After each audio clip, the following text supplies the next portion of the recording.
Happy Wednesday, everyone. Welcome to Pinky Who Art's live painting sessions, where I share my latest work, my life as an artist, and all that's happening in my life and in my art with you guys. I'm so happy you're here. Hello, Moon. Hello, Trevor. Welcome, welcome. So appreciative of you here at the very beginning. Oh, hello. And then we have Miri is here too on Twitch. Hello. So happy you guys are here. Um, and I know that you guys are also here for my 100th episode last week. It was so exciting, and I really appreciate you guys for all that you have supported me by showing up, by ordering prints, by just, cheering me on and help me fill all the silence during my live streams and whatnot. And I'm really appreciative of that. So, as I promised, this week I am going to work on my um, the birth month flower series. I have like 3 more weeks of worth of art to do, and then I'll be done. Then I will work on my new series I told you guys about, which is the ocean inspired whatnot. I know that Moon, your birthday is in November 9th, if I remember correctly. So this is for you, and I hope you like chrysanthemums because that's what you're stuck with, and there's nothing I can do about that. Um, and I gotta do my spiel. If you haven't done so already, don't forget to hit the follow, subscribe, whatever button you're comfortable with, repost anything that you're comfortable with. It will really help me as a creator and help my artist journey and my channel. Okay, I guess we'll just get started. I feel like I talked so much last week, but this week let's just do some painting and then let me know how your week's been, and I'll let you know how my week's been, I guess. All right. So I know that some of you probably already know that when I do my birth flower series, I work in gouache almost exclusively, except for the background. And I think I mentioned this, and you may not remember that I really want to get better at gouache. So I've been just switching back and forth between watercolor and gouache because I do notice that when I am switching between two mediums, I learn something about myself and the medium for that matter. And I have gotten better because of that. And also, the practice is needed, right? And you love them, awesome. So I kind of have it started. I don't know if you remember, but this is literally where I left off last week. I didn't haven't done much with it. Um, oh, I guess I do want to show. So while we were, taking, I know that I didn't really work on any artwork that I can show you guys, but I did work on something that is pretty fun. I'll show you guys. I had to tape this on a separate piece of board because, that's what happens when you're working on something concurrently. But let's show you. School started, so I've been busy studying. I squeeze in painting when I can. Oh, I think that's so awesome. And I think that's, whenever any of us can squeeze in any art time for ourselves, I think it's something that we deserve. And you are kind of, living life with intention by squeezing in the things that is hard to get to. So I think that's wonderful. Oh yeah, my daughter's school started too. Okay, so I just want to show you guys really quick on the sideway view that I worked on these two stems of sunflowers. I imagine them they're gonna they're going to become wall stickers like these cactus I have on my wall that you guys look at every week. So yeah, I thought I had this idea that I've been wanting to do for a long time. So last week while we were out, while we are taking a break from my regular art series, I worked on these. And yeah, I can see them. So I kind of have something similar in my bathroom.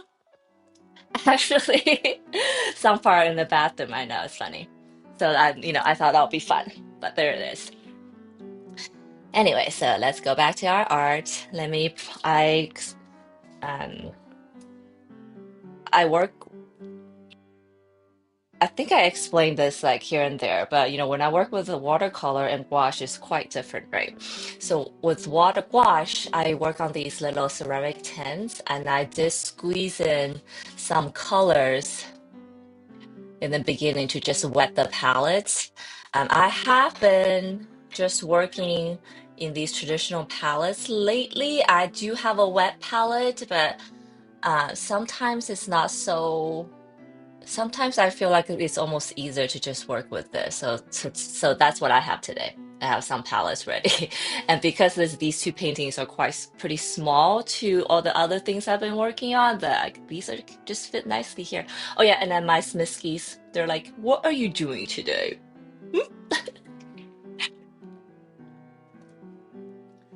Okay, my jars of water.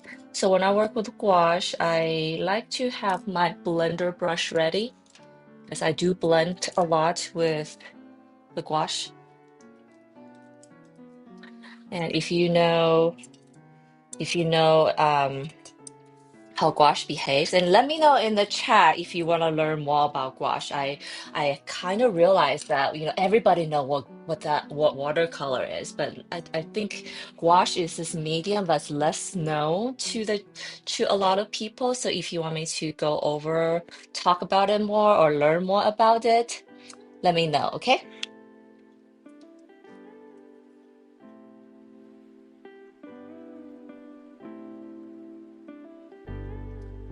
Okay, so I kind of started this pink, which I guess it was like my go-to color. Um, I didn't want to do a white chrysanthemum, even though they are very common. Um, because in Chinese culture, white chrysanthemum is like for death, mourning death. So I didn't want to do that as a birthday flower. Uh, so yeah, this color's pretty.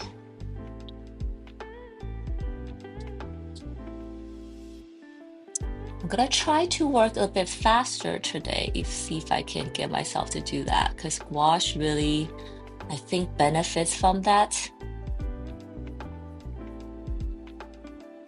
But I think that we talked about this at some point. I don't work very fast, just in general. I take my time with rendering, with shapes, and I do envy artists who can do this super fast. Oh, and then this is my first layer of gouache, so they're a bit watery right now, and that's kind of by design. With gouache, very similar to acrylic or oil, you start thin, and then you kind of thicken each layer as you layer more on, which I guess is similar in watercolor, except the paint doesn't get thicker, it just gets less watery. Did I mention that chrysanthemum is probably one of the hardest flowers to do for me? Because all the petals are so small. Oh, they're so small, also so tight. They're like tight and small together.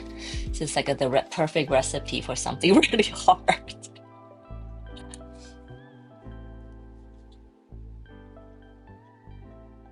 And I have been just working with watercolor for a long time, so now I had to do like the switch between the gouache and the watercolor again. And I just like noted, oh wait, to make it lighter, I need to add white. I can't just water it down. It doesn't quite work like that.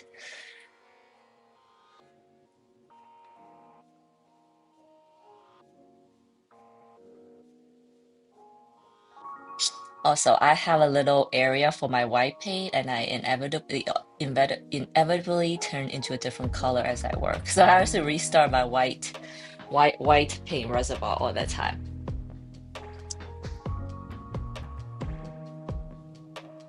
Awesome thing about gouache is that it has a really awesome coverage. So if you make a mistake or something, you can just, go back and cover it up.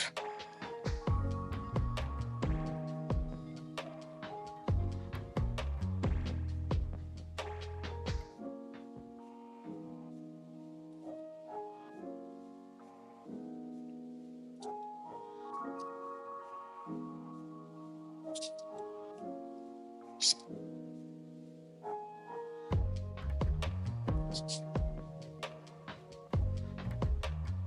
my week, how's your week? Oh yeah, so Miri has school starting, but I wonder how everyone else's week has been. My week has been busy, actually. I've been super busy this week. Even though I'm not working on my artwork, there is a lot of other things that happens as being an artist.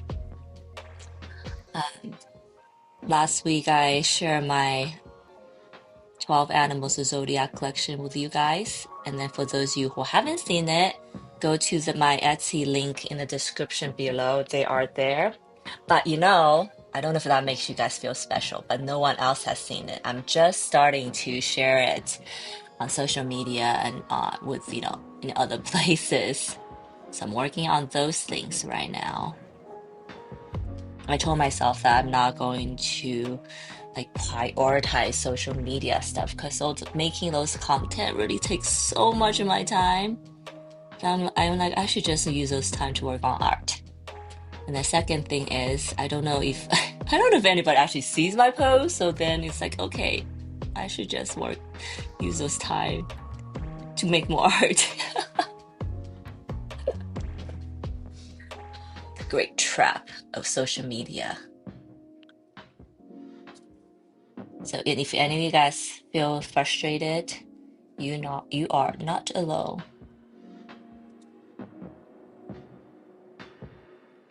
So I'm going in with like a watery, not watery, this is pretty thick, but a whitened with pink mauve color.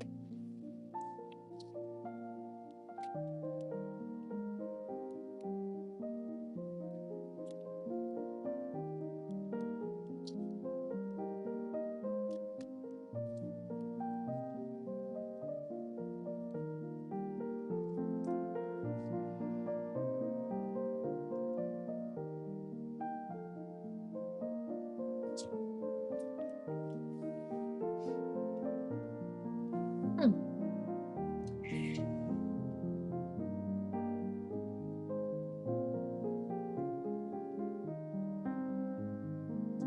This brush is so small. I feel like I should remind myself. So small, then I paint a bunch. I'm like, did I do anything here? Yes.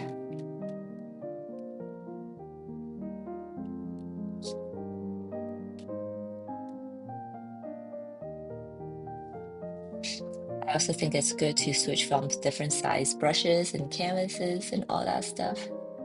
Because believe it or not, every time you switch, you like, oh, this feels different. And I think that's good.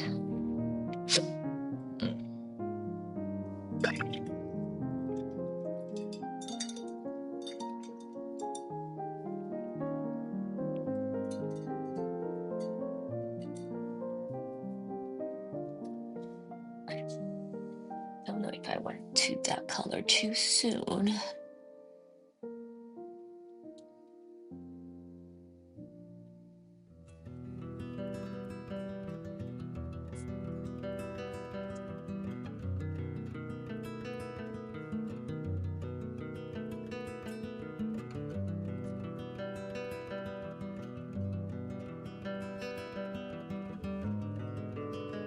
Gouache paint is very much like acrylic. I think I should start blending more, like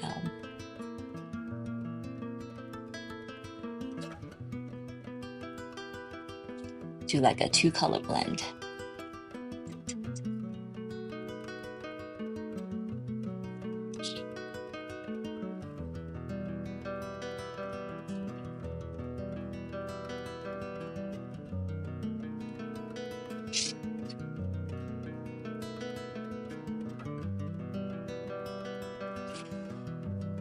She's a what is it? Magnifying glass for this. I hope it's not because my eyesight's getting terrible.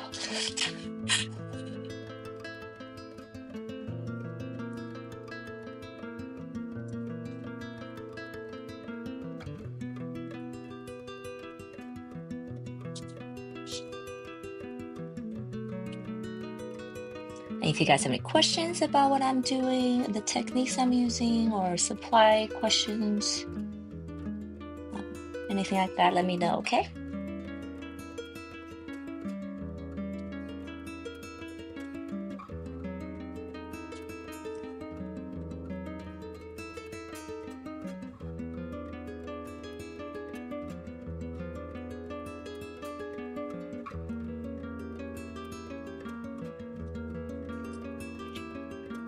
I don't know about where you guys are living, but where I am, something happened during like the second week of August. It just turns cool suddenly.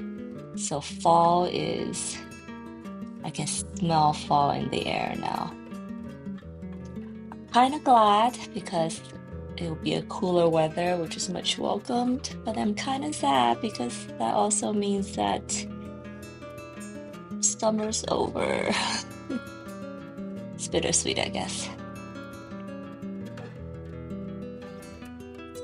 I think I might need to get this flat brush because the hair is fraying a little bit.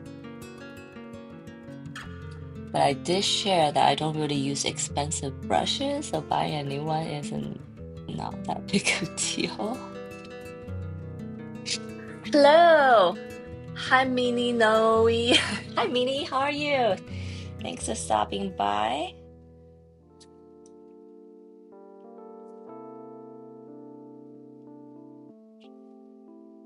How's your day been? Someone dropping by on Twitch? Oof.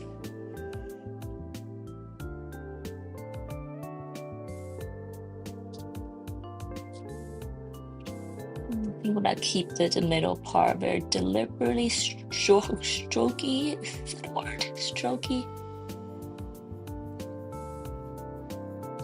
Let's get a bit closer. Cool. And let's move on to this blue now. I'm good. What about you? I'm doing great. I always tell people that because the Wednesday today is the day I go live usually, and then I usually tell people that when I am in my studio, life is good, no complaints. A little habit I have is that I do try to, oh my goodness, this flower has so many petals. Ay. Okay, here you go. What was I saying? I do have this habit of waking up really early in the morning before sunrise, before the house wakes up to paint. And I always like get a little grin when I get to do that because it feels so good to me in the morning where I can get to do that. But last week I didn't because I think I mentioned because the weather got cooler. Suddenly I'm like, I don't want to get up. And also my cat has been meowing at me in the middle of the night, like just meowing at me. I think she wants to go outside. So I had to like do a whole, I had to talk to Google this morning about what to do about that. And then Google told me that I had to retrain her to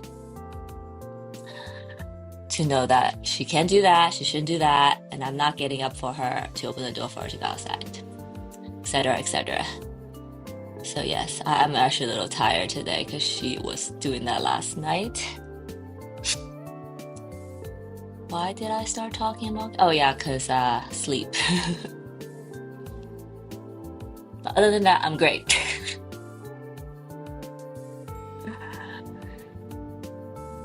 I'm also someone who needs my like 7 or I guess minimal 6 hours of sleep. Otherwise, I'm just really not happy.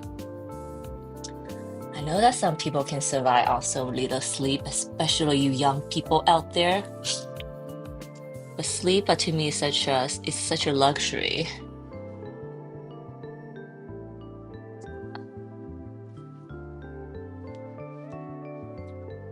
I think the color is starting to look a little flat, but let's maybe add some other colors in. Should make it more exciting. Let's see.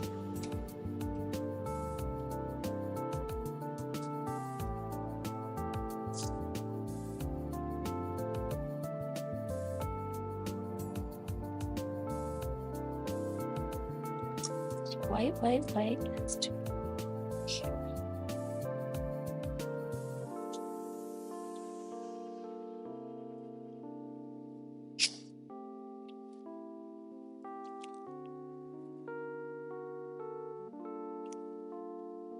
I need a lot of sleep, honestly, but I work early in the morning, so I don't get much. Oh, I'm sorry to hear that. You know, sleep deprivation is like so bad for aging. I'm sure you guys know. But us modern people just never gets enough sleep.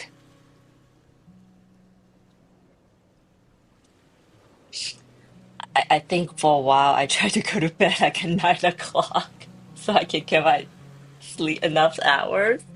And then after a while I was like, okay, this is ridiculous. I'm like not that old and I'm in bed at 9 or 9:30 trying to go to sleep.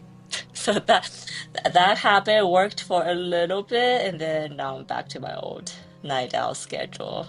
So yeah, I don't get enough sleep. I want more sleep.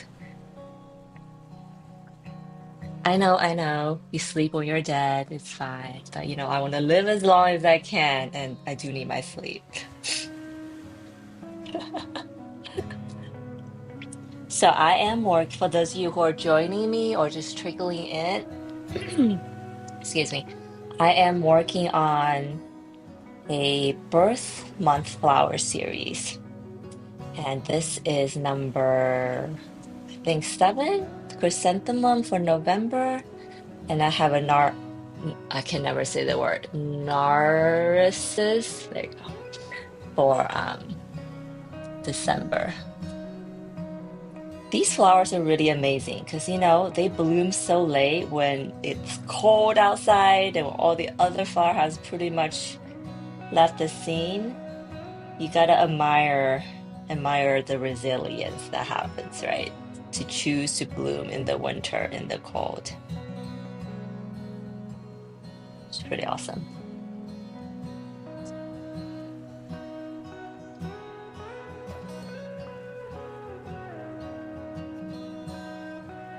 Okay, here's something that I used to always do.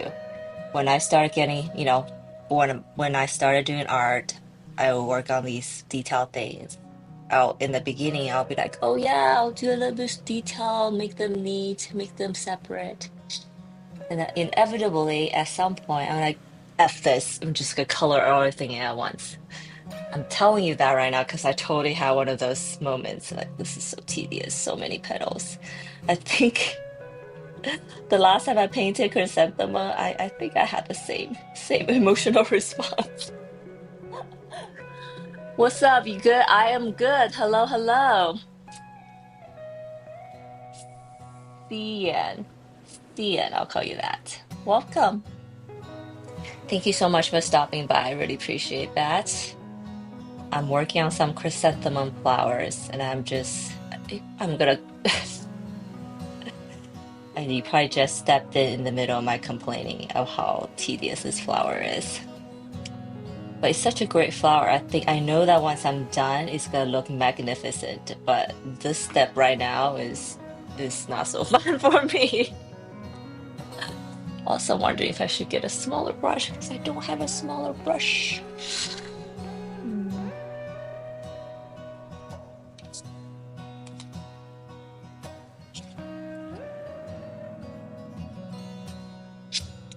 It's a painful part. It's the painful part. So I just added a little bit purple to this mauve color I have, pink color, for these the ones that's in the more underneath, you know what I mean, where there's a bit of shadow happening. Also, I think I was just all that all that mauve pink color was kind of getting boring visually, I think. So let's jazz it up. This is what I had to tell myself. Anything good takes time. So patience, patience. I do believe that, though. Do you guys believe that? All the good things in life are the ones that takes most time. There's no shortcut in life. This is just if you choose to do it or you don't choose to do it. Ah, okay, I like that.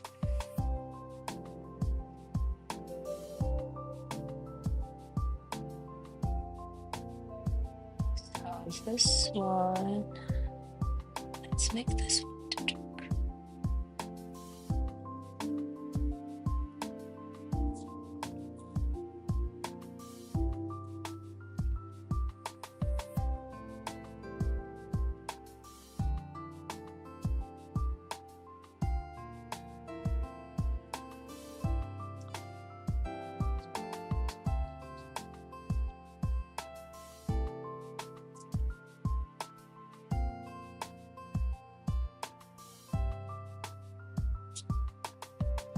Because I choose to do this, I'm committing basically. Now that all my complaining about how hard this flower is has gone out into the universe, we're committing, okay?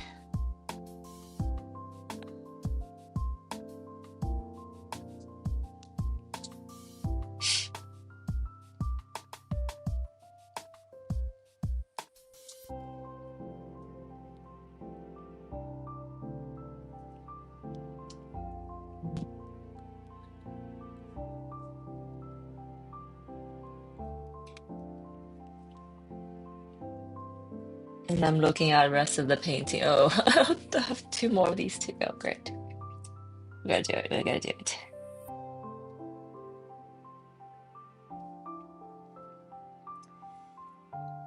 Oh, you know what? I think at some point, because I probably need to take a break from this tedium, that I'm going to start my second piece, which I don't know if you guys noticed that I have not worked on at all besides some pencil lines.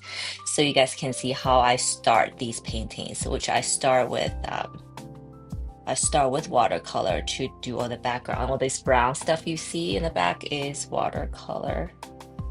I might go back and add some gouache on top of these watercolor to just give it more texture and just more texture, more depth, but we'll see how that goes. I don't always do it. This is kind of underneath, so let's do that.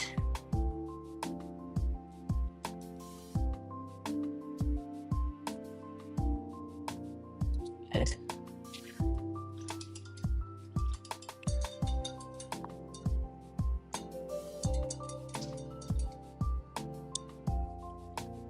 I have to stop myself on starting to color every start to color every petal in that dark color, which is not what I want. Just talking out loud, I think this brush shape, it might be worth it to get a expensive version of it. I say that because because the hair is kind of far and few on the small brush, they do get worn out very fast.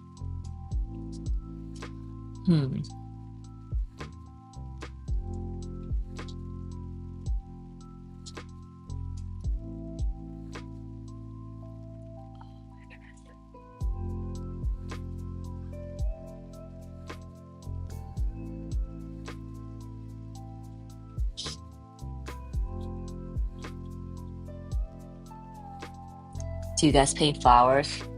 Do you have like a favorite flower to paint? So my favorite flower to paint, I've shared this before, is poppies or anemones, because I call them the no fuss flower. There's just like 5 giant petals with some cool places for veins and texture. And then the anemone, at least, the center part is so interesting with all the blacks and whites and textures that usually I can do very little to have a very big impact. So that's kind of my go-to flower if I need to do some florals. But because of my 12 pieces of animals that I just did in the past few months, I challenged myself to do so many other flowers. Like now I don't know if I have a go-to. I probably still do. It's probably still an enemy because it's so much easier. Um, but I've become a big fan of other flowers. Like the lotus and the dragon was super fun for me to do. Camellia was awesome. It's not as crazy as a chrysanthemum, but it still has a lot of texture happens. And the gladiolus, which I think I might have, I love them. And I've been looking at my neighborhood's yards and stuff. A lot of people have them and they're blooming right now. Oh, which is, I guess, why they're the color flower for August, because they are in bloom right now. And they're so awesome. I think I want some in my yard.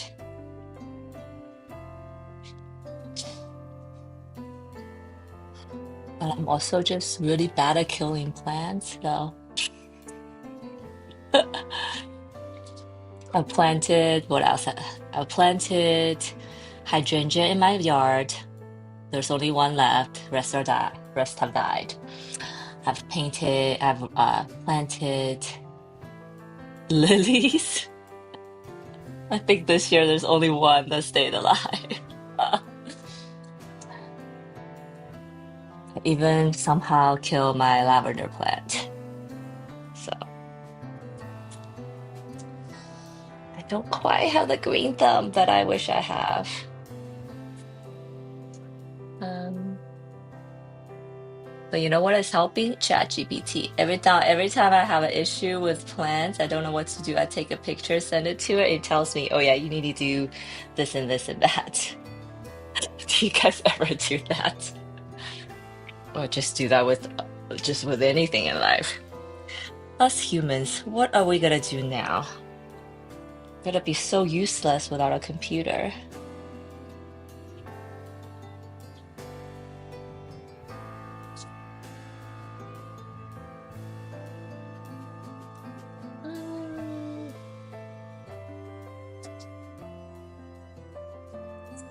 I think I should do the darker color here too. Probably here.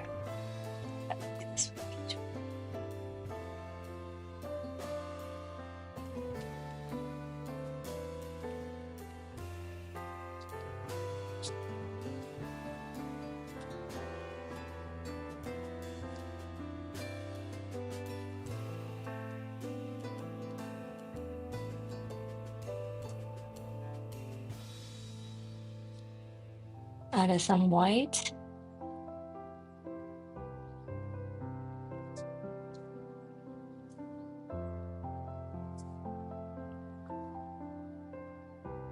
I'm gonna make this side a little bit lighter.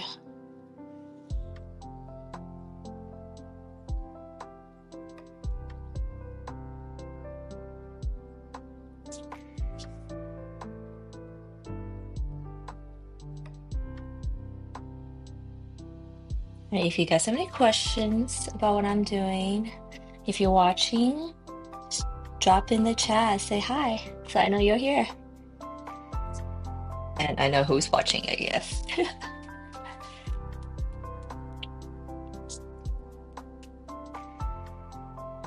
I do have to say, with these chrysanthemums, I do feel like the first layer is the most painful part. Then once that's all there, I think it'll be pretty fun to make it cool. Because I'm already see opportunities where I can drop in some white to really pop it. Might do some yellow to really warm it up in some areas.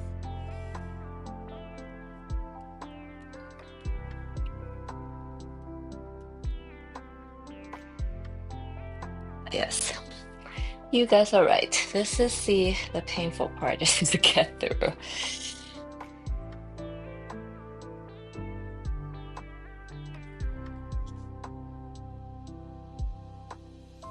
Mm.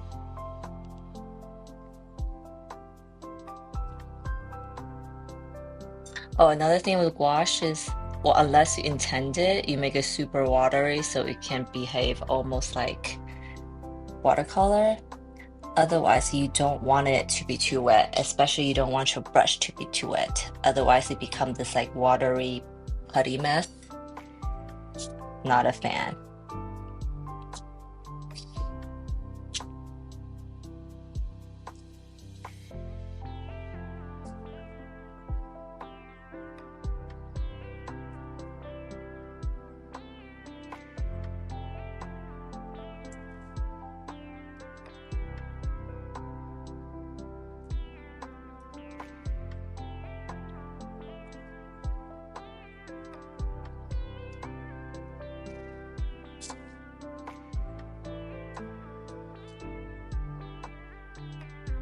I'm definitely working from the bottom up right now. I'm dropping like the darker color in the at the bottom of the petal, and then blending it up to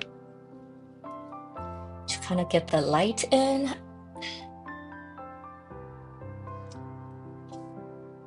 I'm definitely gonna drop in some white at the end to pop some of the tips.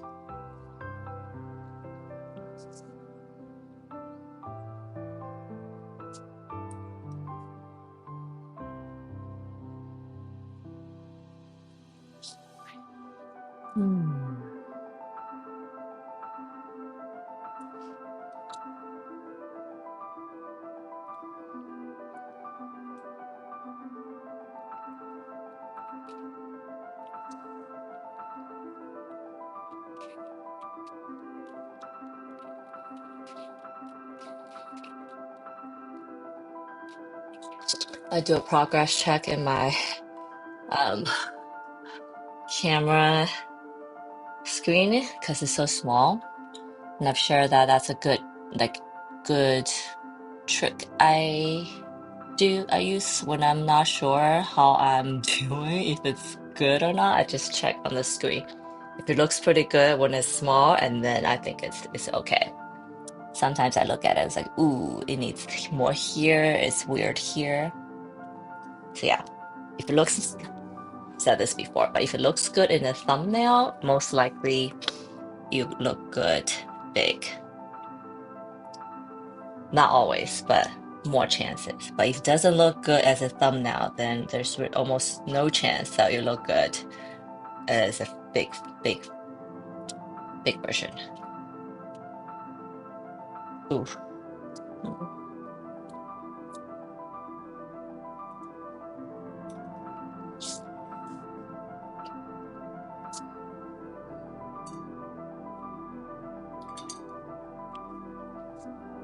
Let's see. I kind of just wash my brush, but when the gouache is too wet, too much water in it, it doesn't really do that coverage,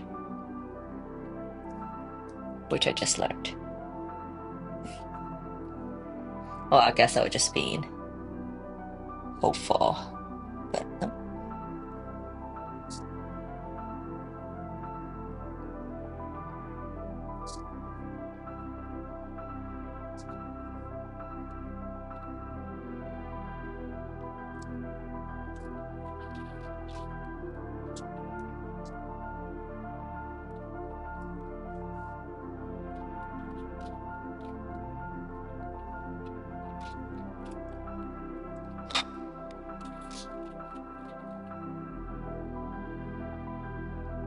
I'm basically switching between light and dark, cool, warm right now.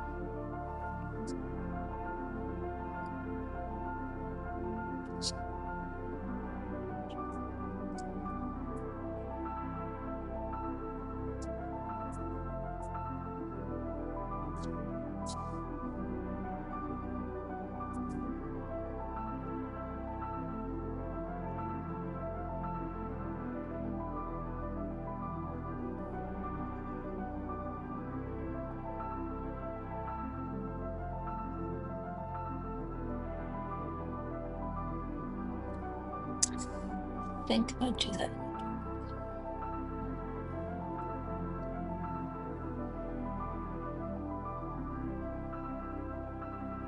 Maybe not. Let's see.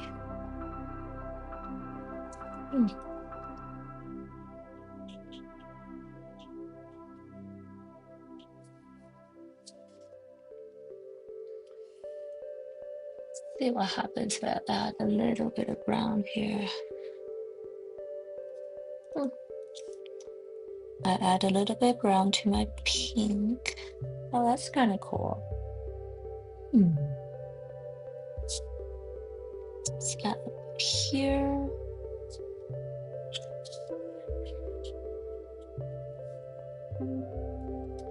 Okay, I like this look. Let's add a little bit more here.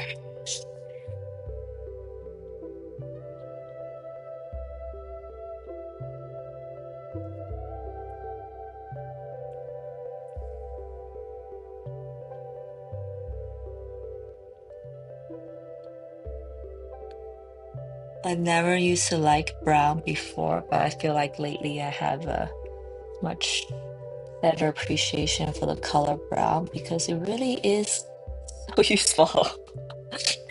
It helped me darken things, it helped me like warm things up.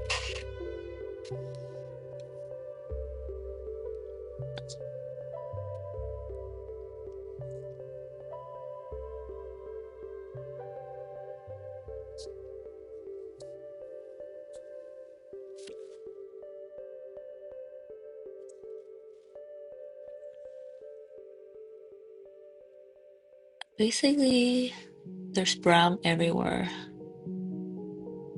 around us.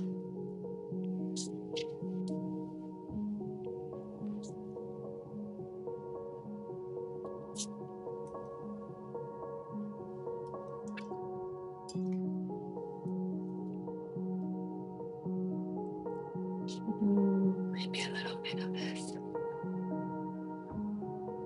Do a little experiment, okay?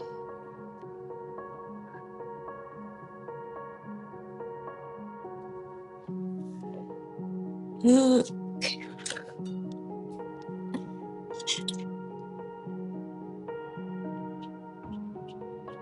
I think it's a little too orange.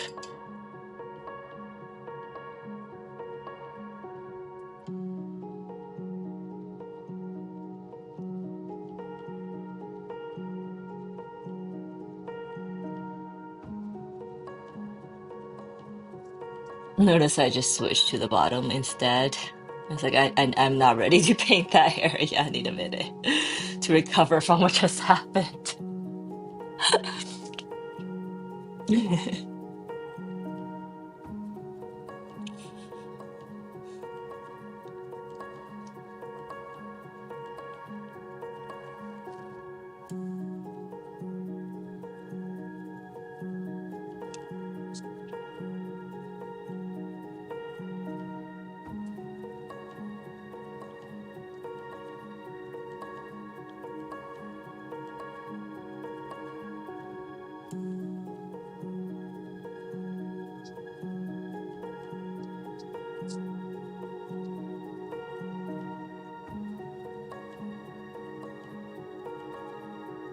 Hmm.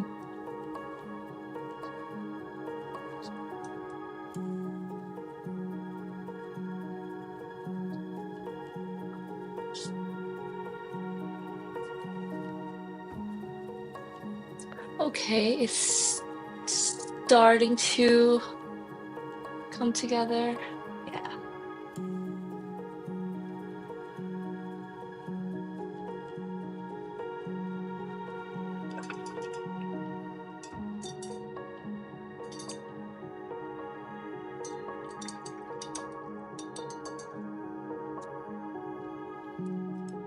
Well, guys, I think I might really do a different brush.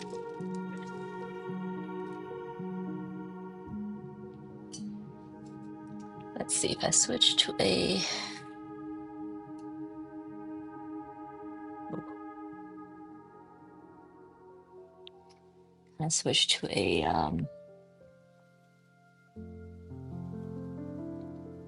pointer brush, point round brush,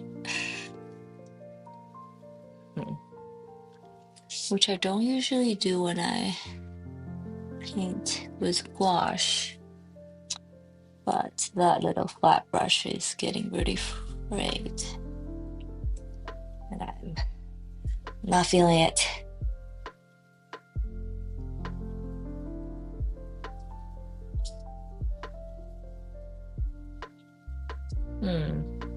Okay.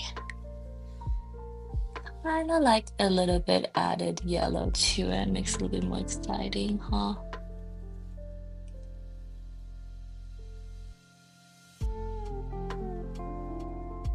Just very, very little. So I'm not taking over the color. Maybe let's add a little bit here to see how that does.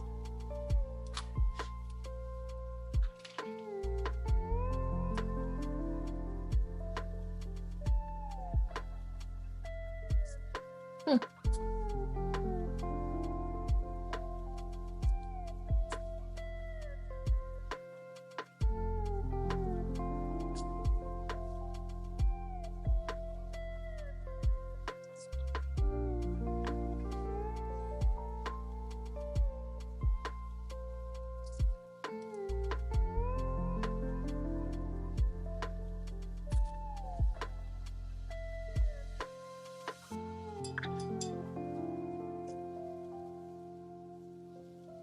Not bad.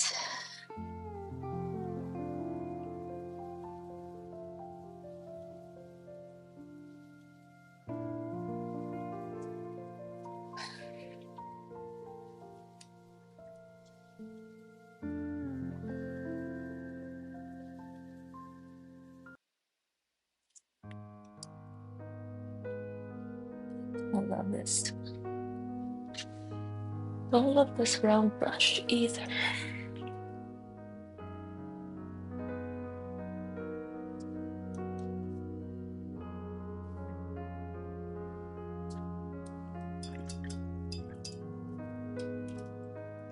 Going back to this.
I don't recommend you guys do this too often because I don't think it's good practice, but I'm about to use some white paint right out of the tube.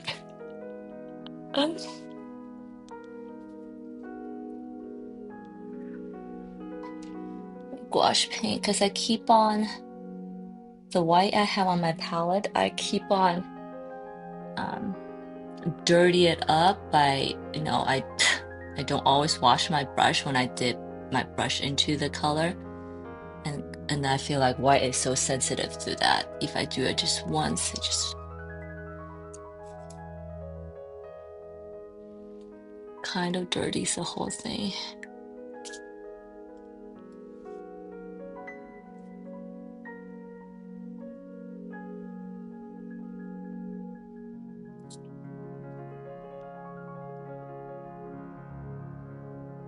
I really need to cover up those brown watercolor that like seep through across the line.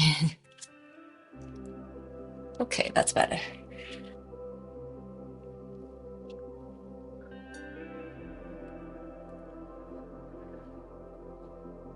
Um,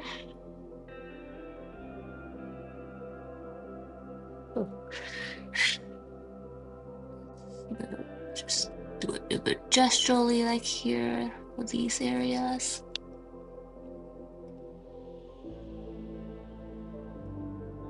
I do like the brown in the background kind of comes through a little bit to give some of these petals like a warm glow from underneath. That's kind of cool to me.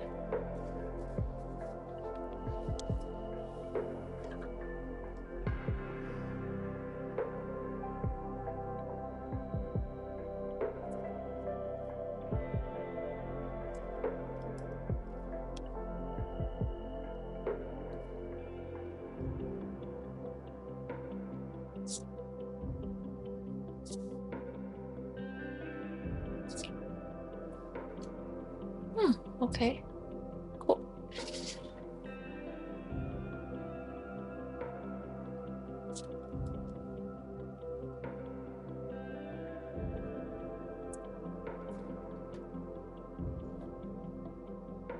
It's like I better stop this before I go crazy. I need to. Okay. Well, good thing to I um. Do you ever get like this? There's so many things you had to do at once. You're like, I don't know what to do. So right now I could keep going, make this one make super realistic, or the other way is to keep going to cover work on the first layer of the other flowers.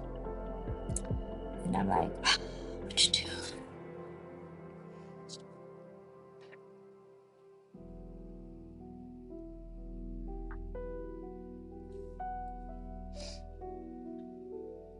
Okay, I better stop if I just do just white this whole session.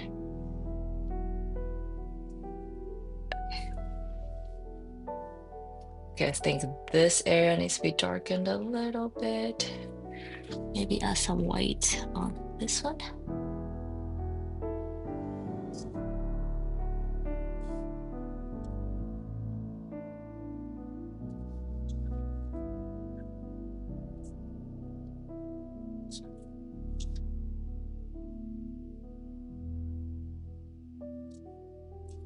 Yeah, definitely think I need a new brush.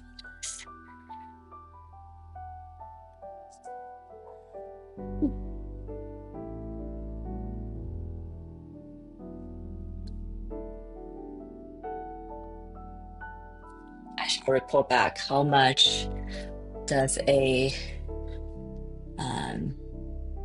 Polinsky Sable number tiny flat brush costs. Okay. I'm gonna say it's probably like $30 for a tiny one, except it might be more. So I shall report back. But I think it's time for me to invest in one because this one is just so janky. Oh, can you see?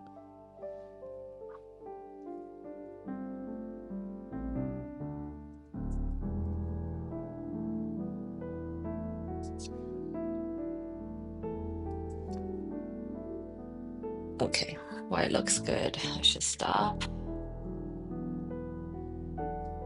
Looks amazing. Love the depth. Thank you. Thank you, Trevor, as I'm working through it. So the petals coming from this way. Ah, yes, I need to do way more here.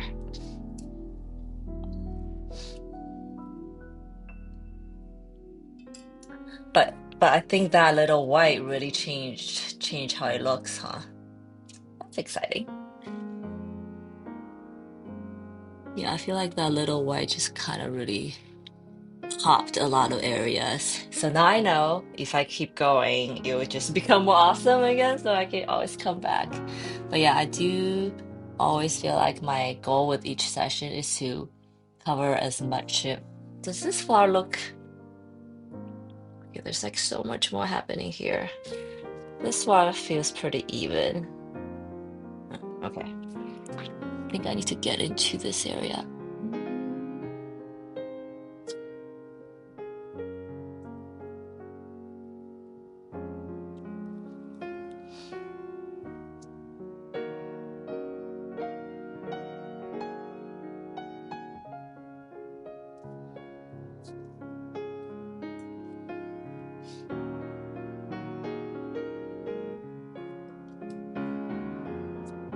Let's make this petal longer.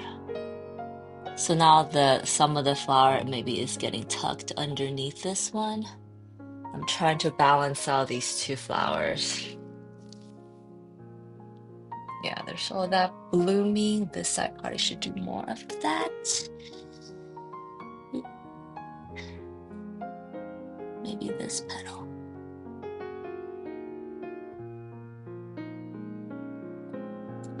I guess the bright side about these chrysanthemums, because they're so detailed, it's also pretty forgiving, I feel.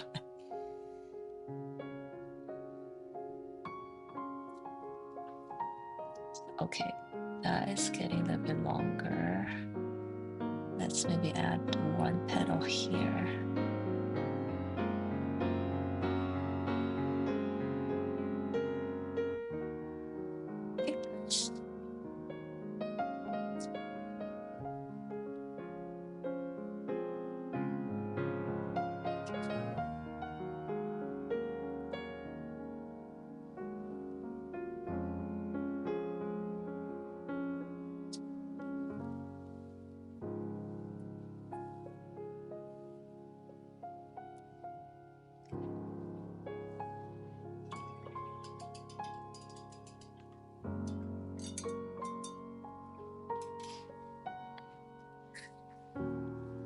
see.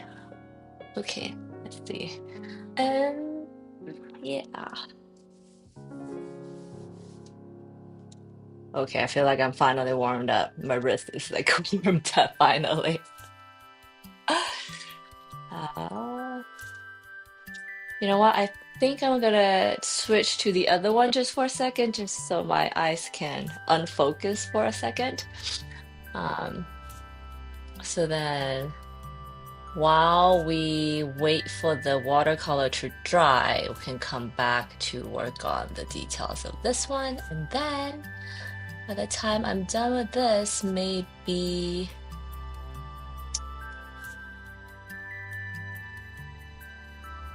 what was I trying to say? Basically, I'm going back and forth. Let me do the white because when I do the watercolor here, it's gonna get pretty wet, and then I can't really do much. I'll let the wetness dry while I work on this, and then once I work on this, that should be dry, and then I can start the other one. Blah blah blah. There you go.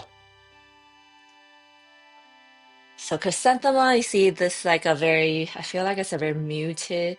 Well, the flowers are not muted, but the background's pretty muted, and I'm gonna have some green leaves as a pop. Uh, it's cool. And make sure I set it on this one. Can you guys see? Is Narcissus, which is actually really similar to daffodils. Daffodils. And I actually don't even know if anybody here knows what the actual difference are between those flowers. Because I was looking at them, I was like, they're so similar. Um, but I believe the narcissus has like a very floral scent. They smell different, that's for sure. Because the narcissus is a flower. So in China, the Chinese New Year is around it's different every year, but it's always like in January, February. So it's late, winter, middle of the winter. And one of the narcissus, I don't know if it's actually called narcissus, but a similar family with the yellow center and the white petal is like the flower you display during Chinese New Year, and it smells really good. It kind of reminds me of childhood. That's your birth flower? Oh, your birthday's in December? Cool. A lot of my best friends have it's funny because I feel like my dad's birthday, some of my best guy friends' birthday is like in the same week of December. And I know that if your birthday is in December, you're probably a Sagittarius, which means you're also a fire sign, which means I will probably get along. I get along with all my fire sign fellows, like Leo, my husband's a Leo, I'm an Aries, and then Sagittarius is the third fire sign. Okay, let me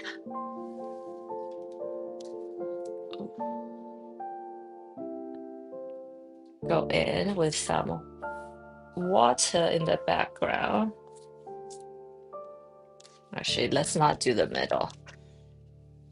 I'm just gonna do the edges.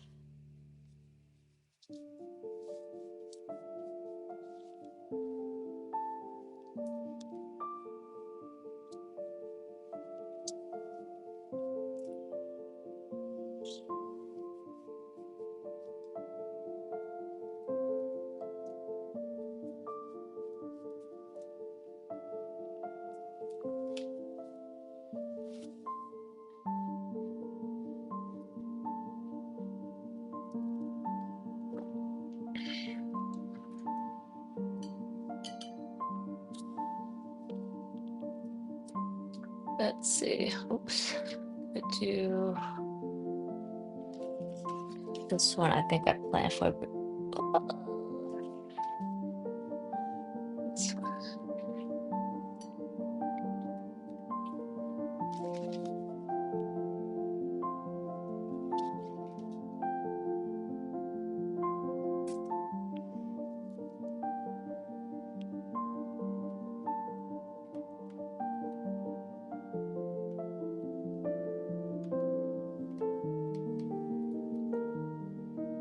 Make sure I have enough color mixed.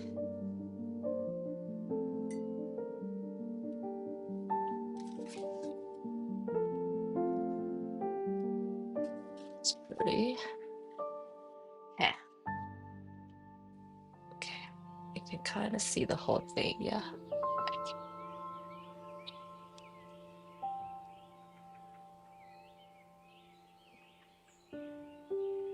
Just mix this tealish, bluish color as background. I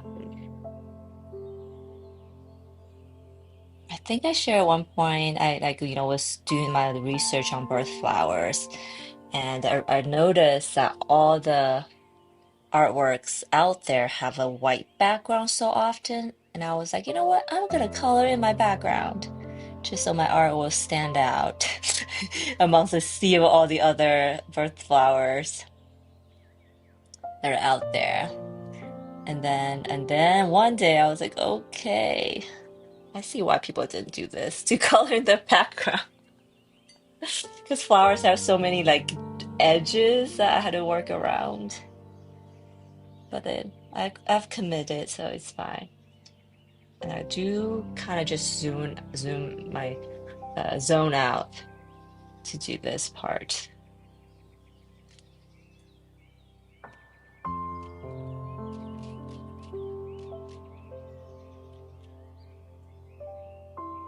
Dropping some colors in, let that diffuse. Let's go fast.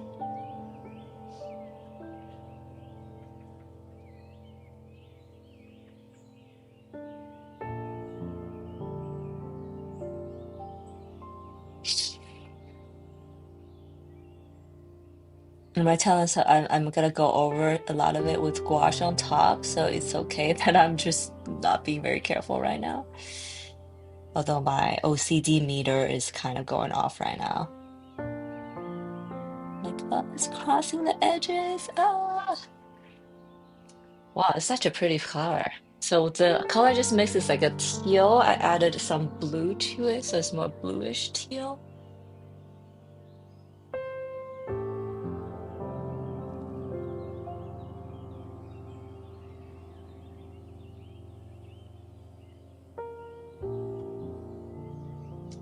But I'm wondering if I should have done this in no, I don't want it to make it seem too Christmassy either.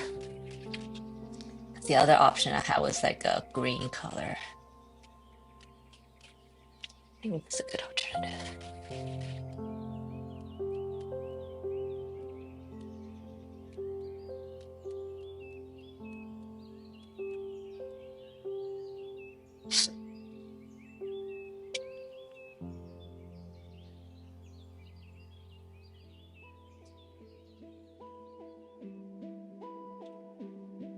I'm kind of purposely trying to make them not even actually.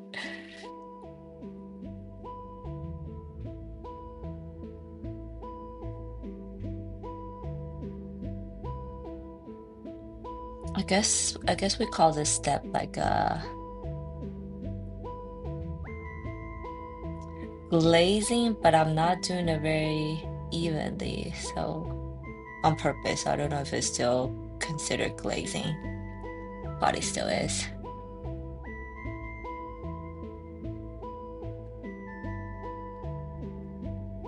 I'm actually not even dipping my paint right now. I'm just adding water, dipping my brush, which is loaded with a lot of paint, with some paint, not a lot. Just loaded with more water as I go.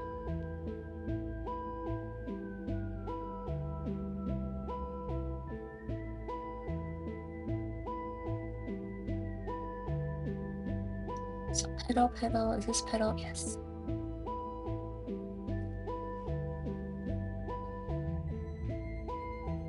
Do you guys have any fun things planned this weekend? You know that every time I start talking about the weekend, it's probably because I don't want to do work anymore. And I think that Wednesday is the perfect day to start talking about the weekend, even though we still have 2 more days to go. Um, I say work. I think I share this with some of you, but in case you guys didn't know, I do also do a lot of work in marketing. It's kind of my other job right now. So that's like the boring work that pays the bills, and then the art is the fun work that feeds my soul. And then my hope is that one day they will switch. Because I'm always gonna be able to need to do marketing, right? Just that's the nature of the beast. As an artist, you gotta market yourself. But I'm really hoping that one day the art is the one that feeds that pays the bill, and then marketing is the thing that feeds the art. Ah, it's gonna happen one day. I'm manifesting. Well, let's maybe add a little bit of my gray color.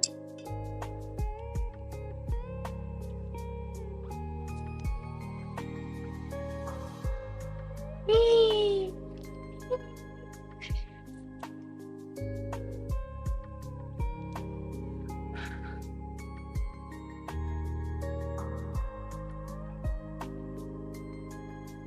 I have such a short window before all this dries. I feel like the window's closing already. Okay. Oh, that's still wet. So this is the color I'm using. It's called, what's this color called? It is called Blue Gray Deep. Blue Gray Deep of my Kuratake palette. It is my most used color of all times. I'm actually on my second like box already, second tin already, where some of the other colors I have not even like touched. So, and I don't know why. I think this color is just so versatile. I use it to darken my red, to cool down my purple. I use it for everything.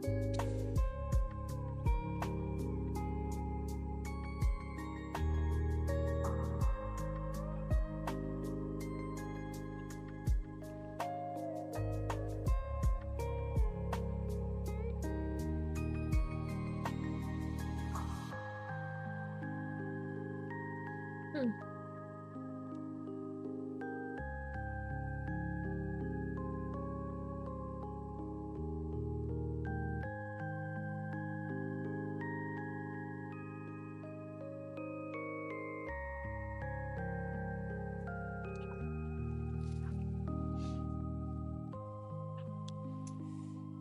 Oh, I think whoa, my blending window is closing really quickly.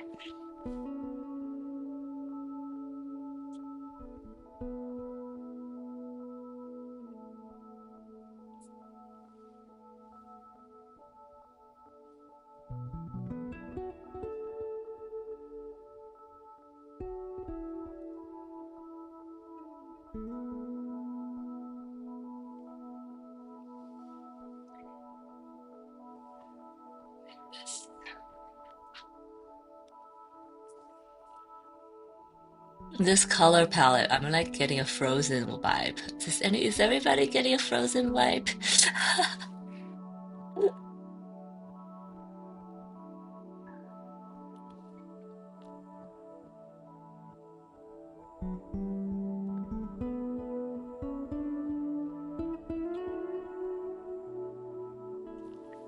Hmm.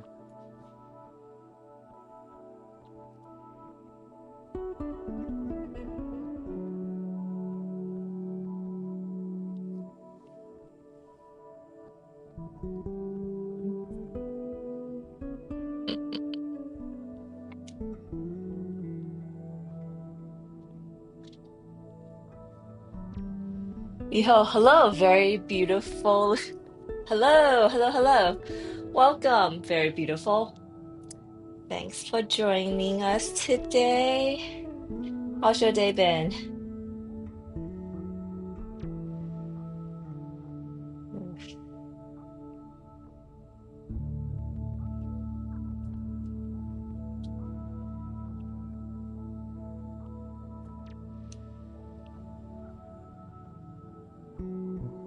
So this is kind of how I work through the backgrounds, just, little by little.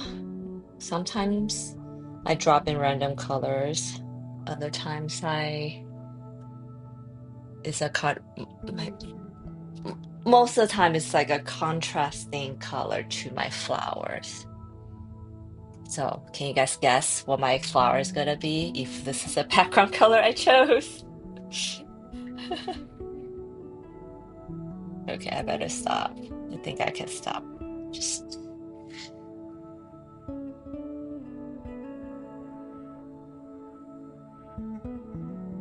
I think narcissus. I think most of the time there are white petals with orange or yellow center, orange or yellow center.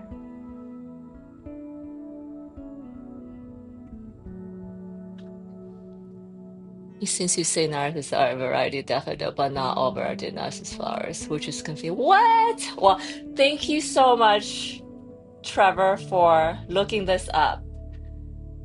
Because I was like, they look the same to me, right? So, narcissus flower are a variety of daffodils, but not all daffodils are narcissus. Interesting. That's all I got. But good to know. Now we know. That's why they are similar. So they are like kind of in the same genus, but not the same family, I'm guessing. Probably because the color difference. Which is funny because I am working on a piece of daffodil artwork.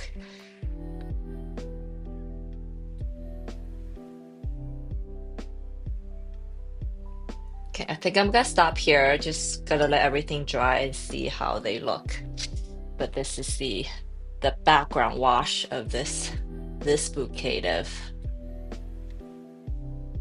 narcissus narciss nar narcissus. I hate this word because it kind of reminds me of a narcissist. Oh my God. Like someone who's a narcissist, who's narcissism. And this sounds so similar to that, spelled so similar. I keep on saying the other word, but it's not. It's narcissus. Unless I'm just pronouncing it completely wrong, then please don't laugh at me. Okay, so I'm gonna let this dry. We'll see what happens. Sometimes I go back and add more. Sometimes it dries beautifully. Most of the time it dries beautifully. Just like these browns dried beautifully. Oh, and then I realized, oh, might have to cover some of this up. So I might have to go back and add some more browns. Okay, so while the other piece dries, we're gonna come back to this chrysanthemum flowers. Trevor, were you curious too? It's like that looks just like a daffodil. Why is it a different name? It's like the July flower, just your birth flower, Trevor. That n- the birth flower for July is larkspur, right? Which is a type of delphinium, but not so same thing. Like all larkspurs are delphiniums, but not all delphiniums are larkspur. What are the difference? I don't know.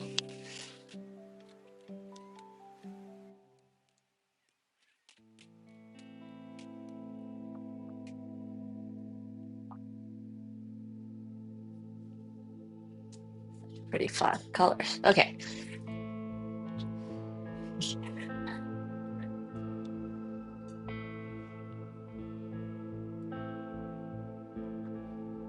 I'm curious, why is this flower called Narcissus? Is this some sort of Greek god story involved, or is like a Narcissus Greek god turned into a flower? I bet that's what it is. I'm gonna look that up.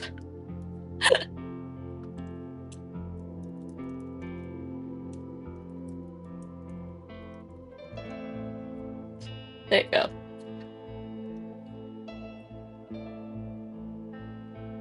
Boom. I was so right, guys. Okay, the name Narcissus comes from the Greek word narki, meaning numbness, due to the plant's toxic narcotic properties. Oh, did not know that. It is also tied to the Greek myth of a handsome youth who fell in love with his reflection and transformed into the flower, whose drooping blossoms seem to gaze at the water. Boom, guys. I was so right. There you go. So there's a Greek in the myth, there's a youth. I think I read that story. I forgot read that story. I don't remember the name of the youth. Narcissus, probably. A handsome youth who fell in love with his own reflection, and then he was staring at the lake so long that he turned into this flower. Narcissus. There you go. So Narcissus and Narcissus is kind of related. So if you didn't need to know, if you didn't know that, now you know. I know you didn't need to know that. Now you also know. I do love Greek mythology so much. They're so fascinating. And sometimes think about it, so much of like our civilization and stories and names do come from uh, Greek roots. Okay, I'm gonna paint this one a little bit differently. I'm gonna start with a light color, because I have all that mixed and ready to go.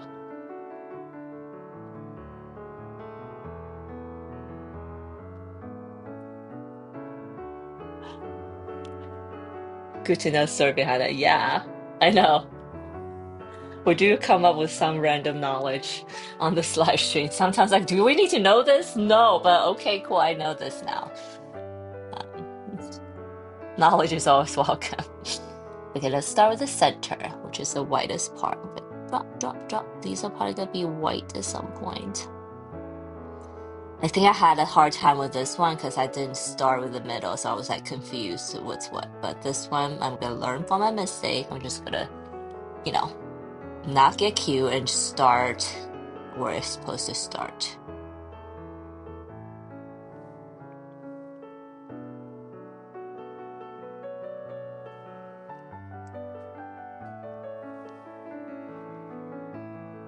Oops.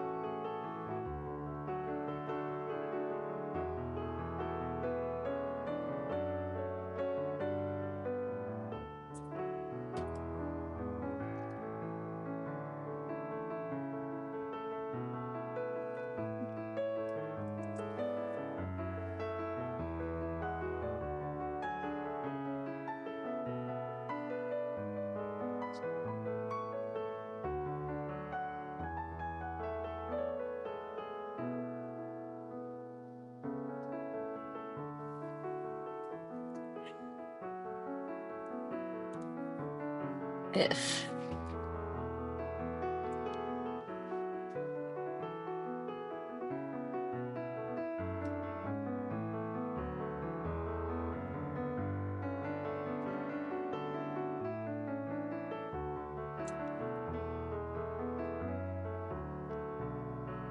I think I'm just gonna keep my white in my tooth from now on.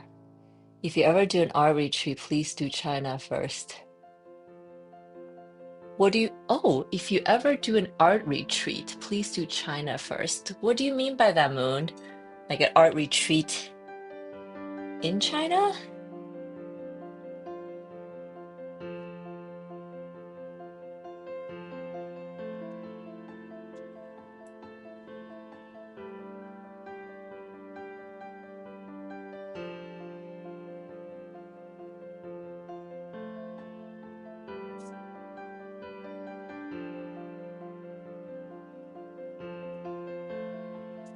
I'm intrigued.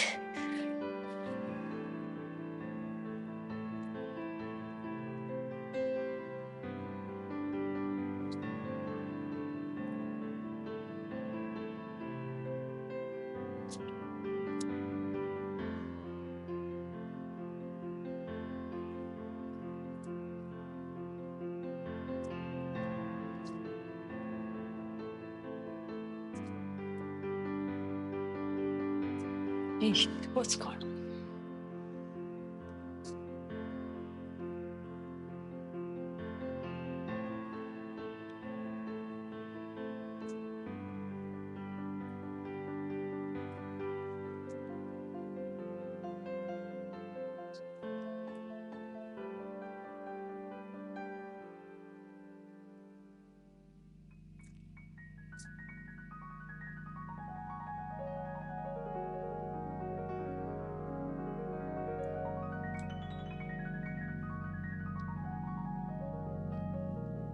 An artist should do something a lot of painters do with the flowers when they meet up and paint together. Usually they try.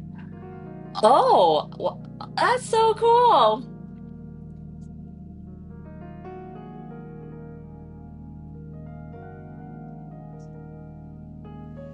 I did not know that. In fact, I think I saw one this weekend. I was like, oh, cool. Everybody just thank you, Moo, for explaining that.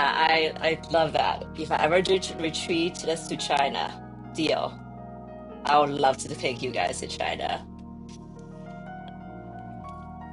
Um, but so I went on a hike this weekend. That must be what I saw because I went on a hike this weekend at um where I live. And then we came to this place where there's like tons of people setting up their easels by this little creek painting. Well, not ton, like five or six, which is a lot, I guess. And I was like, oh, cool, this must be a really popular painting spot that everybody just, painting there. But I bet that's what it was. It was an artist retreat that there somebody organized it and everybody went there to paint together. Yes, it wasn't that serendipitous. Everybody showed up at the same spot to paint. Hello, Abrava.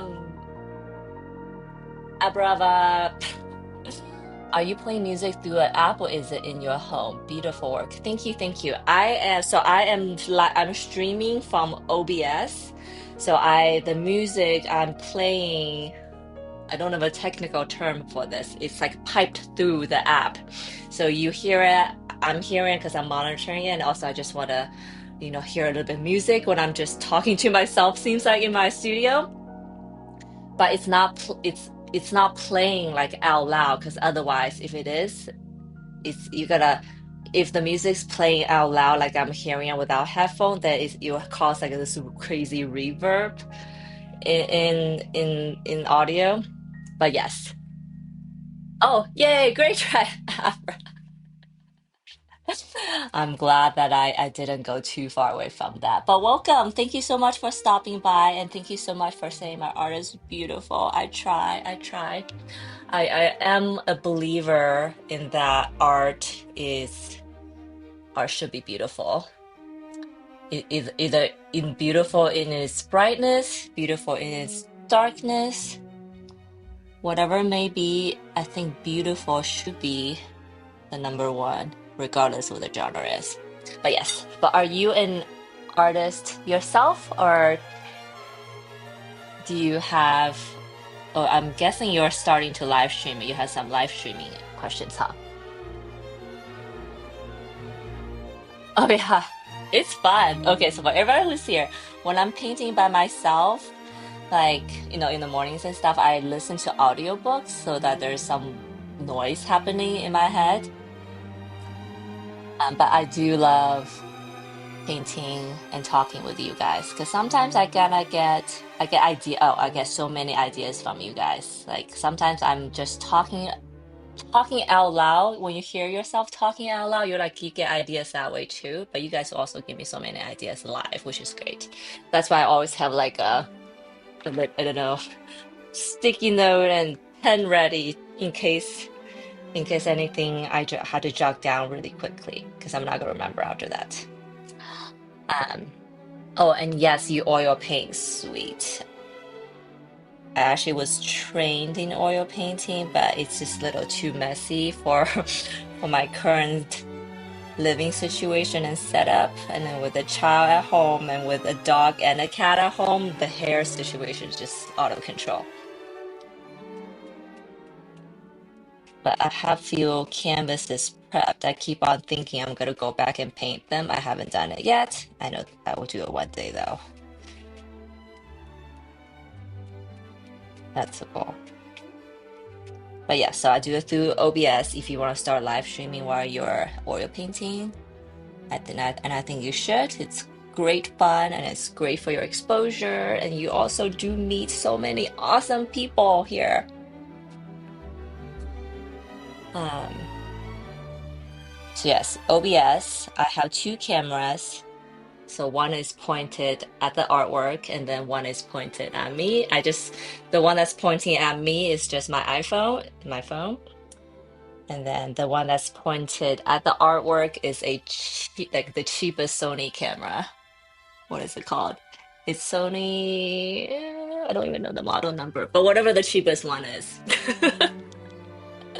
I was like, I should get it because everybody told me how great Sony cameras are, but they're so freaking expensive. It's like I probably don't need one that is like so good that has all the bells and whistles. I'm just, doing live streaming with it.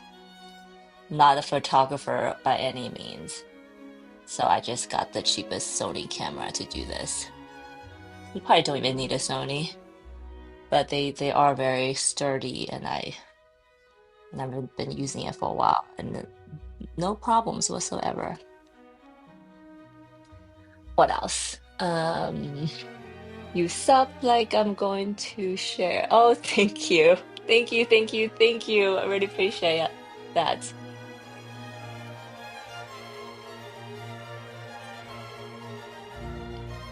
I don't like oil painting, but it's 118 degrees today and my paint dries on the brush, so switching to oil in the summer.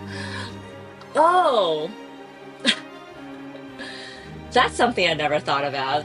Yes, this summer has just been insane. But 118 is like Death Valley situation. That's probably not good.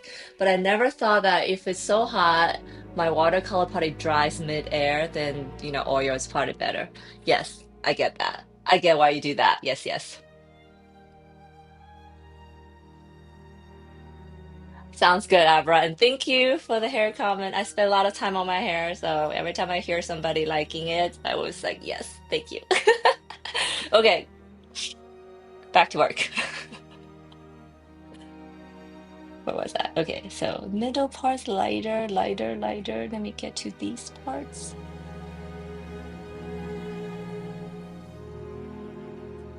Oh, the other trick I learned to draw chrysanthemum is like you kind of draw these concentric circles. That really helps me. So you like when you do a little here, it's like that's what the center will be, and then you kind of go out. So then the second ring might have these tighter petals, and then once you go out more, then you can kind of get a little crazy with it.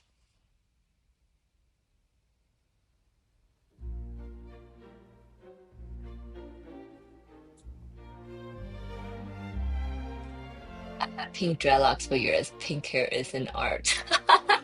Yes, pink hair is an art for so many reasons, guys. For all of you guys who are in the audience who never needed to know this information, I'm gonna impart some on you. So, dyeing my hair is very much a chemistry and a color experiment. Okay. So I have natural black hair because I'm Chinese, right? And then I gotta bleach the hair. And I don't know if you guys know, but for all different races, when you bleach the hair, the undertone color is all slightly different. If you have blonde hair, you probably don't need to bleach it. Um, but for the Asian dark hair, there's a lot of red pigment in it. So when you bleach your hair, the hair is very brassy. And that's why that you have to, if you ever go to a salon, you have to tone it with purple, most likely. So yes. So when I bleach my hair, it's actually kind of reddish, right? Which is I don't want to offend any red hairs out there, but not the color I want. So then I had to add a lot of blue into my pink dye to make it almost purplish. Then I take that purplish pink dye onto my reddish bleached hair And then that's how you get this like cool pink color. There you go. So yes, it's not so simple as, I get a pink color, I put on my hair, and then voila, I have pink hair.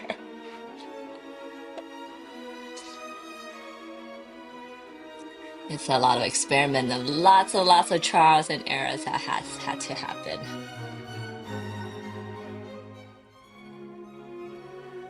I hope for all you guys out there, whoever wanted to have pink hair, now you're feeling a little bit more confident to go and try. But yes, pink hair is an art, guys. And I appreciate Abra for recognizing that. Oh no, my hair dry. See, okay, so my hairbrush, my not hairbrush, my brush also just dried as I was like talking about it. But gouache does tend to have this tendency of drying very, very fast too.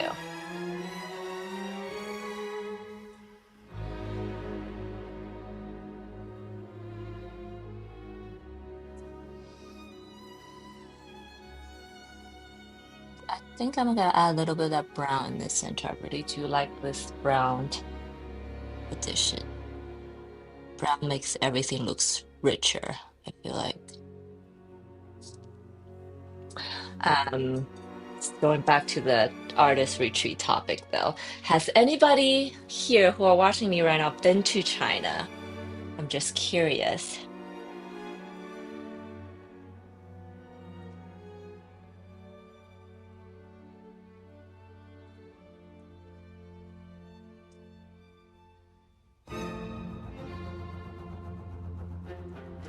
So I am Chinese, obviously, so I go to China uh, here and there. Used to be more when I was a shoe designer, but less often now. I'm trying to go more often because my dad is in China still. Um, So it wasn't like it never was a big deal to me, never thought about it, but I've recently talked to a lot of people about it.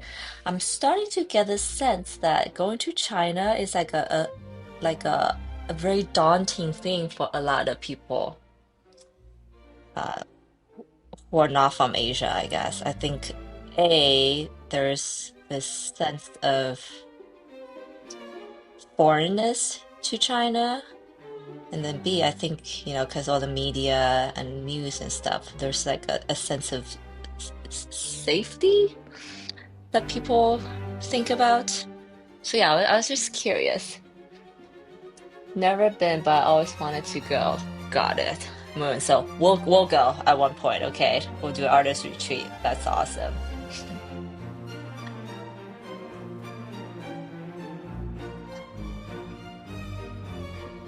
But yeah, it is. So yeah, it is very far, so that's I think a huge prohibiting factor. Like that flight is no joke. It's also very expensive to go because of that flight, but once you are there, everything's really cheap.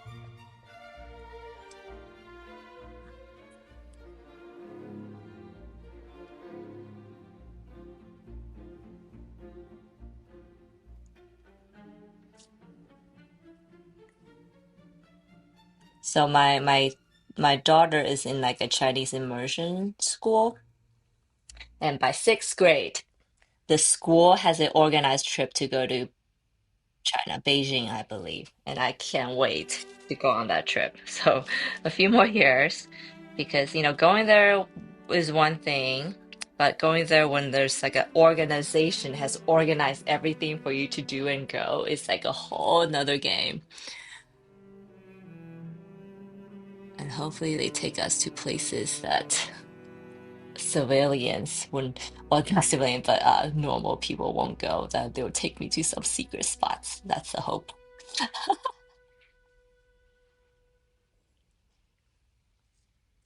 So, a little bit here.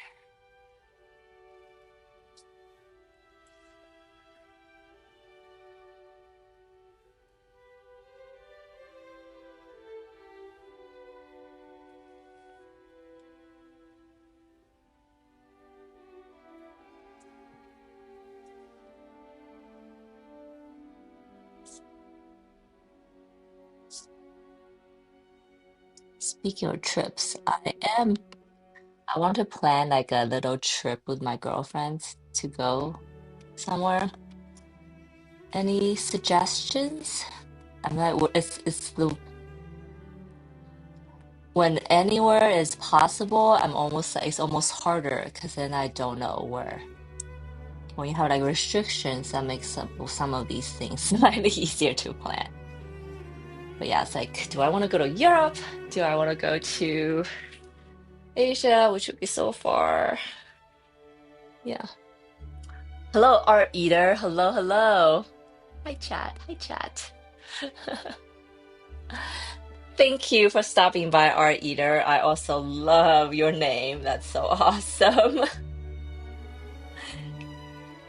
Are you an artist, art collector, someone who's art curious?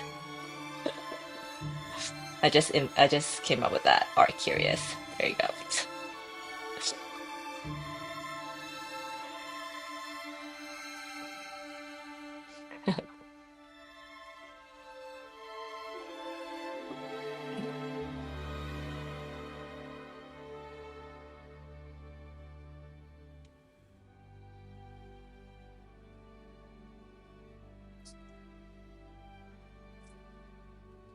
I do a bit of art by myself, but just as a hobby for now. I love traditional art. Nice. I'd love to hear that. So so today I'm working with gouache, but I call myself a watercolor artist because that is that's the medium I work with the most. I add gouache on top of watercolor very often, but I think and lately I've been doing more gouache, but I feel like um watercolor is my first love.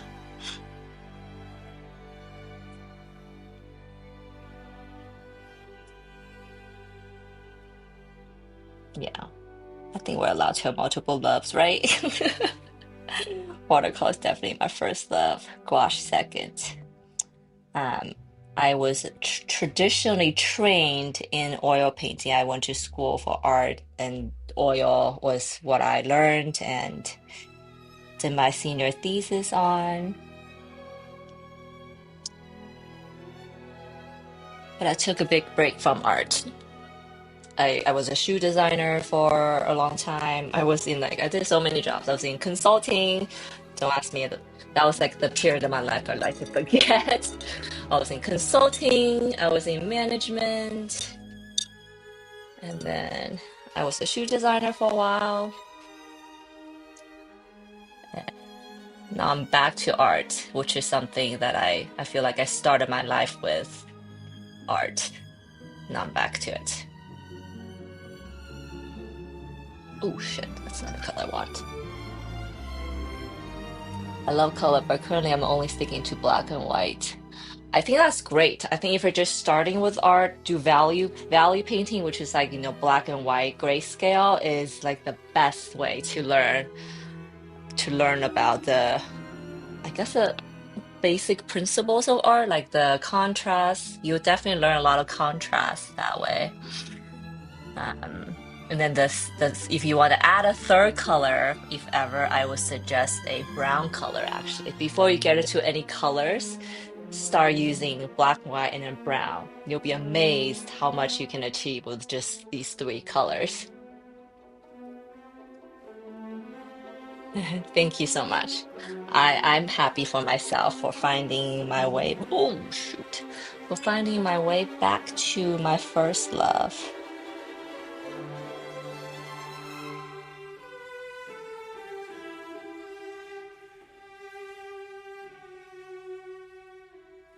And I'm very proud of myself for finding my way back because it's not easy.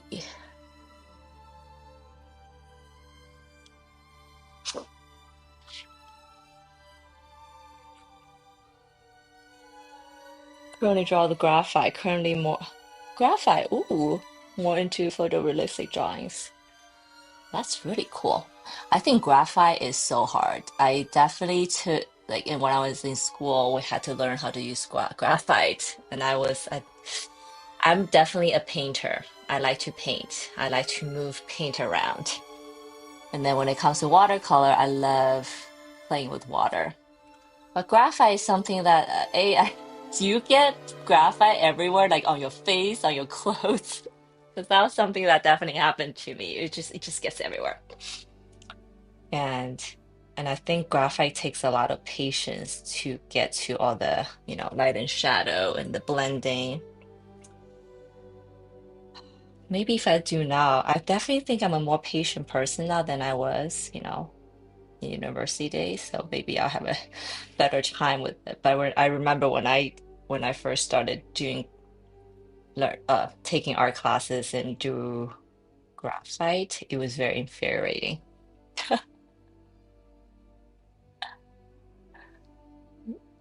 Yeah, I also stepped for a couple of years and found my way back in some months ago. Actually, can be messy. Oh, happy for you too. What, if you don't mind me asking, what kind of influenced you to find your way back?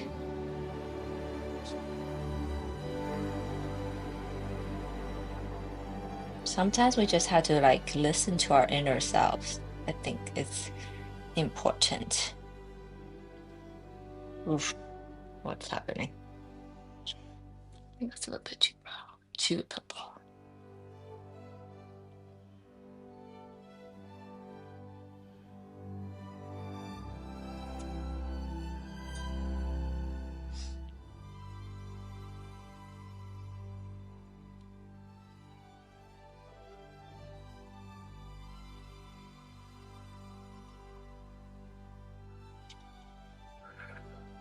So I started this area. I'm gonna go back to do some white here, the pink tone in the middle, and then the bottom layer, I'm gonna do this purplish color just mixed.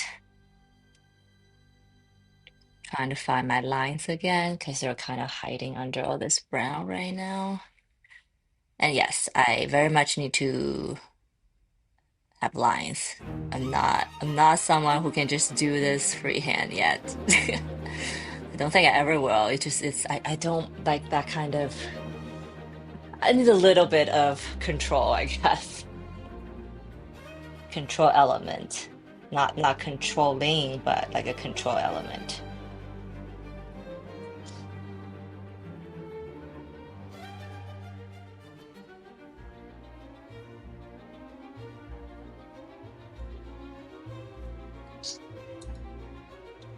Good question. Actually, I don't know for 100%. Oh, you don't know 100%. But it was more of seeing other artists creating. I just missed that and wanted to do it myself again. Also, one way to motivate myself is also by streaming. I love that. So that is absolutely a motivation for me too, because I noticed that when I started streaming, I was much more disciplined about working on it every day. Because I do feel like with art, or if you want to be good, you kind of have to work on it almost every day, if not every single day, right? And when I started streaming a couple years ago, which I just had my 100th episode last week. Today's 101, which is kind of funny. It's like, oh, it's 3 digits, yay! Uh, but it has taught me to be disciplined, to have a schedule for my art. And then, last thing I wanted, what you said made me have a thought is that I think when you see other people doing art, you miss it. I think that's like your inner heart calling. Like you need to get back to it. It give you a very clear like sign, and I think that's wonderful. So congratulations for finding your way. And then now that we're all both of us, we're talking about both of us, just had to stick with it, be disciplined, be consistent, and then see what happens. Maybe nothing will happen, but a lot of things could happen, and I think that's the exciting part. Lately, I've been trying to tell myself to listen to my heart more. I don't know if you guys ever feel like this, but sometimes you like your heart has a thought, It might be a little bit ridiculous. It might be like, oh, what? Where did that come from? So then we like use our logic brain to talk ourselves out of it or ridicule it so we don't do it, whatever it may be.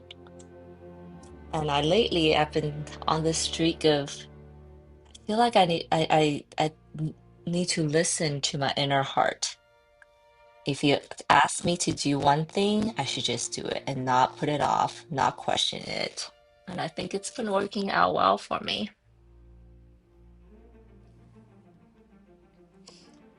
I say that because I wanted to do a daffodil, right? I had a dream about it actually. I had a dream that I was making a daffodil. In my dream, it was like a black and white line drawing on a giant wall. And I woke up, I was like, oh, I guess I need to make a wall sticker for it. It's something I saw in or started selling in my Etsy shop.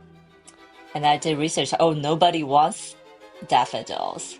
But I'm like, but I had a dream about it. So I'm just gonna do it anyways. It might not go anywhere, but it might go somewhere. But I was just using that as an example of that we all should listen to our heart more. Less the brain, more the heart. Okay, cool.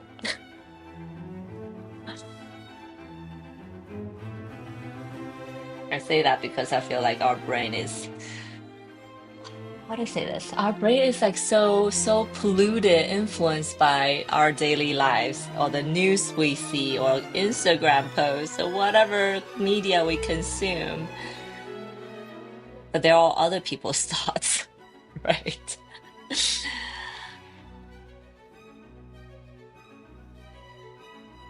But the heart, whatever your heart says, is like yours, ours, mine. It's too much input. I know, it is so much input. It's so much input that we're just getting confused about what is our thought and what is other people's thoughts.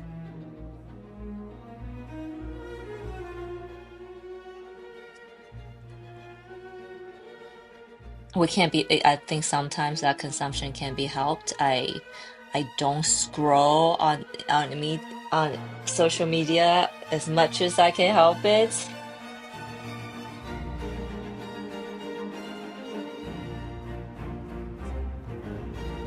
Sometimes if I'm just waiting for something in the car or something, I tell myself I should just like wait and stare. And maybe that's not a bad thing.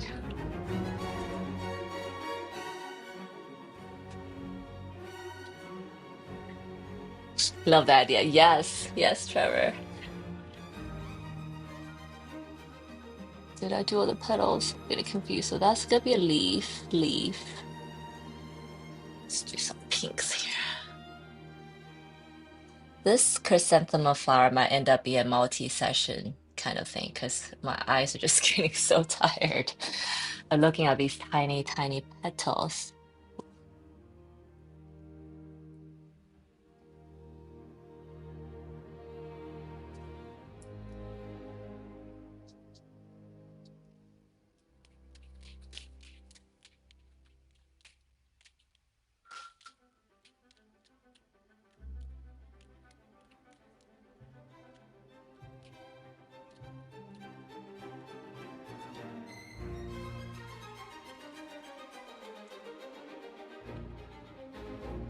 Actually, it was like I became a shoe designer because of Dream, actually. So I guess I listen to my dreams a lot. My dreams is very foretelling of who I am, maybe. Dream is a subconsciousness. It's a good idea.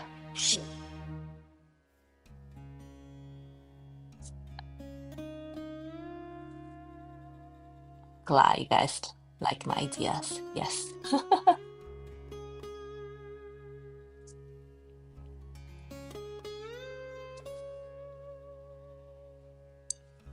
I know that sometimes we have ideas and it's much harder to put them in practice, myself included. So when I tell you guys these things, it's also like a little reminder to myself that, oh yeah, you need to do that.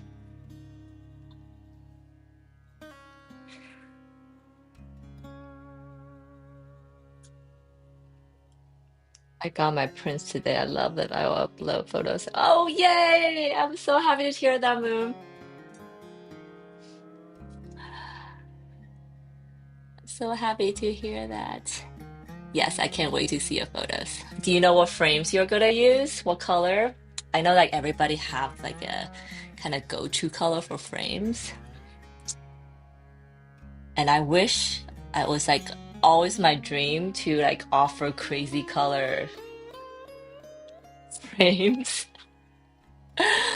But nobody else seems to think that's a good idea.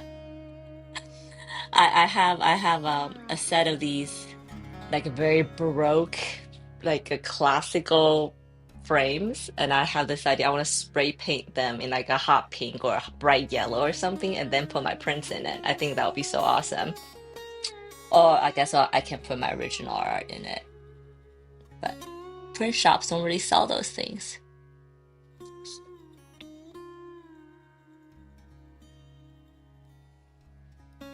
But I think it also depends a bit how much freedom you have somehow.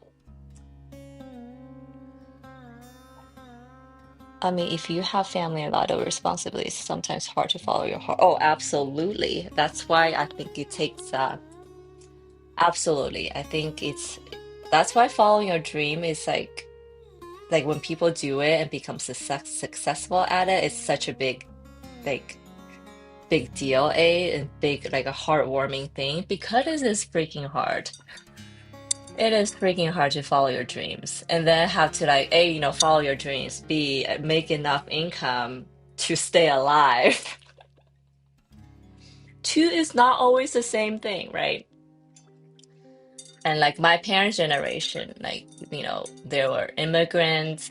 I'm sure they had their dreams, but they didn't do any of that. They just, my mom, I guess both my mom and dad, they worked like very typical jobs, like for a Chinese immigrant, they worked in construction. Well, my dad worked in construction. My mom was a waitress at a Chinese restaurant. I'm sure they both worked at a Chinese restaurant at some point. And in Chinese restaurant back in the days, probably still today, but the hours, you work 12 hours a day, like 6.5 days a week. There's no time for dreams, right? We just had Daffodil Day a few days ago. Oh, Daffodil Day, that's interesting. But yeah, Trevor has a print on his way to Australia, so it might take him a couple of days, couple more days to get it. Right now, I'm using see-through around the print buckle frame. I want something different though. Oh, see-through. That's called a floating frame. I just started. I love them so much. In fact, I just ordered a bunch of floating frame myself. I think they're so awesome, and they display prints so well. And I think the see-through part, like your wall kind of comes through in the back. So just like, oh, otherwise you might have like a white matting or whatever. So it's like very serious, like a very like gallery like, which is like a look I loved the longest time. But then when you have see-through, like your wall comes through. It's cool. The floating frame. And gold is very good. Gold is like a neutral, I believe. I really believe that. It's like beige, right? But it was something different though. I don't know. Maybe like a fuchsia frame to match your rug too. Would that be awesome? How t- Framing is like a whole new other discipline, I feel like.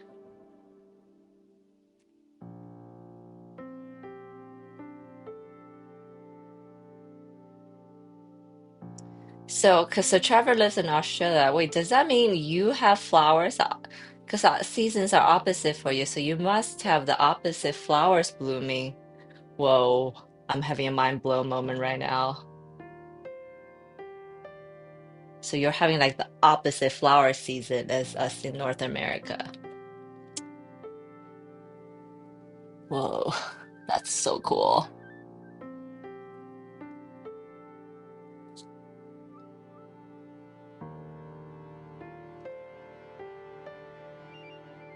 Go back to like the follow your heart part. There's also this risk.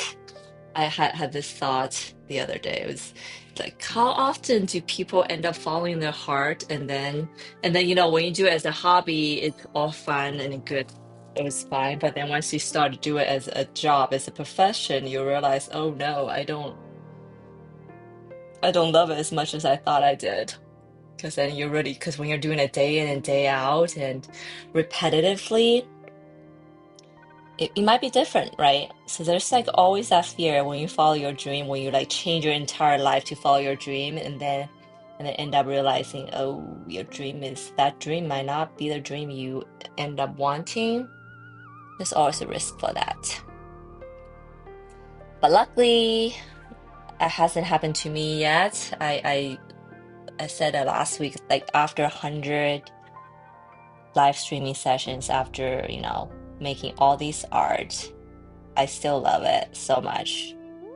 Still get so excited to come to my studio to work on my art every day and coming out with new ideas for art, which is so exciting. And there's just so much I want to make that I haven't had the time yet. So I guess when I run out of ideas, when the coming up with idea becomes a chore, then I'll know. But hopefully that'll never happen. I feel like that was kind of how I felt about shoe design in the end, to be honest. Oh, how are we doing with these colors? Um, which is something you didn't realize, right? When I started shoe design, I was like, oh, all these beautiful high heels and designer brands that they do have these super avant-garde shapes, like super awesome, like ideas you can explore.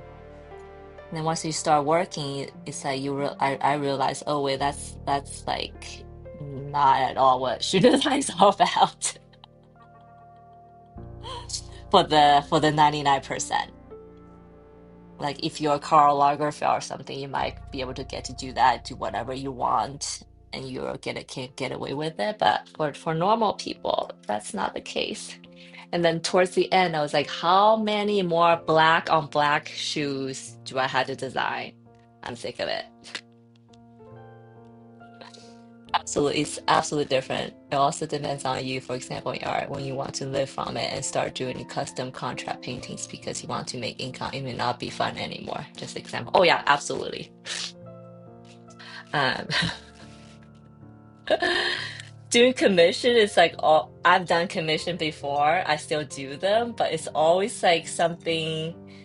Um, I do commission, like I have repeat customers which I know how they work and I work with them well. So when I get these requests, it's fine. But when I get new commission requests from the people I never worked with, it's always like a little bit nerve-wracking. You're like, okay, I don't know how picky they're gonna be or how exacting or how um so many things, right? Like, everyone's different. There's so much room for, or like if they're gonna pay me. I also hear so many horror stories that like artists do art and they spend so much time on it.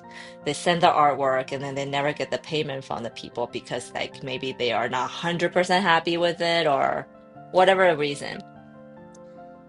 It happens so often so that whether you get paid, whether they're gonna like it. Yeah, so many variables that could go wrong when you do commissions. But luckily, I haven't had really bad experience with it. But you hear it all the time.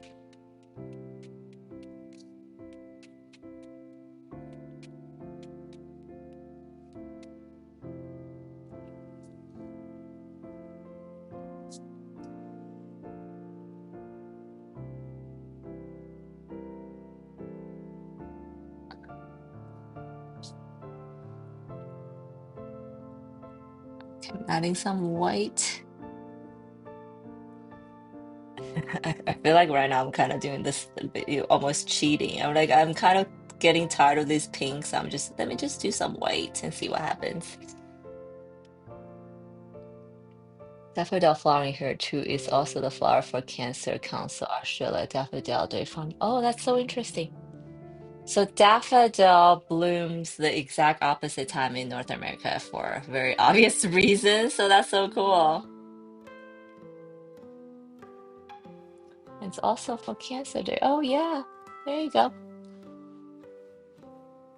Did you do any fundraising activities, Trevor, in Australia? Yeah, I've heard stuff like that too. One artist said that they want at least half the money before she start painting. Yes, yes. So at some point, I made myself a little contract after much researching and Reddit hearing, is that you kind of had to, when you do commission with people you are not familiar with, it's like a contract is very necessary, and you kind of had to spell out all the exact terms, like, how many rounds of revision in the sketching you're willing to do. Um, as much detail as you put in it as possible, like payment upfront, always deposit should be half of it, and like no return, or yeah, so many things. I have a contract somewhere, a template, but yes, half upfront is almost necessary. But I don't know about you, but for the longest time, I felt bad about asking people pay me for art, or just asking people pay me, period, because it's like it's uncomfortable to talk about money, right? Yeah, it's just also uncomfortable to talk about money, especially I come from a culture where you don't really want to talk, or you shouldn't talk about money. It's like a taboo to talk about it. But if it's a business, then you have to talk about it. And then asking people to pay you is always like, ugh, like, can you please pay this invoice? It's been 90 days. But I'm much better about it now. It's because guys, this is my way of making a living. I should not feel bad about asking people pay me for the work I did, right? But it was definitely a little process I had to go through in my head. I think it's almost everywhere at 2000. Right. Yeah, see, there you go. Well, I read this quote one day. Uh, it's like the two things you never talk about with your friends. It was like money or taxes, and then your sex life. That's like, don't ever talk about it with your friends or people you know. A few years ago for breast cancer raised 15,000 US Australian dollars. That's awesome.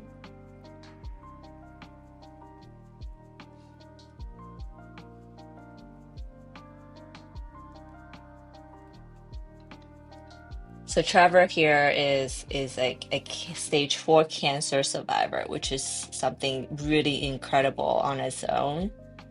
And now he is, I think, yeah, pretty involved with a lot of the cancer related things in Australia. And also he lives in Australia. Poor Trevor has to wake up super early to catch my live stream if he wants to catch it. I appreciate you, Trevor.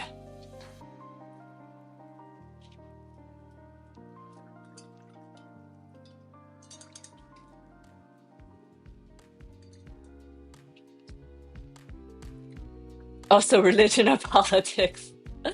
I know, Moon. That's so, I know. It's kind of crazy that now there's like more and more topics we can't really talk about with just our daily normal people, because people get so offended or so heated about it. I'm the same way. It's like like all my friends and stuff, there's like some things that just uncomfortable to talk about now. I don't think it used to be this way, right?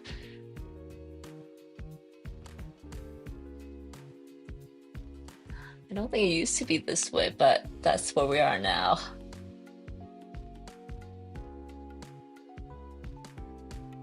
Religion, politics, money, and your sex life. There you go.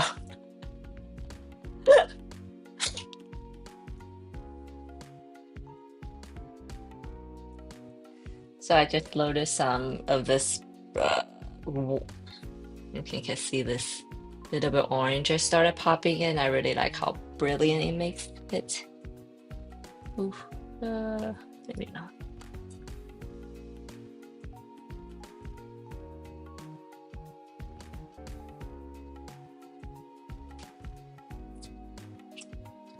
that.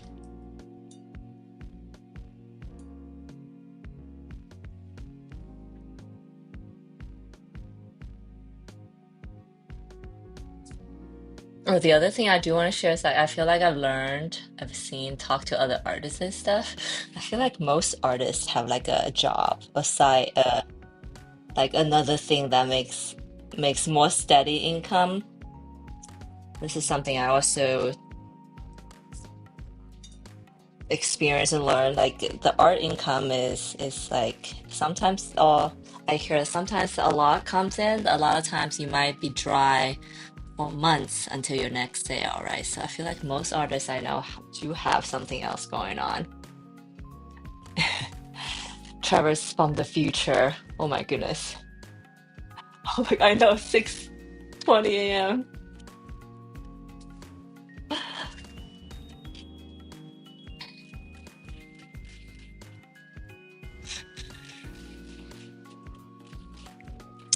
I'm like losing track of this flower. What's happening here?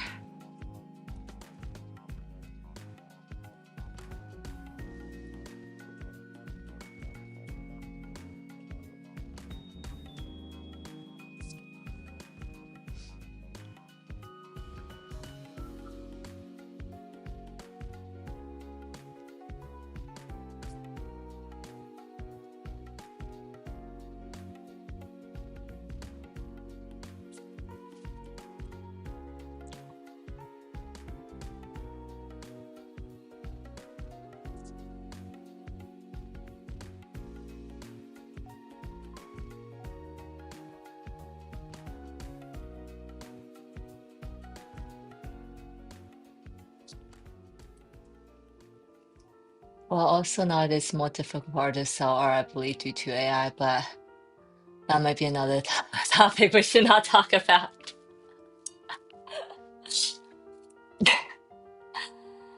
I just thought, well, so here's what I think, right? I feel like AI is really not stopping people from buying art because I feel like the people who, unless you're, how do I say this? If you're okay with the AI art, then maybe it's, how do I say this? Um, so my beliefs that there is for to Art Eater for anybody who was curious. So Art Eater said that nowadays it's more difficult for artists to sell art. I believe it's due to AI, right? And he said that it might be another topic we don't want to talk about, but I'm okay with talking about it, so let's do it. So here's what I think, right? I feel like the people who will buy AI art anyways is probably not someone who will buy art, real art anyways, so maybe there's no conflict. And I also feel like if an AI artist spent a lot of time on making the AI awesome and then sell it, then I still think that's okay. But that's just my personal opinion, right? Um, I think it's always hard for artists to sell art. Uh, I think it's just always been hard due to the fact that artists, many reasons. Artists, they're like self-deprecating people. They hate to, go out and sell. Oh no, is this a color one? I've heard that, and then like marketing yourself. Marketing is such a dirty word to artists.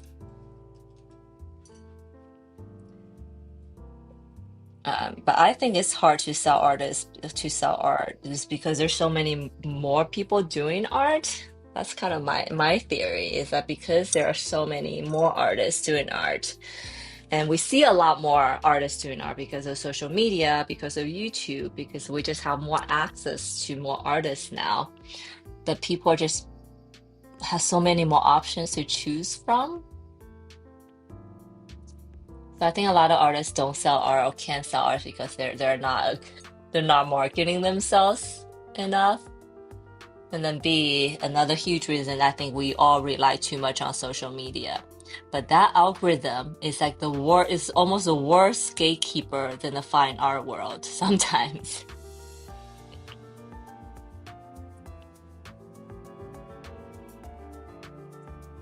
Yeah, because sometimes I before I spend so much time on trying to get get my follower up on Instagram and all the other places, just realize, oh my gosh, I'm just posting for the sake of posting, and this is not art, right? I'm not making art. I'm not spending time on making art. I'm spending time on making these things so that I can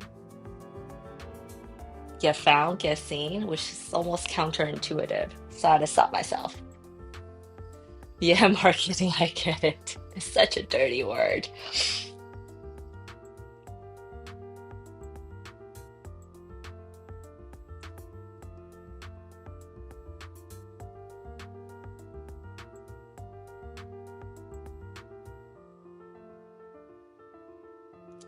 I read on Instagram the other day, well, not the other day, a while ago now. Ooh, I should do that.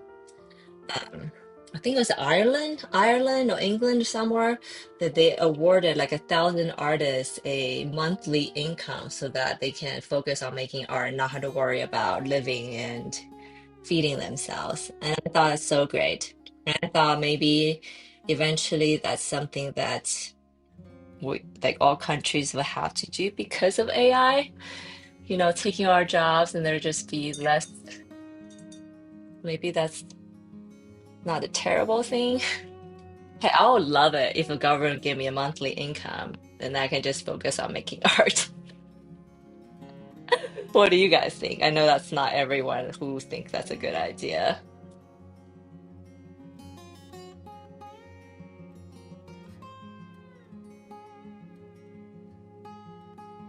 Like an arts grant to further our culture.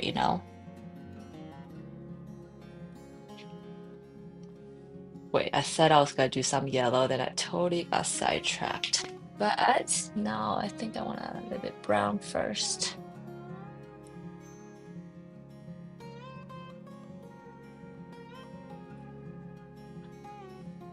Great idea. Right, Moon? Yeah. I think it was Ireland who did that last year, a couple years ago. Yeah. Yeah, I heard that. It's really awesome. Yeah, I heard of that, and it's really awesome. Oh, cool, you heard it. But on the other side, people may misuse it and say they're artists to give money. Yes, there's also that possibility. Why do people have to ruin all good things, man? Just need like one or two bad apples and ruin it for everyone else, right? And yes, I can totally see that happening too. So then the debate becomes, do we not do something great because a few people might misuse it and then not benefit the other 80%? Or do we, you know what I'm trying to say, right? Like, do we focus on the 20% or focus on the 80%? There you go. And maybe just build in that 20% misuse as marginal error. Because I know that a lot of retail companies, they build in shoplifting and theft as part of the operation cost. So for everybody who shoplifts, we're all paying for their product actually already. So somehow you try to prove it and you are an artist, but then there is AI. That's a problem. UT in general, it's great. Yes, there you go. We live in such a problematic world where all these are problems with no solutions.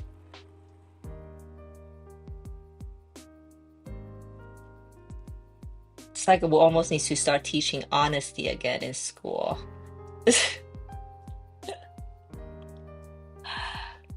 But in general, it's great, yes. I can also see people like, have like multiple identities and then claim multiple shares of it or something. There's just so many ways.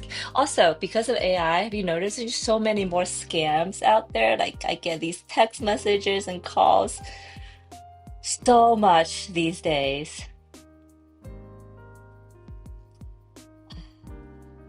That's why I don't answer phone calls anymore.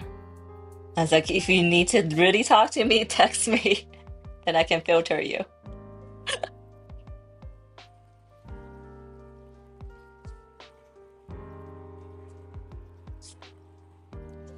Okay, guys, I might need to take a break from these chrysanthemums and do the other one. Actually, I think I'm just gonna like block in all the colors in for the most part and do the details another time later.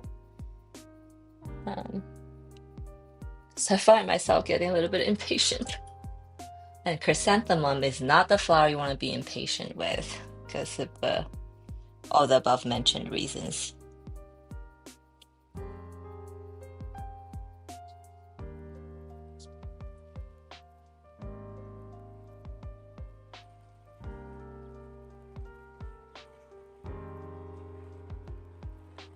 You know, I wish Etsy and I think,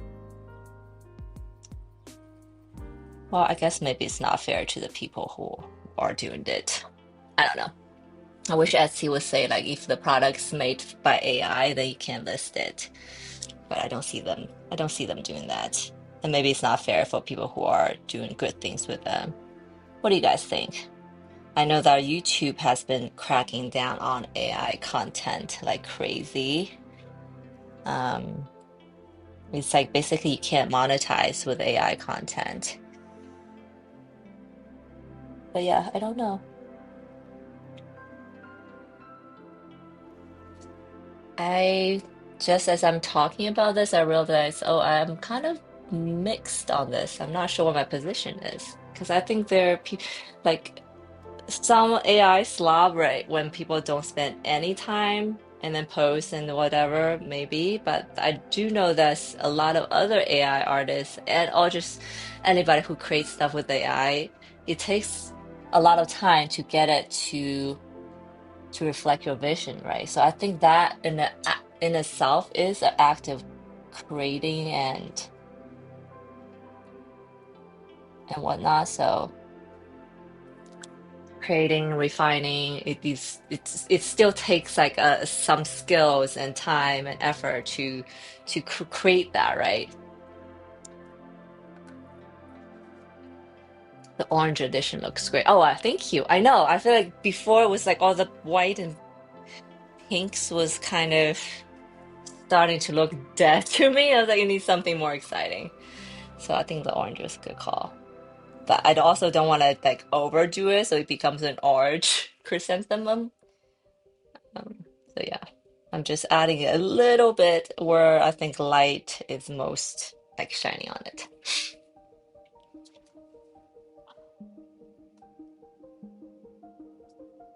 Just a little bit, not overdoing it.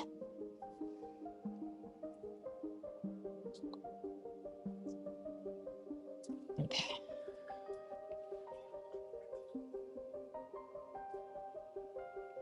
I'm gonna back off on this one just a little bit. Hmm. I think this is my favorite flower. Well, this needs a little bit more work, so you'll get there. I'm gonna work on this and then stem. Then I feel like that's like a pretty good for the first pass. Yeah, I'm gonna go back out, like refine the edges, add more white, push the contrast more definitely. But okay, I like the brown. I think I need to go add more brown to it. Yeah,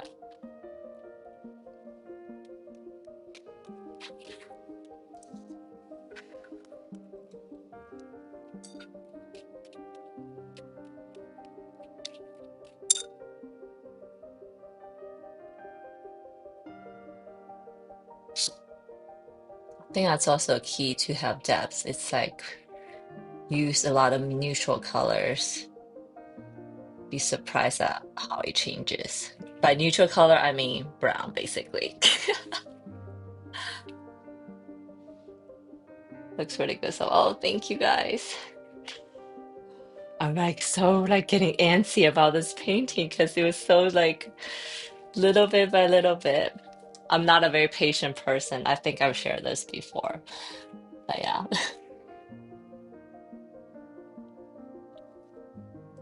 It's like I just want to zoom through this so I can, I don't know, have an easier time with it.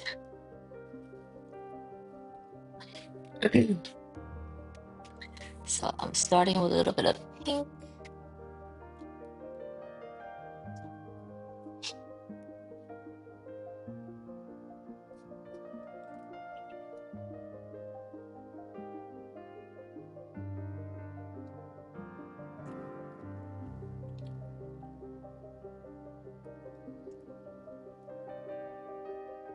I always call my painting there's like the ugly girl phase where things just like kind of right now actually to be honest. It's like it's you can see what it wants to become like a teenager. You can see what it wants to become, but it's like not quite there yet. It just needs a little bit more work, a little bit more time.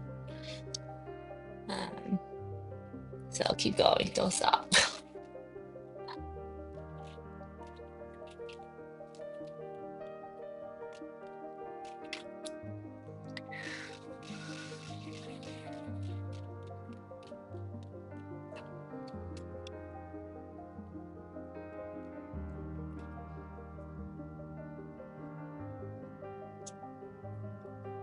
I do love me some pink chrysanthemum though. They're so pretty.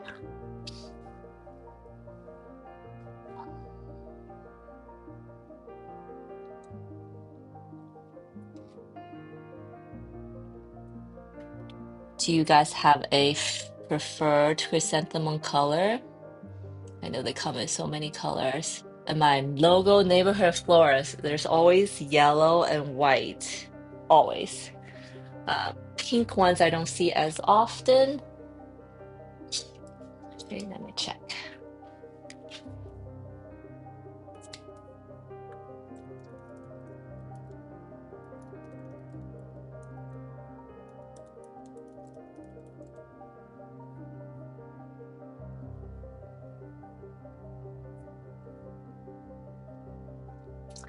Oh yeah, the pink one is awesome. The center is pink. There's orange yellow. Oh, that's cool. Oh, there's like a color of fire. That's awesome. Oh, cool. So yeah, lots of purple. Well, not lots, but purple, pink, yellow, very common, orange. So it's like orange, red, pink, and the green one. I like that. I like those green ones. But yeah, I think yellow and white is your most common ones. Fascinating. I love the pink. I need to I'm going to need this print too. I love the pink. Oh, thank you, Moon. You're so awesome. I love that. So when maybe when your birthday comes around in a few months.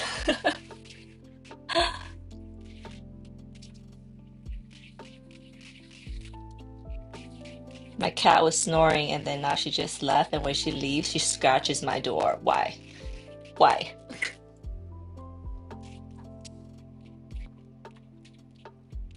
I feel like my cat and I are in a little bit of passive aggressiveness right now.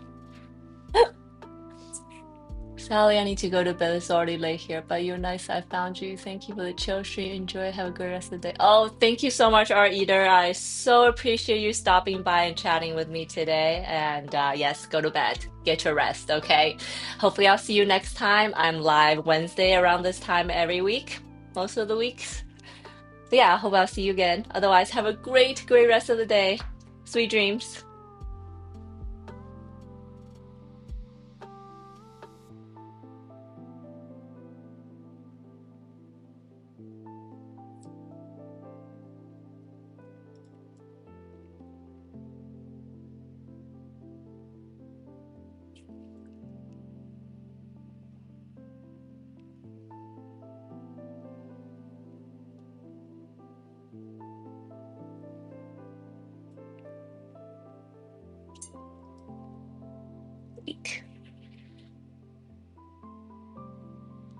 What you don't want to do with gouache is adding too much water.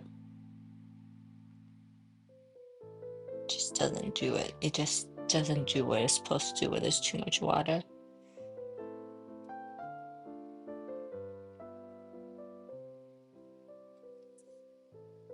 So I'm like anxiously trying to get through all the flower because I want to do the green stems.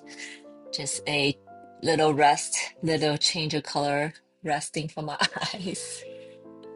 I think once I get that green in, this whole thing will look much more finished. Oh, let's see if I can do this. Oh, okay.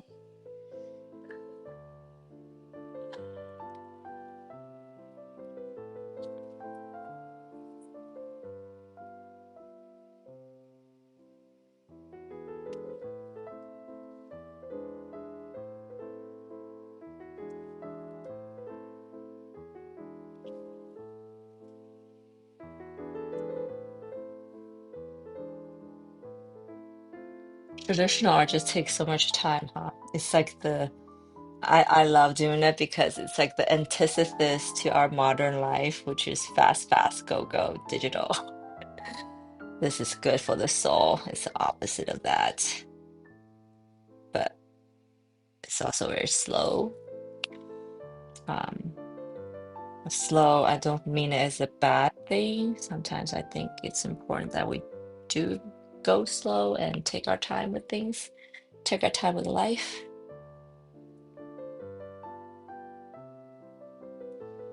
Sometimes I also think, I guess there are two ways you can think about this, right? Like life is short. We all have limited time on this earth. So you want to do things as fast as you can so you can do as much of it as you can. Then the opposite thinking would be life is short, so take your time to enjoy everything that you do. Savor it.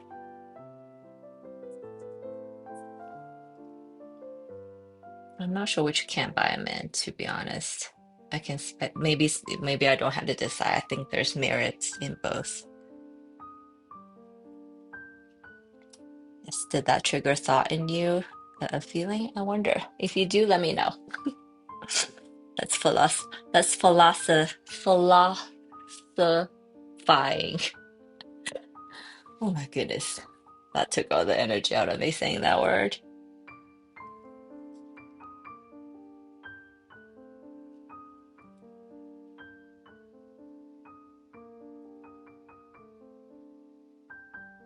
So,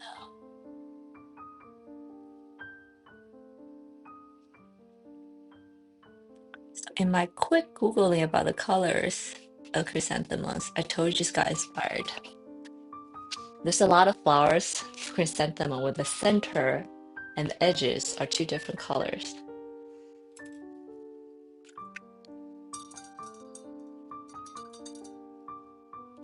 I might need to do that.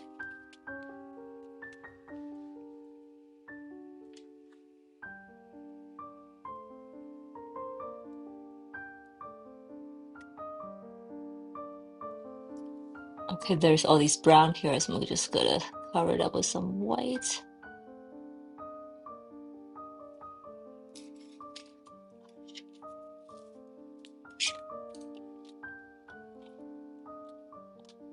Oh, I think I've shared this a long, long time ago. But does anybody recognize what this is?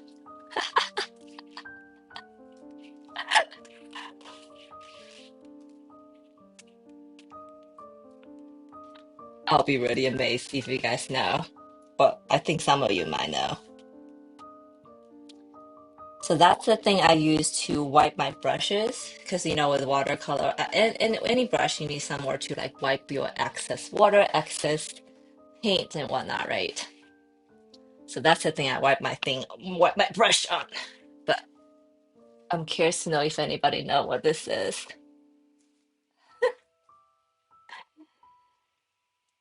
I'll give it a minute before I reveal.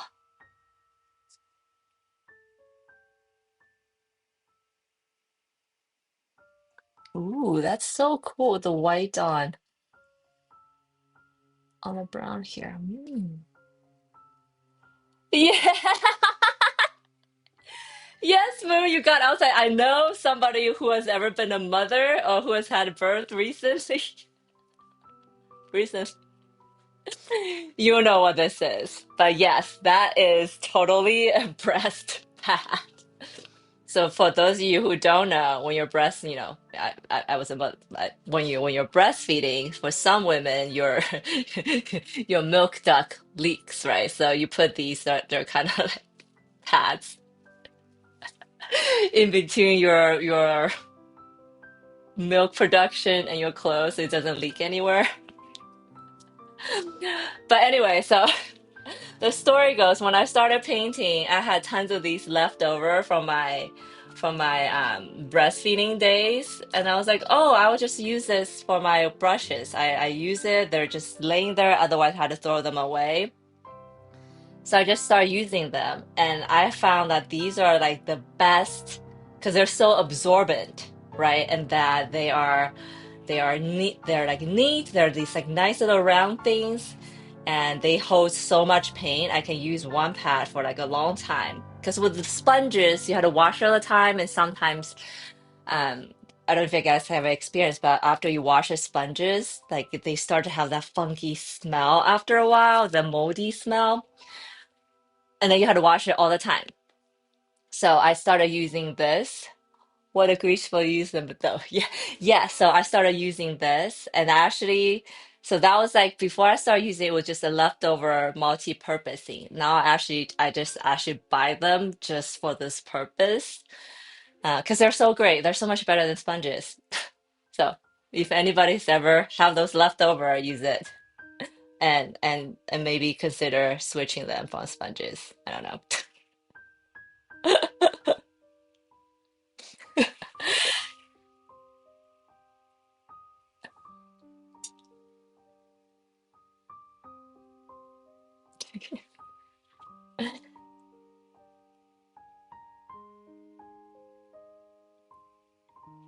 So yes, that was a little behind the scene. I don't know why I just decided to share that right now. Because probably because I was looking at it. Happening here.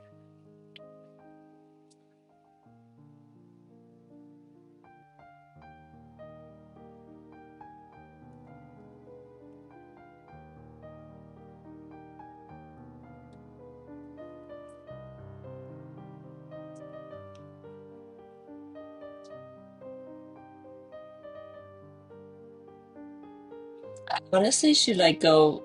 I'm on my face group Facebook group for my daughter. I'm sure I should just anybody have these extra that you don't want, I'll totally take them. In fact, I'm gonna do that, right? Why not? I'm sure a lot of a lot of women have these leftover from their breastfeeding days and not sure what to do with them.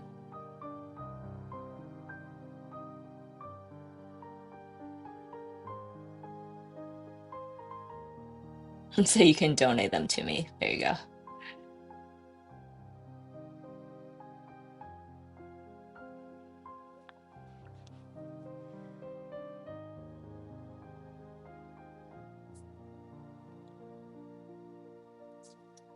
Hmm.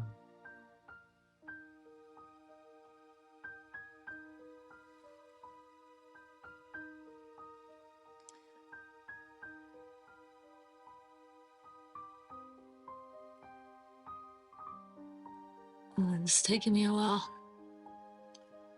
Um,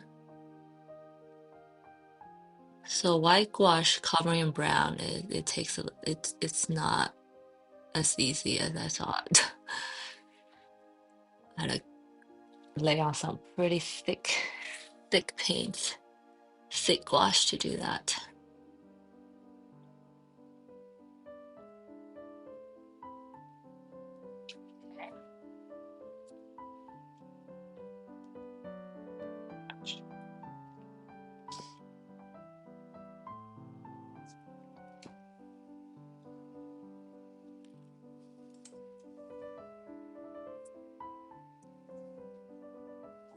Let's see, I'm gonna add a little bit of a new color.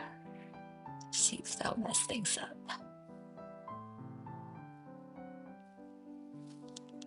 A cool. No, not good.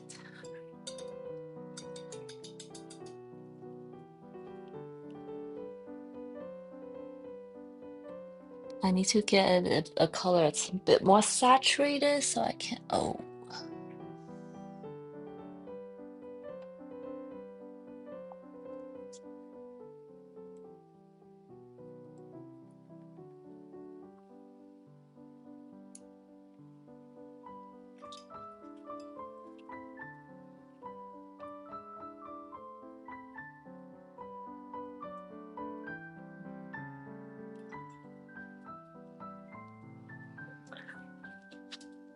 new color.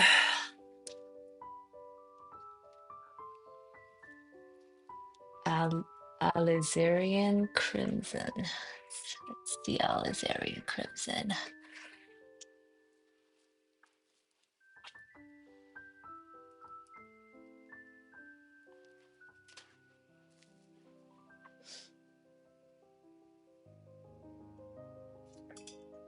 Oh, back to my magenta. Or maybe I'll make some magenta with this.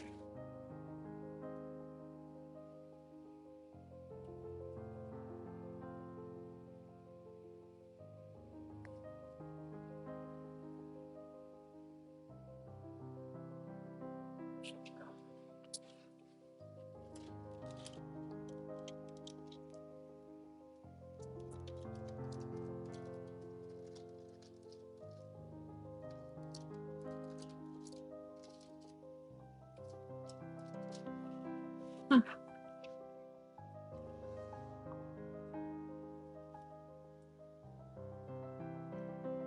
Let's add some purple to cool it down, maybe. Okay, that's better.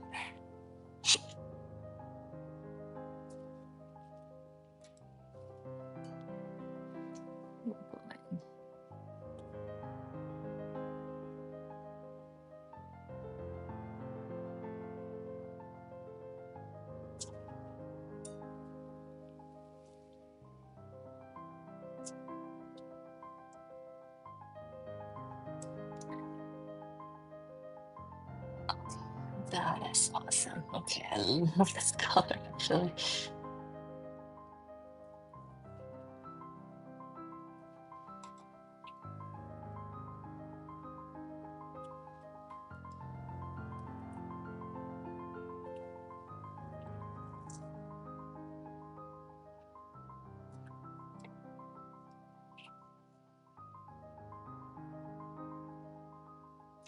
I'm basically dropping this color under, like, in the very corner of these petals where the shadow is the darkest.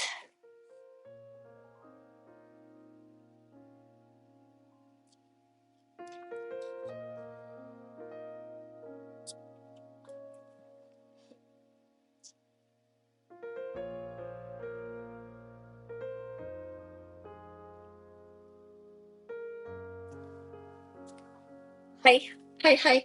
Hello, the Savager. Welcome. I am doing great. I am painting. I'm in my studio. No complaints. How is your day? So I am working on the November birth flower of chrysanthemum. This is like a 12 months of birth flowers that a series I'm working on. This is number 7, I believe. So I'm more than halfway there, which is exciting. And I usually work with watercolor, but this is of gouache right now.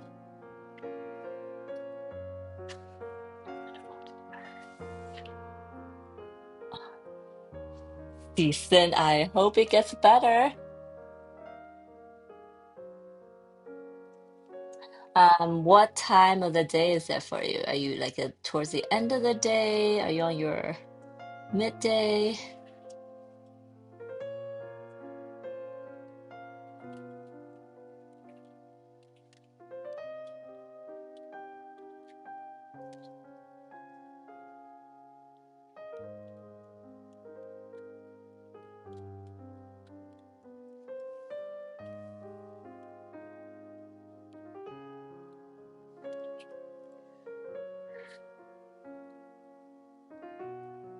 This color in this corner really has a lot of impact.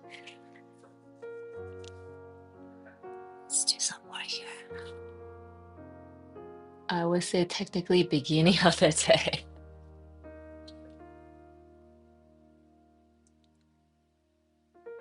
So it's either, okay, so it must be really late for you or really early for you, but either way, it's middle of the night for you. Oh, it's 2 a.m. There you go.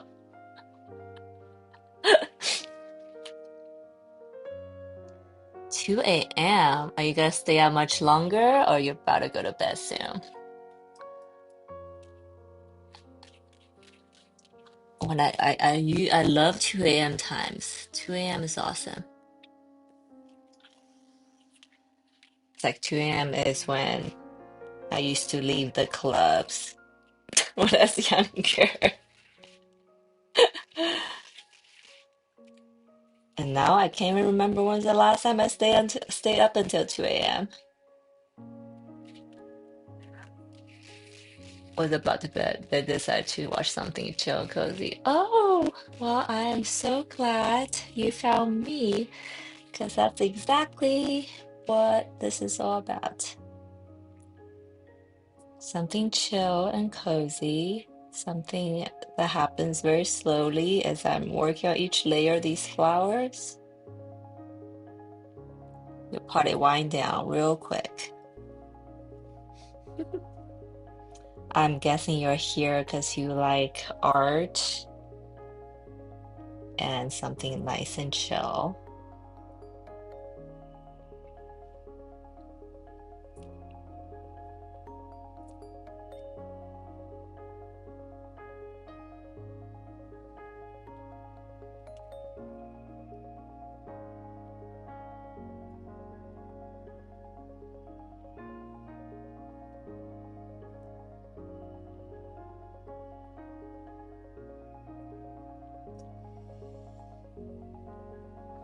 Okay.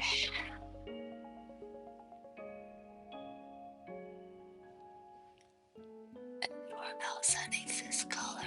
Maybe here. I like watching people make art. Oh, awesome. Well, welcome. I'm so glad you're here. And I love to make art, so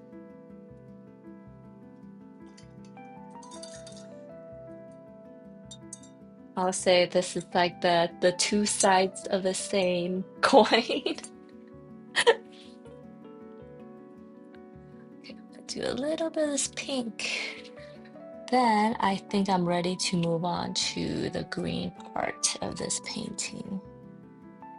I think once I have the green in, I'll probably go. I can see how the rest of it is doing.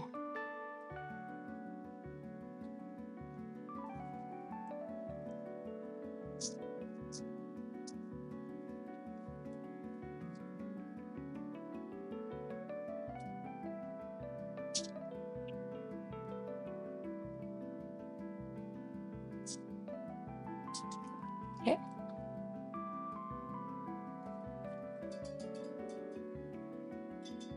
Since I'm not much good at it,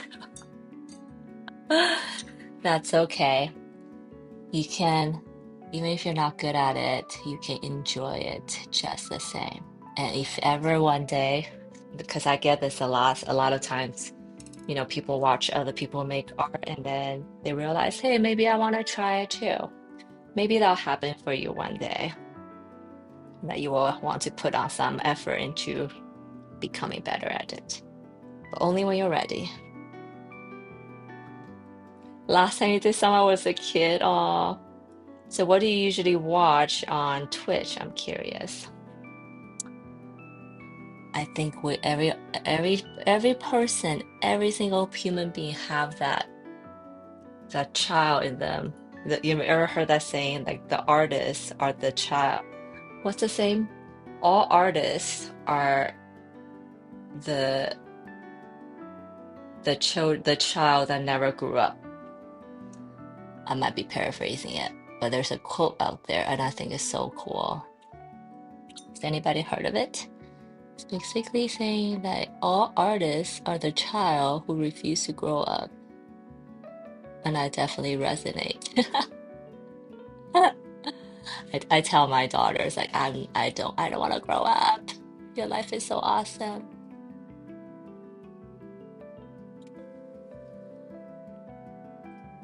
Some games and all. That's cool. Well, I feel special that you found me on Twitch.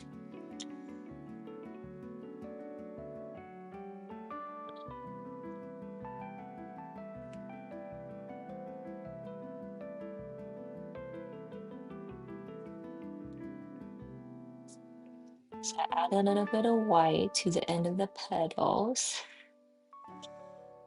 especially the areas I forgot to last time. But I think I'm gonna move on to the green. I think this flowers is looking pretty decent right now.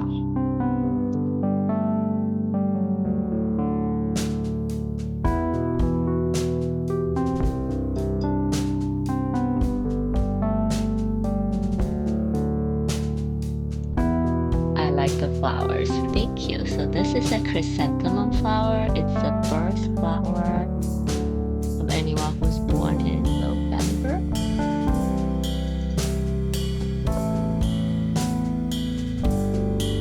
If you tell me your birth month, I can tell you what birth flower you have. Okay, so this is the fourth flower of this cluster. So I do them as like a bouquet, right? So instead of giving someone a real bouquet that dies, after a week or two, you can give them a painting or a print that will live on their wall forever. So this is the chrysanthemum. I should add a little bit of yellow to this one. See, the ones that once have yellow just look so much better, huh? Let's do that. Okay, well, so I lied. One last thing before I move on to the stems. Well, it's more like a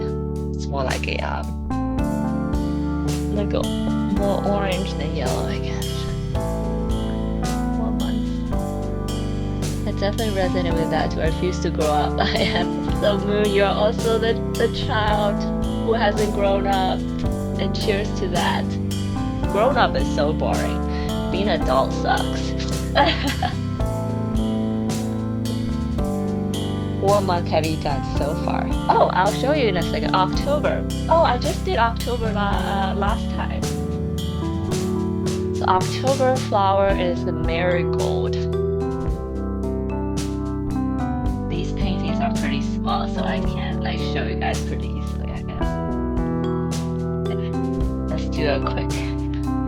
Let's take a little break, and we'll see what I've done so far.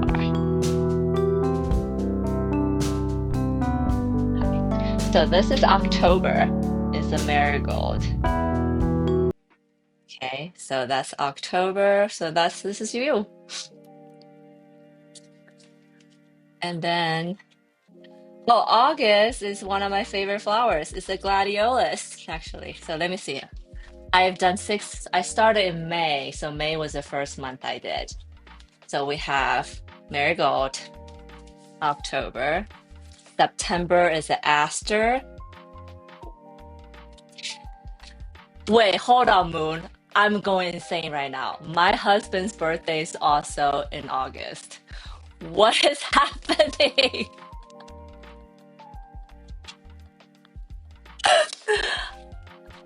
Moon in the audience, we have the same life, I swear. So this is October, the gladiolus. I mean, not sorry, August. August flower is a gladiolus. I did them in this really red and pink tones. And then this is July, the larkspur flower. I really like this one with all the blues and purples. And then June is a rose.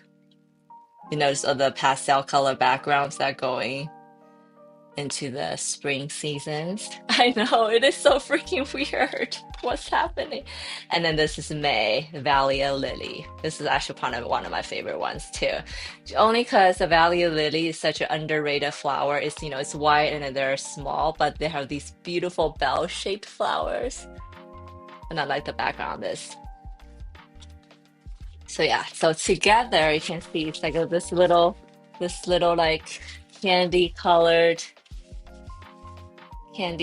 pack. Oh, try to show you this. See, together it's this candy color pack. It's fun, yeah? So we'll have marigold, aster, gladiolus, larkspur, roses, and May is Valley Lily. I thought these might make a good playing card deck. I'm not putting like this together. Um, but anyways, I had this. I'm gonna do it. One day I'm going to do it. I want to make Moon. You might have the same idea, but I wanted to make my birthday month flower, which is the daisy, which I haven't painted. It's gotta be the last one I paint, and the gladiolus. Because my husband's birthday's in August. I had this two huge canvas I already prepped. I want to do him and my birth flower bouquets on this giant canvas in oil and then have them in our entry hall. I thought it was like such a brilliant idea that I'm gonna do it. I have the canvas prep, it's just laying there. I just need to find the time to do them between all my other art. That looks so good. Thank you so much, Sarah, and for everyone who's seen it. So yeah, I thought having these like giant bouquets, it's like such an awesome thing. Then if I do oil, then I can really just like layer texture on, making it more 3D. Um, but these I'm gonna, have them in my Etsy shop when I'm done with them. But because these are more flatter, they're smaller, I think they work really great as prints. But when I had to do the big oil of making them 3D, I think it's so awesome, right? So yeah, the spring colors are lighter, and then we get into fall, it's starting to become more um, muted and more, uh, the fall colors. And then this one here is November, and then this one here is December. There you go. That'll be beautiful. I know. I'm gonna do it. I know I'm gonna do it. Now that I told you guys about it, I definitely have to do it. But oil painting, they just take so long, and but yes, I'm gonna do it. So yeah, those are the idea I have. That's all these ideas we have that have no time for. Okay, so I'm gonna do the leaves now. I want to do the leaf before I move on to the second one because then you guys can really see what's going on. And I can already see there's areas of the background I probably should go back and darken with the burnt umber because now it feels since I covered up a lot of the dark areas, like so now it seems not as cool again. Okay, sounds good. Have a great night, Savager. No sorries. I think I'm very grateful that you stopped by, and then yeah, go get some sleep or wind down. And thank you. I am having a great day so far.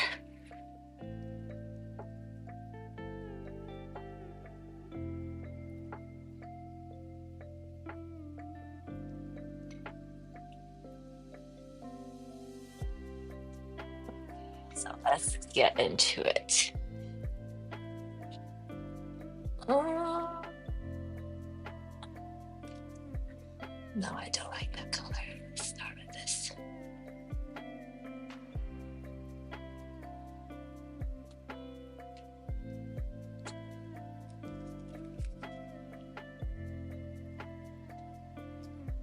I always like these like mossier green. I think it'll be better for this one. So let's go with that.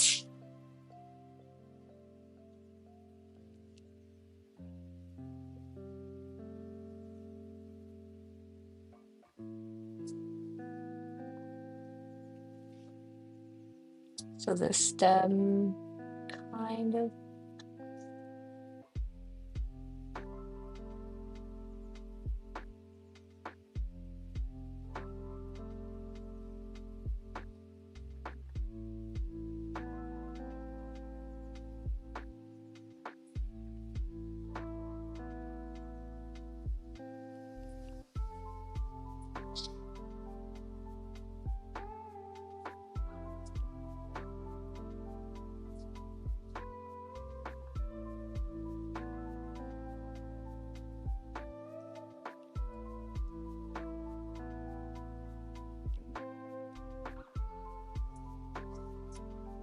I'm trying to keep my steps. Okay, that's here, that's here. This one kind of comes down here. And then we'll have one more here that you may or may not see, but I will paint it here.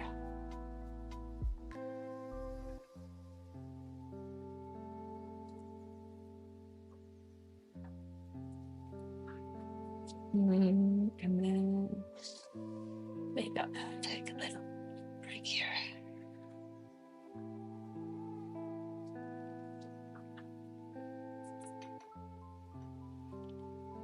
The ones in the back, I'm gonna add a little bit more brown.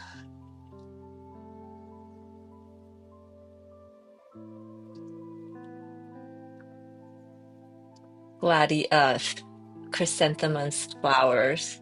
The stem is really thin, right? I feel like that's one thing I like. I wish it was different, but what are you gonna do? Nature. That I noticed that when I have chrysanthemums at home in a vase, the stem part always gets like mushy and gross and sometimes moldy because they have these really thin and delicate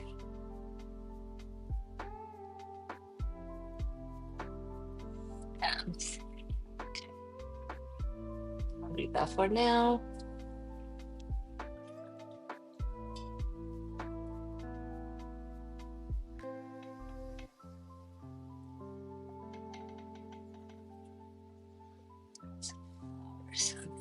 Let's start with this one. Let's start with this one.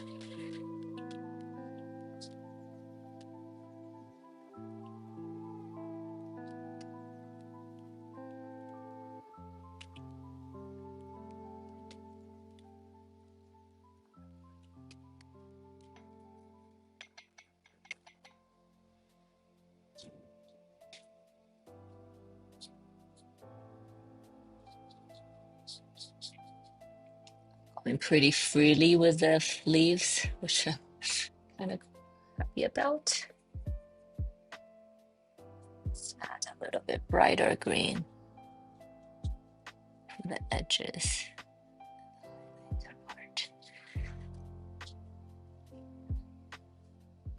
No, let me get closer. You can see better.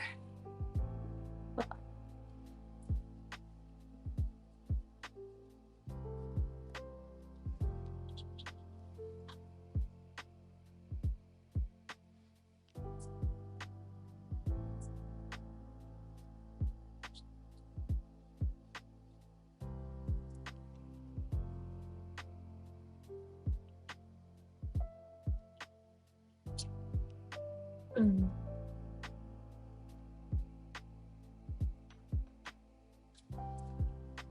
Actually adding a little bit of blue here.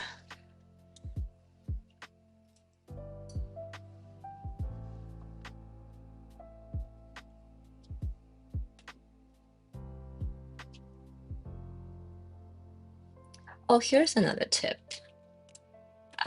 Randomly thought about it because I'm like being OCD right now. It's like I need a new. I think I'm gonna invest in an oval because all my small brushes are kind of fraying. And I was had a thought. It was basically buying nice brushes are expensive. It's almost better that you buy cheap ones. So you experiment with all the shapes so that you find one that you use all the time. In my case, right? And then invest in those ones. Like invest the really nice. Invest in a brush that you use very often. Because I don't really use all my brushes. With the ones I buy, I don't really end up using all of them because you kind of naturally find the one that you prefer, that you like, anyways. So yeah.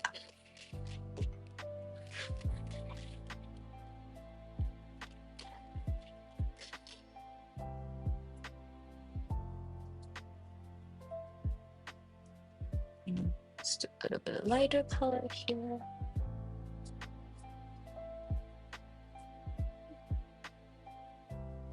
I'm being pretty gestural about these leaf parts.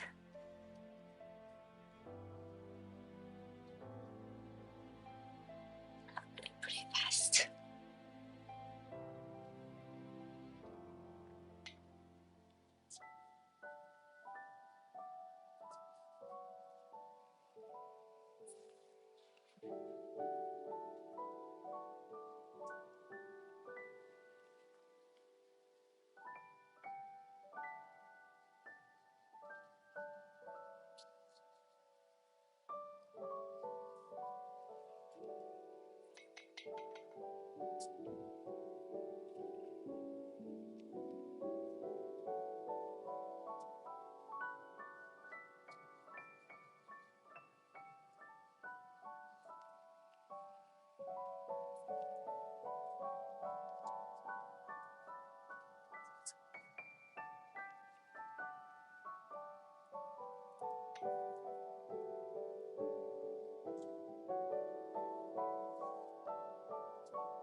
think painting fast has its fun too.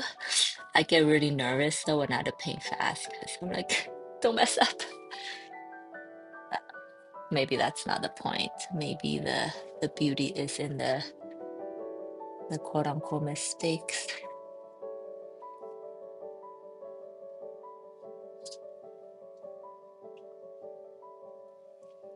Mm,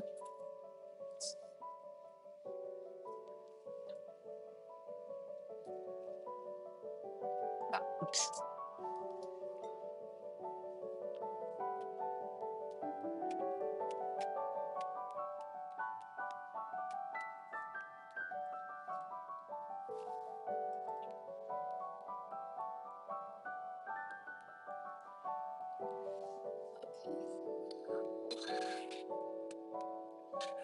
Oh, that's really dark.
What's going on here?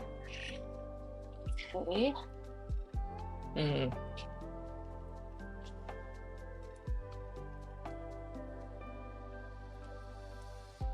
okay.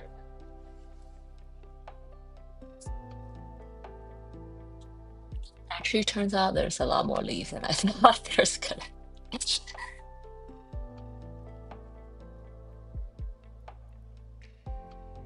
This part is fun painting because I can go. I'm going pretty loose right now, just to block out the shapes. Um, I probably will go back and add a thicker paint in some areas, but probably not all the areas. Remember with the part we said about creating depth is the key is to not over render everything.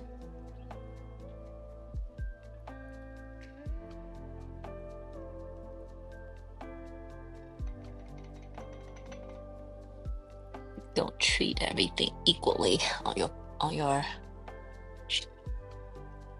on your canvas, on your surface.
Some lighter green here,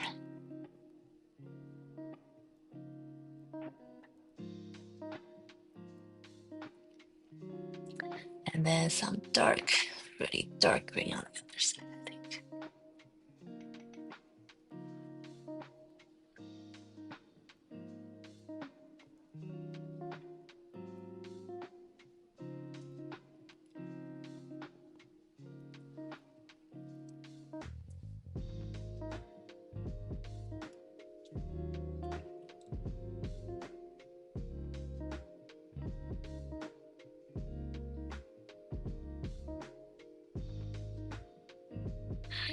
Holding my breath.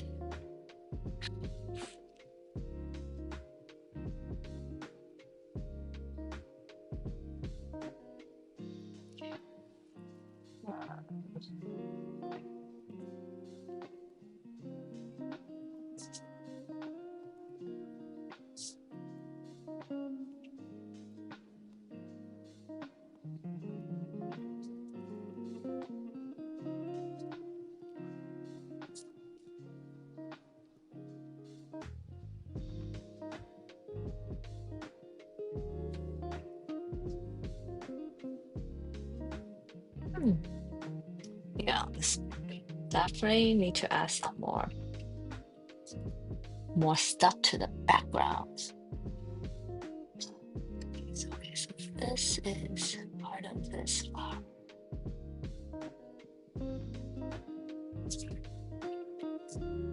So there's some overlapping leaves happening. I'm trying to keep them straight.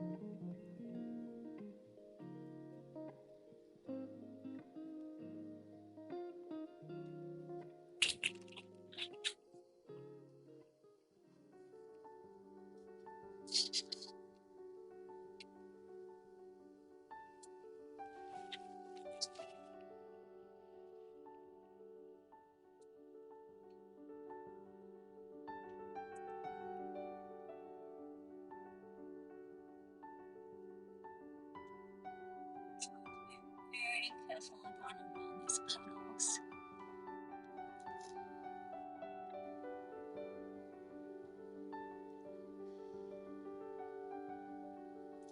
I should probably use a round brush for this one.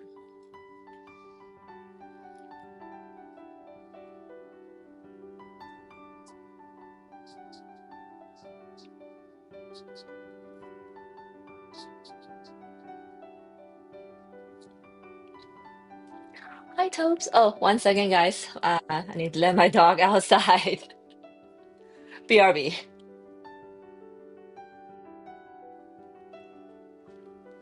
But meet my dog. This is Toby. Remember the year of the dog? This is him. Hello. Okay, he probably needs to go outside. I'm gonna let him out real quick. I'll be right back. Meanwhile, enjoy this.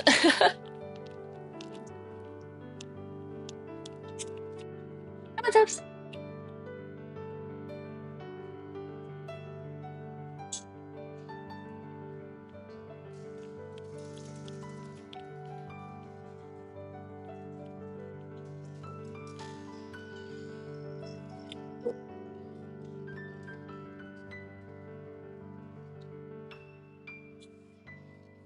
You want to go outside too, cat? You okay?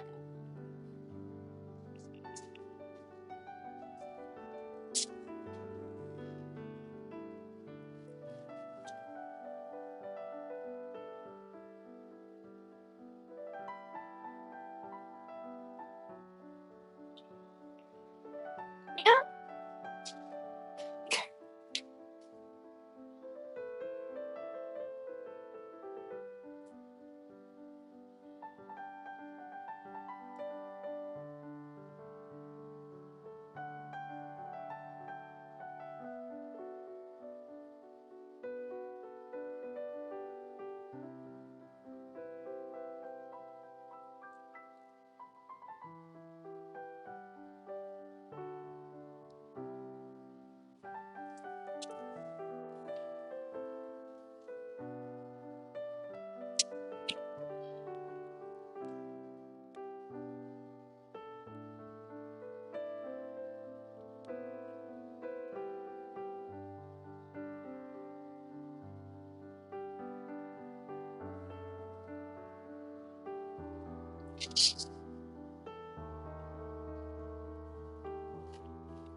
Okay.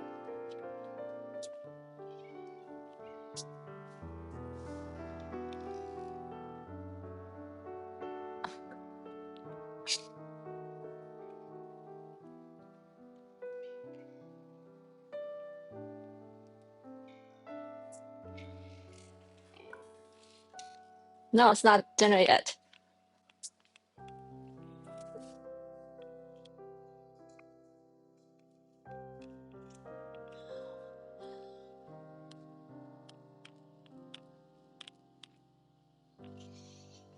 Sorry about that. He decided to stay outside. I'm gonna leave him outside. All right, we're back. Mm. I think I shared in the beginning that my cat's been meowing in the middle of the night, so we need to do a little retraining. And one of the things the internet told me is to do not let your cat associate food with you. I'm like, but I feed her. I feed her. How do I do that?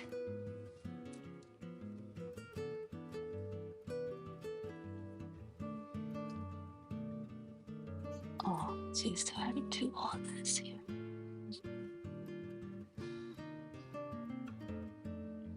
I do like that when I drop in these backgrounds, like the flower themselves become a little easier to look at, and then when I go back to add the refining layer and whatnot, hopefully easier. It's like the negative, the background sometimes is just as important as the foreground, huh?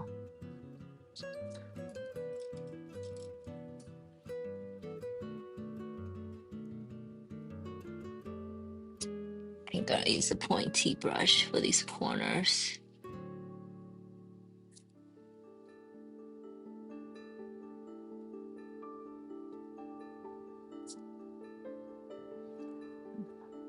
Could you do a cat door? Could you do a cat door?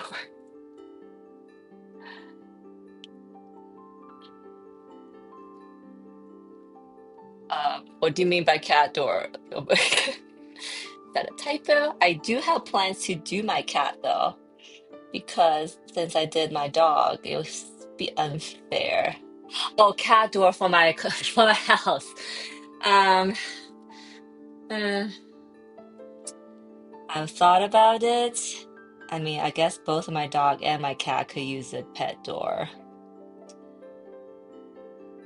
But we do have, I don't know if you know this, but know the answer, but we do have like mouse and stuff in the surrounding area. So I was afraid that the mouse will get it, but maybe, and that's a whole another issue situation. But yeah, I've seen lots of those little voles, little mouse in my backyard at night. So that was my concern. And I know that mouse are so smart, they'll get into anything.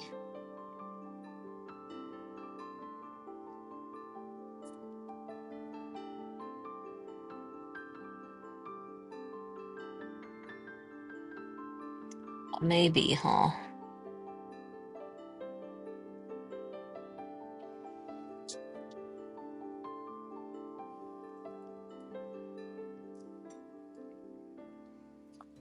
That could solve a lot of my problems. Hmm. Guess I ought to chat with my husband about it. It's kind of a big thing, huh? To cut a hole in your door.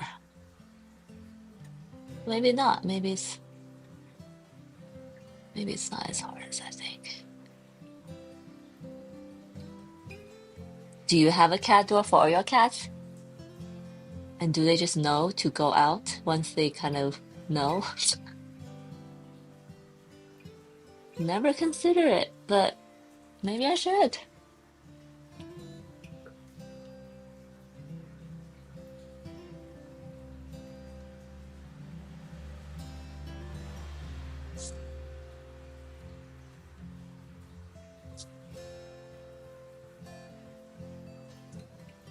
this. I think I'm gonna paint the petals over here.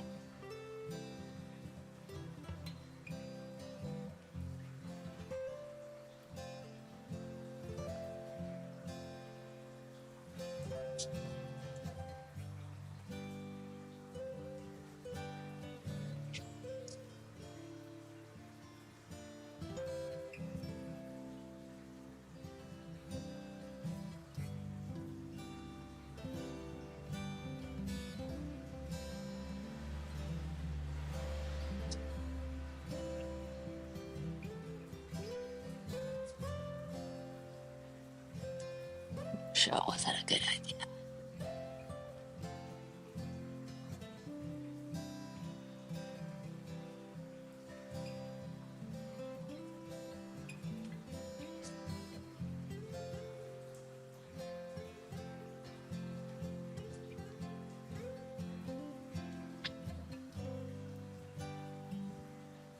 Not for the outside, but we used to for our bedroom.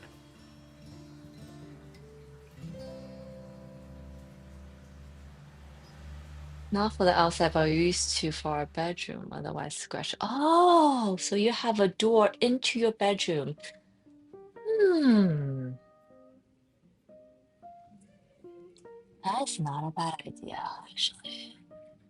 And I can close a door, but she can still come in and meow at me. I don't know why she just started doing this, like meowing so much. She not used to be like this. Like, I read online that when I went on this rabbit hole, when this like with temperature changes, the season changes, they could like start behaving slightly different. Yeah, I need to solution this. It just I made my sleep.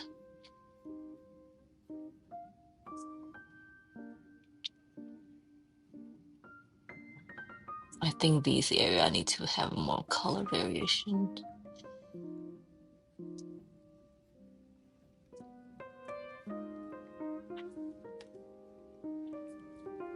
How do we feel about this?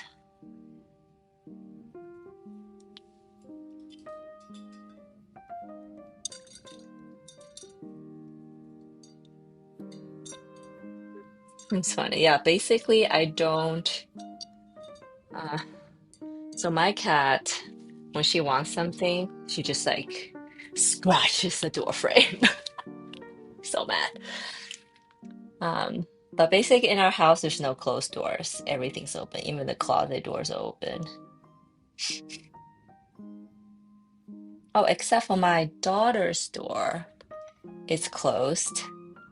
And she used to scratch it, but not anymore.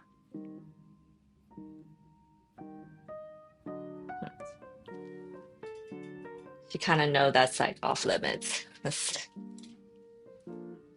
I guess cats are smart in that they will learn what they're supposed to do if you teach them and be patient, right? Okay, so this is what we have for first layer of this chrysanthemum flower. I think I probably do need to add some leaves here to balance this out. Yeah, this already some leaf.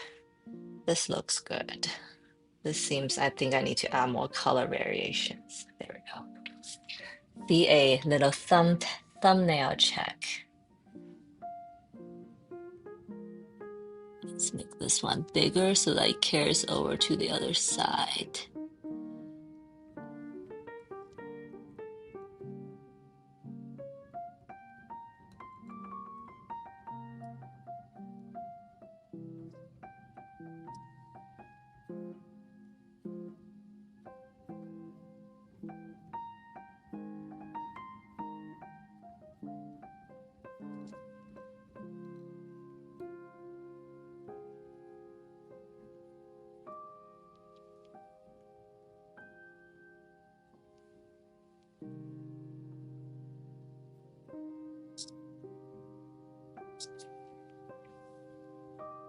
That's better.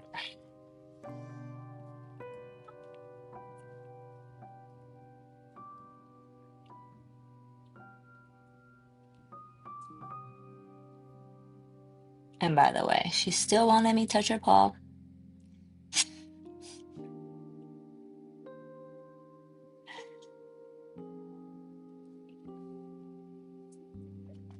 This area, I think I need to add some more color variation. So it looks like separate petals. Now this area just looks like a big chunk in the back, which I don't really like. Maybe a lighter green. Oops.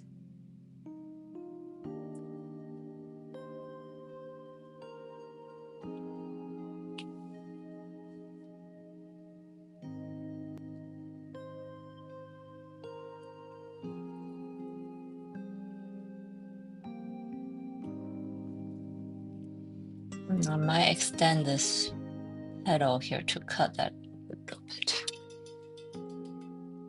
Things to figure out.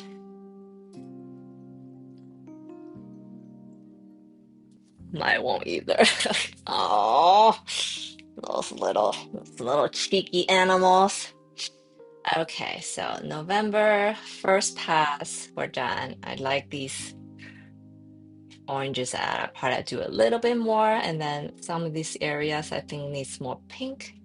The background definitely needs to be pushed more variation, more contrast. But this is the first pass at the chrysanthemum.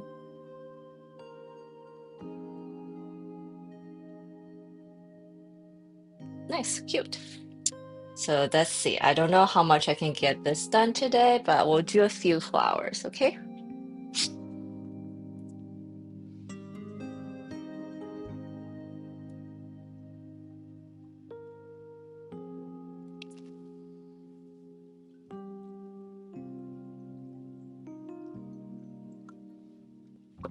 Hmm. Oh, we'll go from top down to top down, yes? Okay.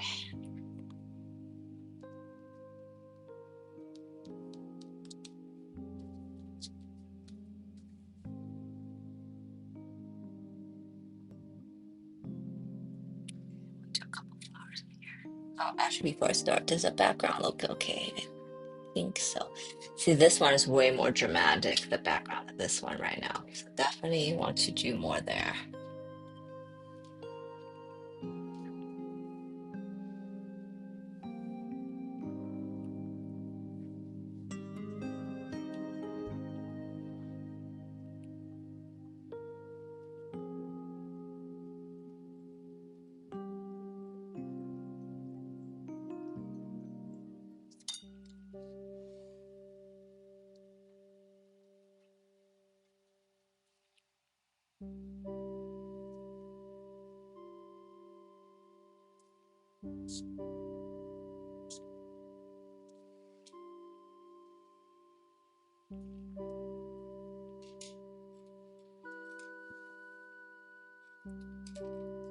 This brush is good. Yes.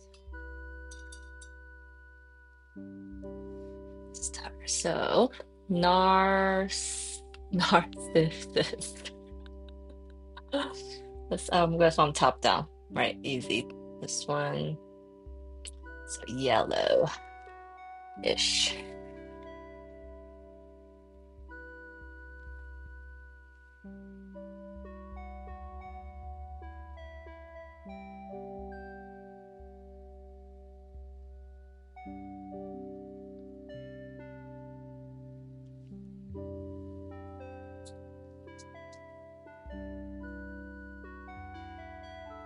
Oh my goodness, after painting those tiny, tiny petals, this is like a dream right now.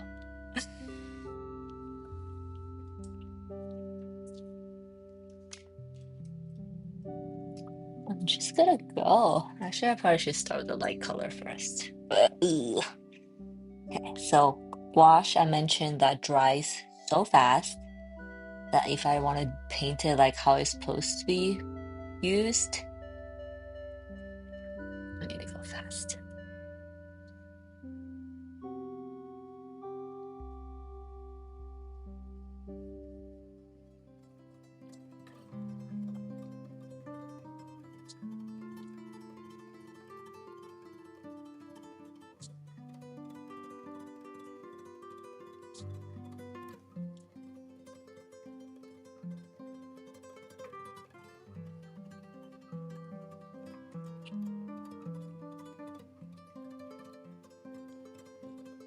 Thank you, Trevor. Yes, I think it's coming together.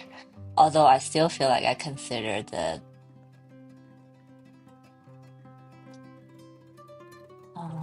chrysanthemum in the ugly girl stage right now. I see that it's not quite done. But it's I say it's not bad for the first pass for sure, for sure.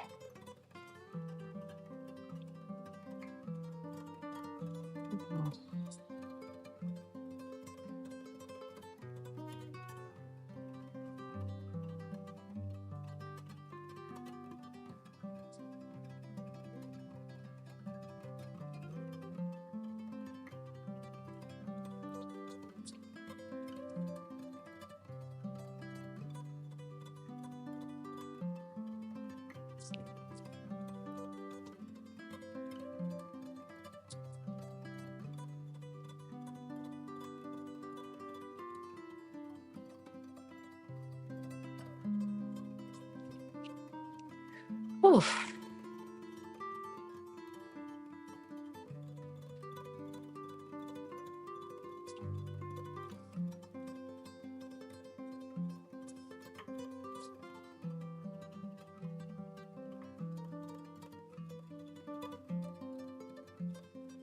Okay. Since I actually since I have this yellow paint, maybe I'll just paint all the centers first since I have yellow paint. That makes sense. Yes. Since I have this on my brush already. So the light's kind of coming from this way, top.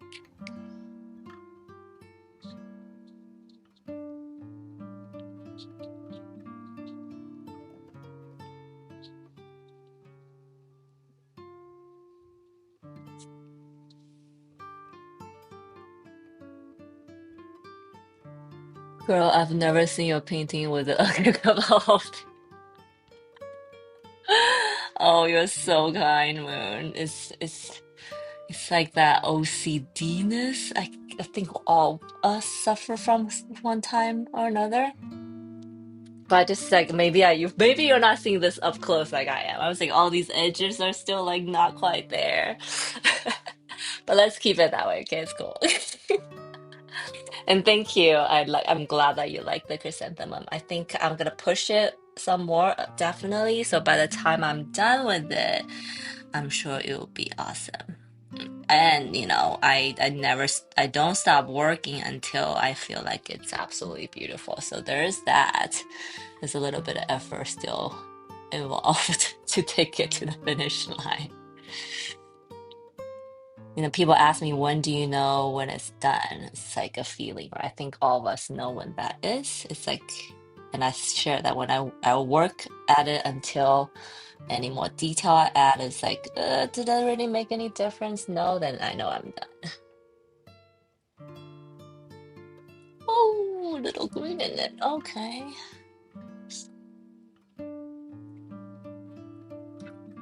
How did that happen?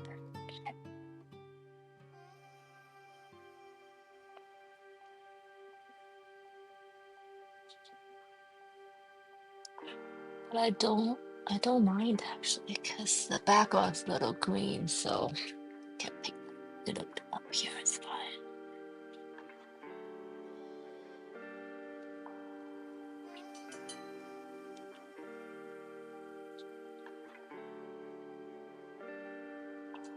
Leave these edges white.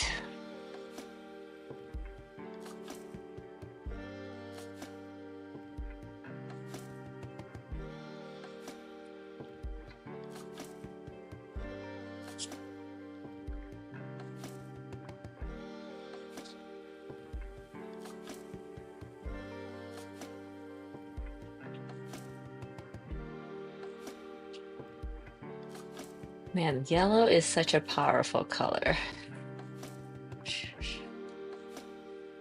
Just like that, you're like, wow. They're brilliant. They're so brilliant.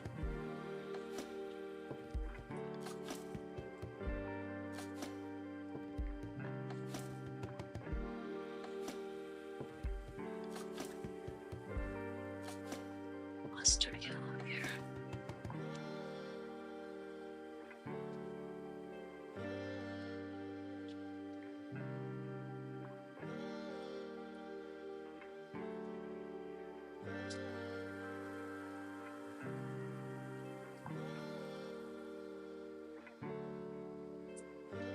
The sideway one, which I think is kind of cool.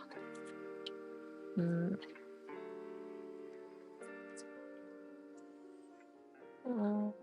A little bit of mustard.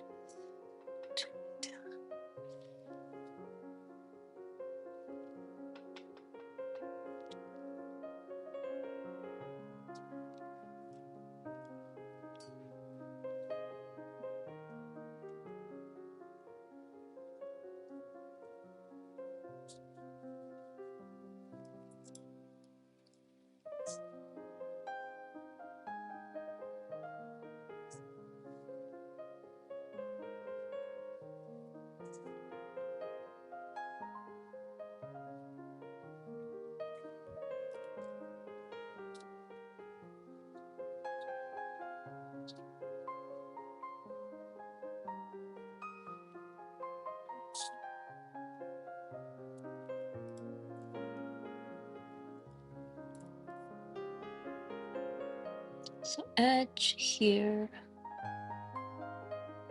I'm planning to go back with some white on the edges because and the background green did seep into it just a little.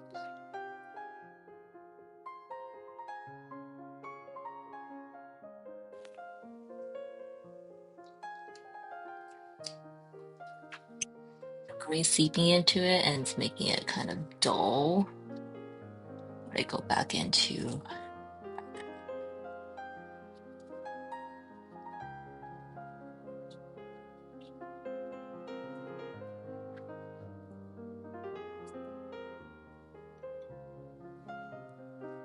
a little bit orange for the center.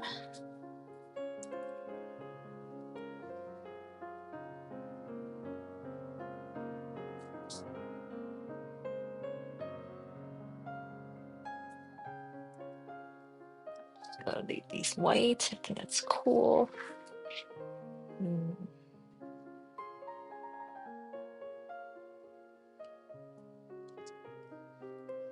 So this one is like at a weird well, I shouldn't say weird.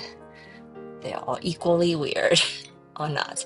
But this one you're kind of looking at it straight. So it's has that little foreshortening perspective kind of happening.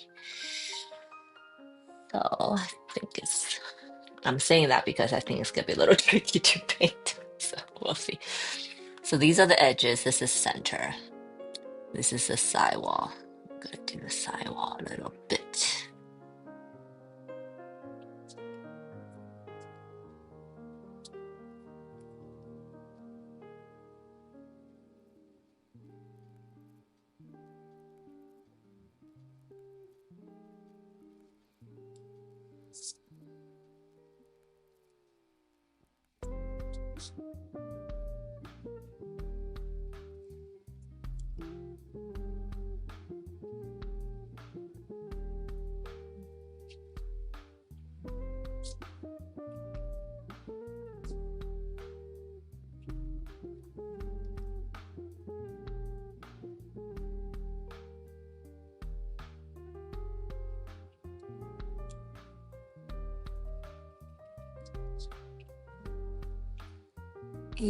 Let's leave this part white.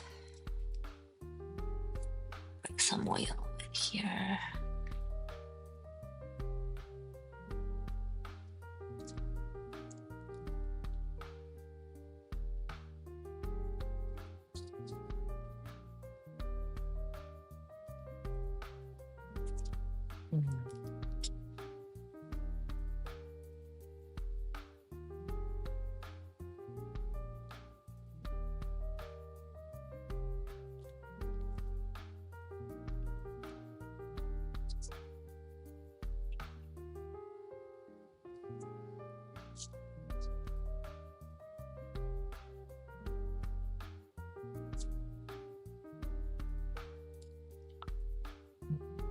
Let's add a little bit of, I think, burnt sienna brown into this.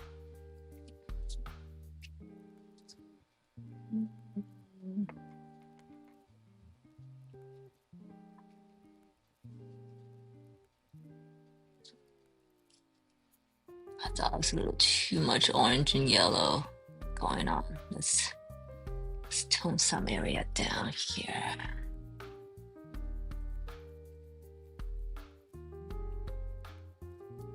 Okay, that's better.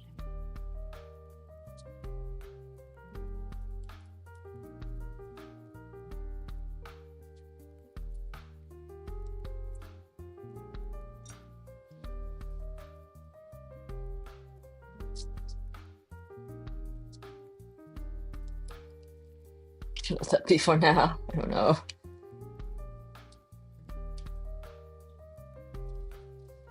Okay. Oh, this one.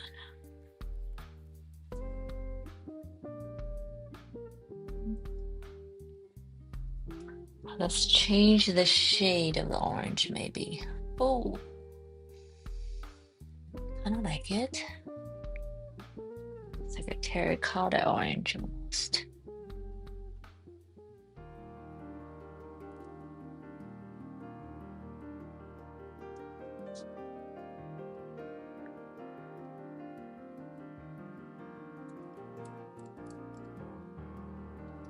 You are inspired to try gouache. You make it look so easy, but I'm sure it's not.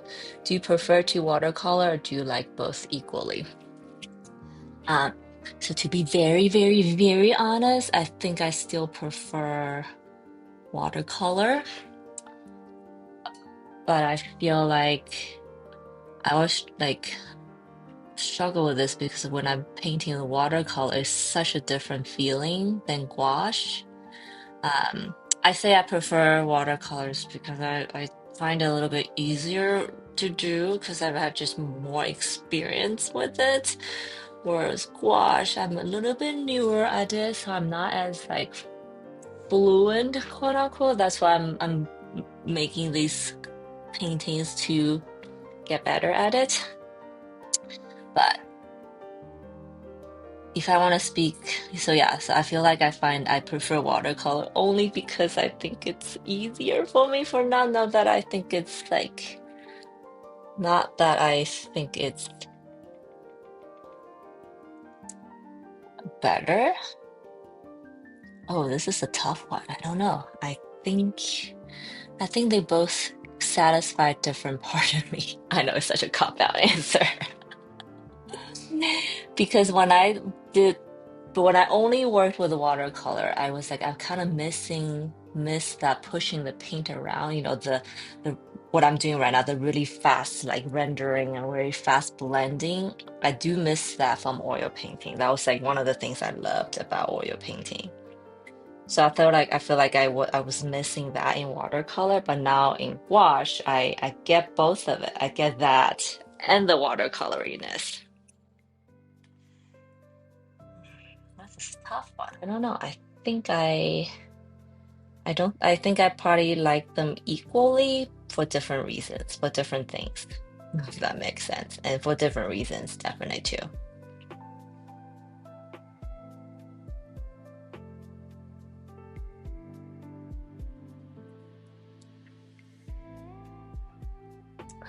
I think water. Yeah, I don't even want to say which one's easier, which one harder. I think gouache is a little bit more predictable because you are painting, pushing paint like how you know how it's gonna behave. Whereas with watercolor, it's a little bit more unpredictable, but then it's more fun in that way too because it's unpredictable. So yeah, um, I like them both. So maybe depending on the day, I'll prefer them differently. But yeah, I love them both. Such a good answer though. This is was tough. I don't know. Such a good question, I mean. I do have to. When I first did switch from watercolor to gouache, it was like I was like, I don't know how to paint anymore. I don't know what to do because it was so different. But now that I've done it for a little bit of time, I think it's my brain's like is associating them with my brain's able to switch back and forth slightly easier. Slightly easier, I say, because I don't think it's still easy.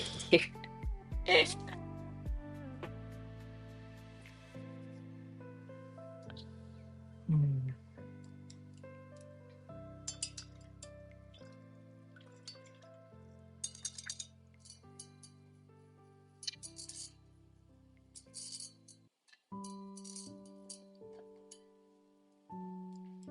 Shoot.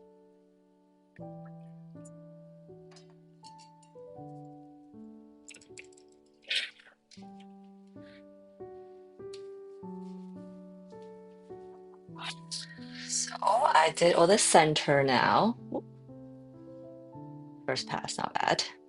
I'm gonna start painting these here. So because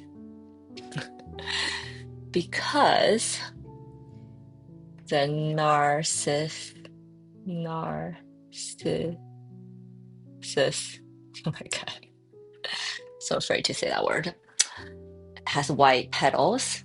Obviously, it can't just be white, right? It has to the white. Usually, when I'm painting white, usually just means there's a lot of other colors has to go into it to make it look realistic. So I'm going to, I think, add a white base and then add some colors on top and see what happens. So I did just squeeze out a bunch of white paint on my palette. So this is like that petal that hides behind. So I'll paint this first.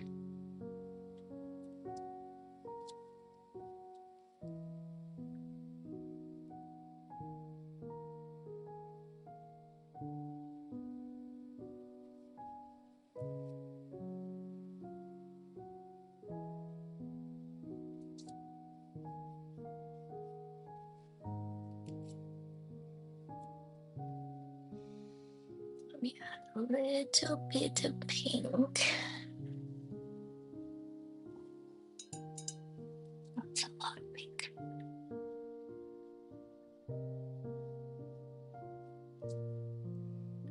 Maybe a little bit of that teal color I was using. So these off white color shadow colors and adding a really light so that when I blend into the white, it's like you don't even notice that the color's there. And that's a goal anyways.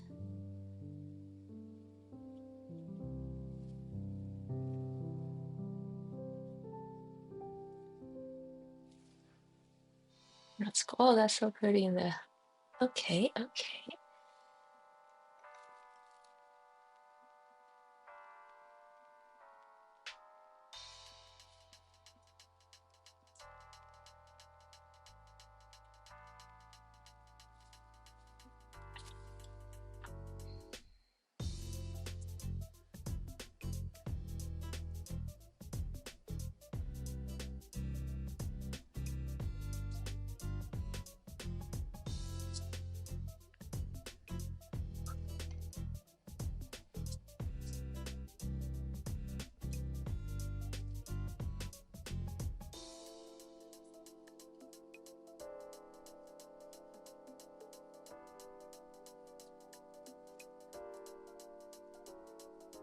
I guess this white I'm using is it's like got a slight tint to it. That also helps, I think.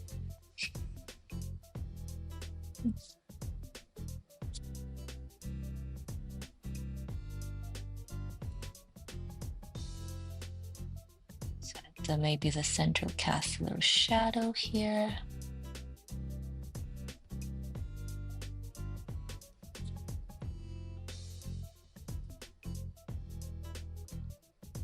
I think This is very similar to painting in an oil or acrylic too. I think like you can really render it so it looks so realistic, or you can leave the brush strokes visible. I'm choosing the latter. I'm sure you guys can tell. It's just easier. Oh, hello. Oh my God, I'm a watercolor artist. Your work looks so good. Thank you. Thank you. Oh, thank you. I really so Raji. I hope I'm saying it right. I appreciate what you said so much, but I also feel like I still have so much more to go. But I love that you said craft because my goal this lifetime is to get at the best I possibly can at this craft that I picked. I picked watercolor. I picked water-based medium. I don't know what that is gonna do to my art career because I don't know if you notice, galleries don't sell watercolor art most of the time. I shouldn't say never. Sometimes they do because I've seen watercolor. Well, not as much. But the other route I can go is definitely more commercial art, which I'm more than happy to do. But anyways, thanks for stopping by. Welcome. Watercolor is so hard to control. It is very true, yes. But today I'm actually working with some gouache today. And we're just talking about if I prefer one or another. And my cop-out answer was that I like them for different reasons and for different things. So I don't know if I can say if I prefer one or another, but they exercise a different part. They satisfy the different part of my artist desire, I guess. I like watercolor for its spontaneous, the unpredictable, the magic of you don't know what's gonna happen, but whatever happens is awesome, hopefully. Whereas gouache, I get to, push around paint, play with paint, which is very satisfying as well. So for different reasons. Well, galleries don't sell much, I feel. You are so right about that. Yes. And in fact, I think gallery, that's also how they sell their artwork. The fact that you're giving up half your profit to galleries is because the assumption that they are bringing their client, they have spent years and years and years. Gallery owners usually are very connected, right? They have the network of people who will buy art. That's why they end up opening galleries. Otherwise, why would you do that? Um, but I think you're absolutely right. So in that sense, they're still selling to their community. So if artists now, like me, I can build a community on my own because the awesomeness of live streaming and social media, that if I can sell art that way, then why do I need galleries? Maybe I don't need to give up half my profit for that. Not that, yeah. There you go. And I think it's more value driven for my collectors too, right? Because I used to work at a gallery. A lot of times they will find artists who are selling their art and then basically just double their price to sell in their own galleries. Does that make sense? Like they'll find artists who are maybe selling on their own already for this much. So, but once they say you will come to my gallery, they usually just double the price. So it's cheaper for collectors to buy from artists directly for obvious reasons.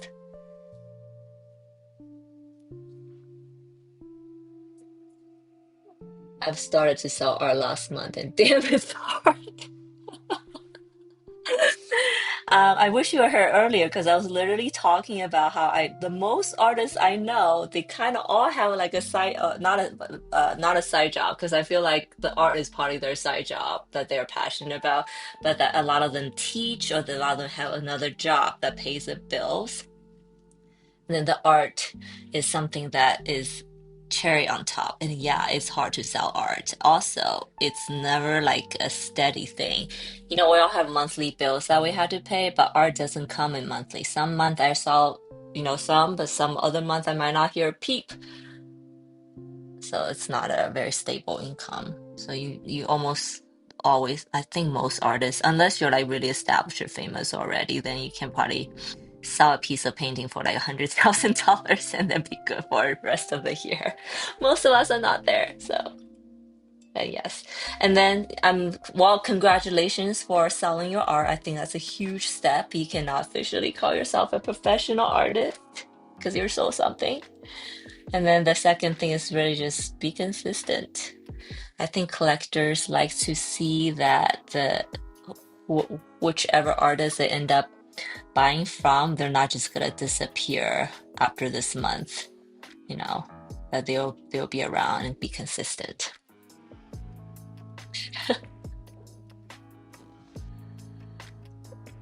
I feel us are always try to put a fair price when the galleries know the market, the real value. Yeah, I think that's why they double your price. I feel like most of us like underprice ourselves, whereas gallery they see it as a purely commercial endeavor. So they're like, this is, and also they probably see a lot more um prices on ta price tags on artwork. So they, yes, you're definitely right about that. Oh yeah, I have to work on this side. So far, I made 50 cents euro, 50 cents in euros, and spend more than 200. Hey, don't look at that way. This is just a beginning, right? Now that you spend that 200, maybe next time. And next time it will be more because you don't have to reinvest in that 200, and then maybe the math will switch at some point. But hey, that's but hey, somebody was willing to pay for your art, even though it's only 50 cents, 50 euro, 50 cents in euro. That's still awesome. You should pat yourself on your back. And then I hope that $200 you spend is for like supplies and stuff that you'll have it for a little profit. That is the one thing about watercolors, like the supply is pretty cheap compared to oil painting. Because, a piece of canvas costs way more money than a piece of paper. That's just the fact. Oh, what's happening here? I don't know. What am I doing here?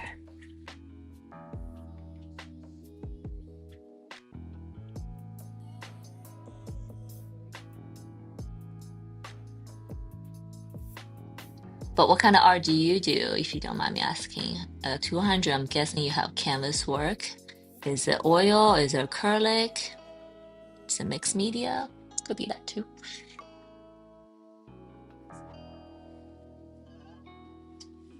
Do I love this?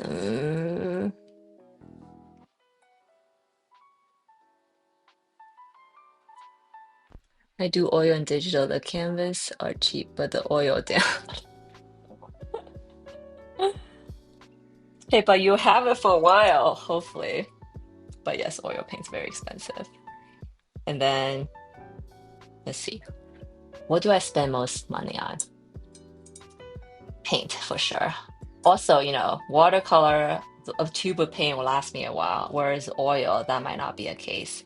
And depending on the colors, the color palette you use, you might end up having really expensive taste and use these really expensive oil. Not For those of you who don't know, not all paints are priced the same. Some paints are way more expensive than others, even though they come in the exact same tube, exact same packaging. I think it's because the pigment that takes to make those oils are more expensive, more rare.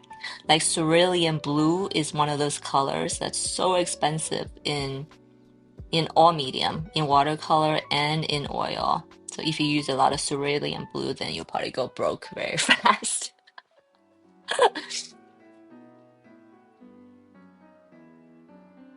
There you go. That's funny. So yeah, there you go. It's good though. I don't think anybody should feel bad about having expensive taste. That just means it's a good thing, I think. Um,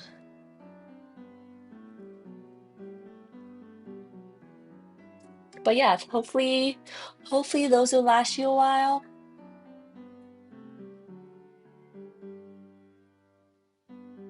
And then what kind of glaze medium do you use? I use linseed oil as a glaze medium. I'm mixing it not, but I think there's others that people use. I use linseed oil because I'm old school. I feel like I'm not really doing a good job right now. Okay, I think I'm gonna paint like this cluster here and then call it a day because I think my eyes are getting tired. So I'm not. It's like, ooh, starting to look a little iffy. Mm. And buy when you have money, which I don't. Exactly, it's an investment. I use linseed oil. It's the best so far for me. Oh, cool, nice. Did you know that, fun fact, I also just learned that you can use linseed oil to varnish wood as to varnish wood as a finish. On Netflix there. I don't know if you guys know on Netflix there's these like cultural edits where it's like architectural digest. They show you these beautiful houses in 20 minutes, which I like. I I don't want to be too invested in watching like hours of these, but 20 minutes I can get all the design and all the goodness out of it, which I appreciate. But yeah, linseed oil you can also use as a varnishing medium for wood. And then what brand of oil paint do you use? Oh, this is good. This is like getting me excited about oil. I shared in the beginning earlier that I have these two painting ideas I want to do for oil, but because I work on watercolor day in and day out, that's my canvas just been sitting there. But this is good. Let's talk more about oil so I get like excited about it. So many questions. And also, do you stretch your own canvas or you buy pre-prepped canvas?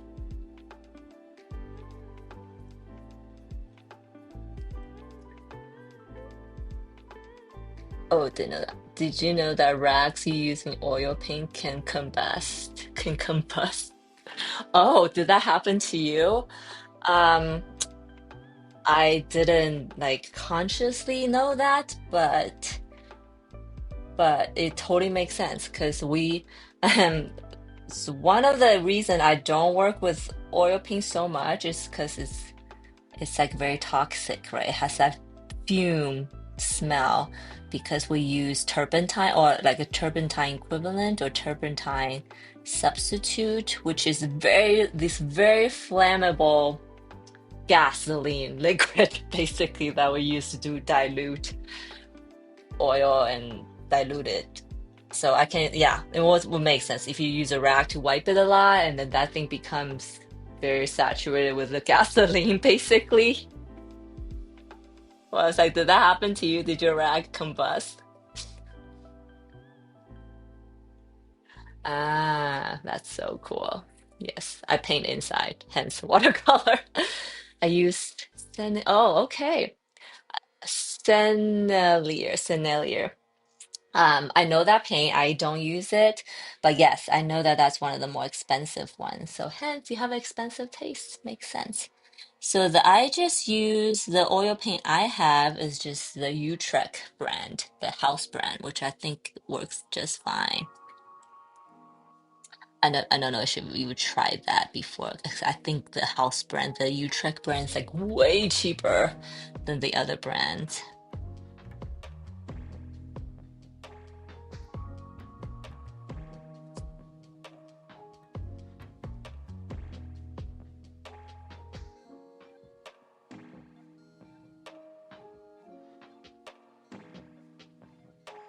Yes, it was outside under the sun and then it was on fire. Holy cow!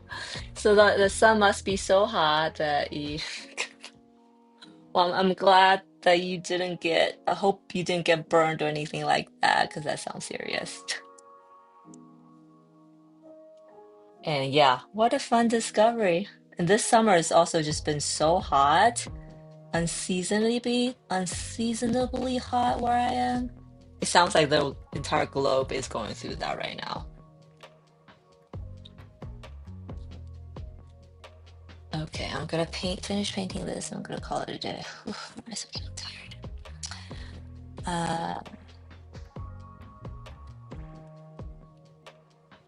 Speaking of mixing colors, do you use black at all in your oil painting? I'm curious.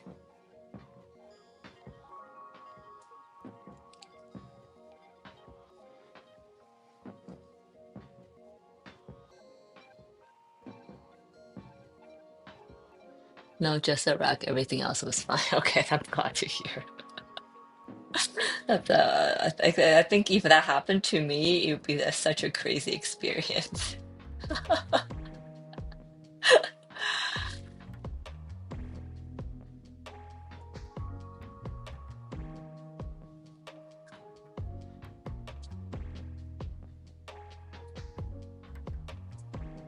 I guess how I'm painting right now is kind of similar. Like if I was painting oil right now, this is probably how I would paint. I use black only for backgrounds or to make a rich green. Nope, I use dark blue or brown most of the time. Awesome. So I learned that this is a new learning I just learned, right? So that is, I think, the modern way of painting in general, not use black except for the very specific things, because we've been taught that like you shouldn't use black. Like with watercolor too, like I never use black in watercolor except for like maybe hair and eyes when I really need something really, really dark. But apparently during the Renaissance and during the old, like the Renaissance time, during the Vermeer, during the the Dutch masters and the Renaissance master, etc. Mastering how to use black was like the hallmark of how good a painter is, apparently, allegedly. Because apparently black is one of the hardest colors to master in painting. Did you know that? I didn't know that. I just thought nobody used black. But then if you look at like the old paintings like Mona Lisa or whatever, there's tons of black in them.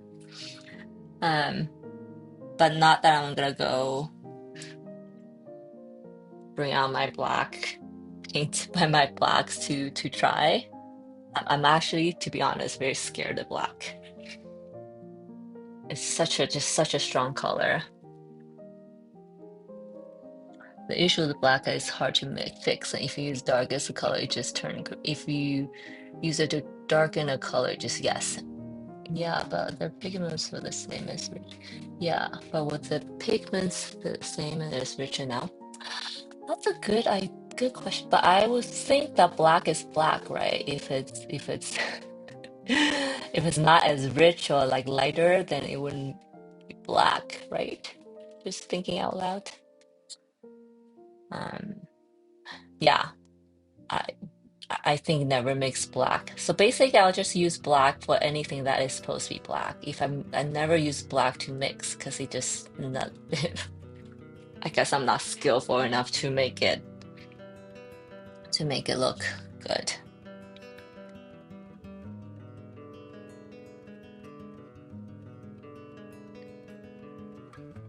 I think when I first started painting, I was totally trying to use like what's happening? Use black. You know, mix your black for shadows and mix your white for highlights. Uh, that didn't go well. Well, I shouldn't say go well because painting, whatever ends up happening is whatever ends up happening. But I feel like it just doesn't look good or look right.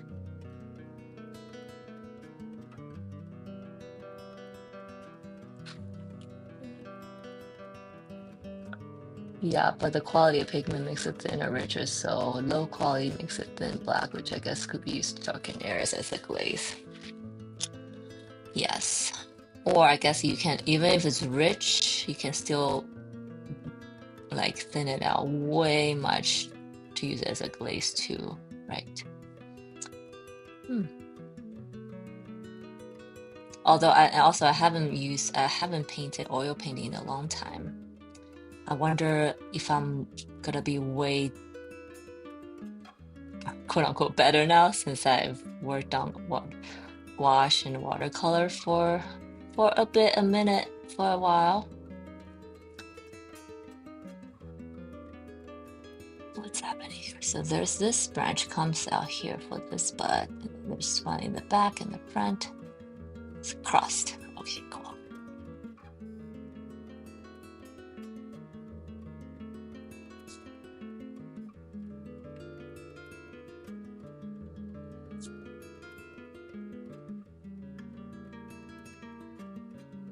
So these little buds, how these green things are wrapped around them, which these green things are called sepal. Sepal. Sepal. There you go.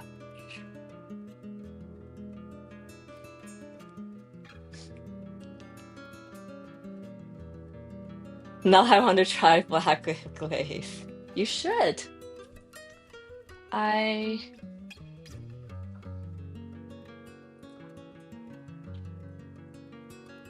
You should try black glaze and let me know how it goes. But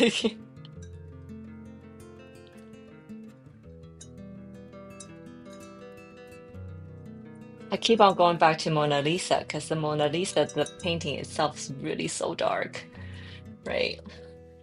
Like her dress is pretty black, although although I feel like if you go really up close, it's probably a really dark brown. Ooh, I think this is the color I want.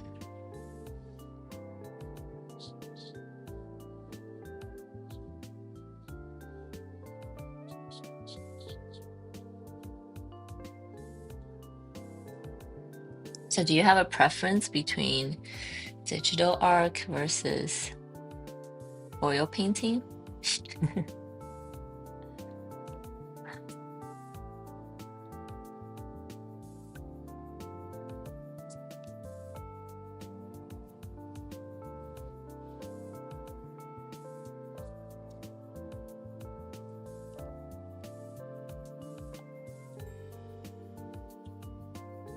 So these are the buds that hasn't bloomed, basically.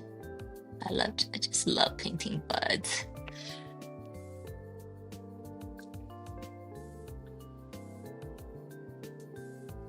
Maybe this is about to become it.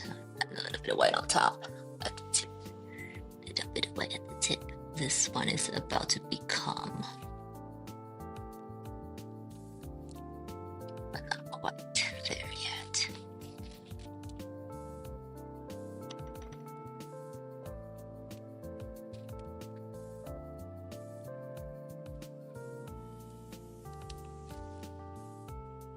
Honestly, jar is so excess, so you don't have to wait for it to dry, but it's not as recognizable. Cannot really sell for a lot.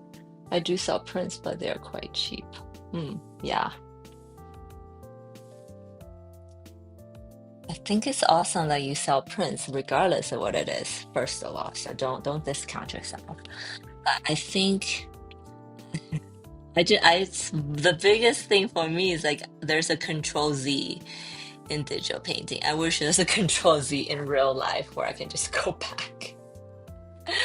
Because with watercolor, especially once you make a boo-boo, it's like you're pretty much stuck with it. There's there's like maybe 10% you can do to change it, salvage it, improve it, whatever, but that's pretty much it. But digital painting has that control Z, which is wish we had control Z in life. How often do you guys were like, oh, I shouldn't have done that? Oh, ooh, I shouldn't have said that. Maybe it's just me.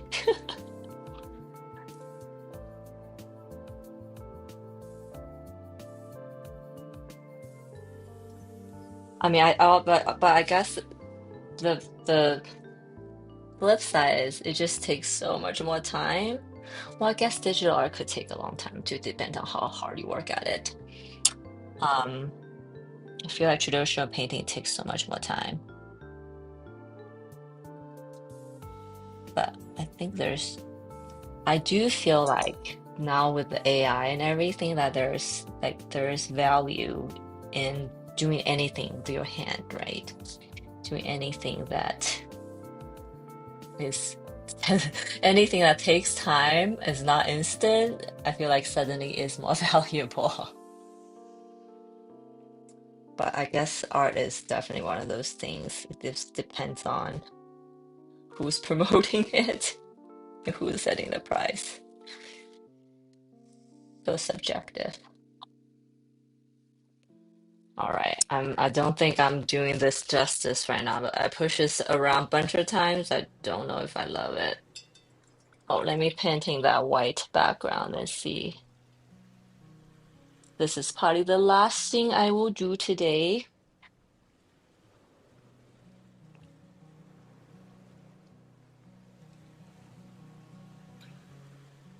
Yeah, that took me a while. Some traditional pieces we've done in a few hours. I feel with AI now everything that is palpable is valuable. I agree with that. And now because of that, I was like, I just, ooh, is this the right color? It's like you almost want some mistakes and some not so perfect moments in your art to make sure people know it's done by hand and not from a prompt.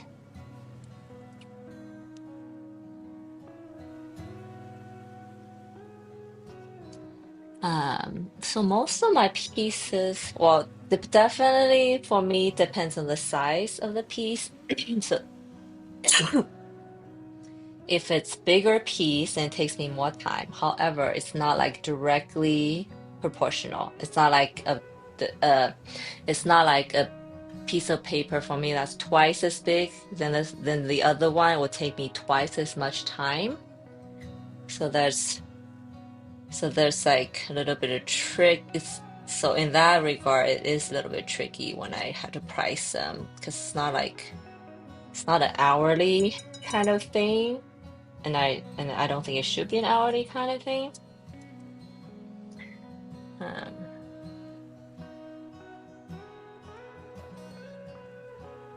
I read this thing one there's I attended this boot camp this woman hosted a long time ago to just like jump me start my art career. She said that whatever you think the price is in your mind, just double it. That's partly the what the market value is, which goes back to our gallery conversation that they just double it. That's part of the true value. So whatever you think your price is, double it. That's part of the true price. Okay, guys, I think I'm gonna call it a day. So for those of you who are still here, thank you so much. I do want to show you guys what I did today so far. So I worked on this flower, which is a chrysanthemum November birth month flower. I also have all today also happened to show all these, the ones for previous month. So I'll show you guys real quick. I know some of you probably seen it already. So this is May, Valley of Lily, June, Roses,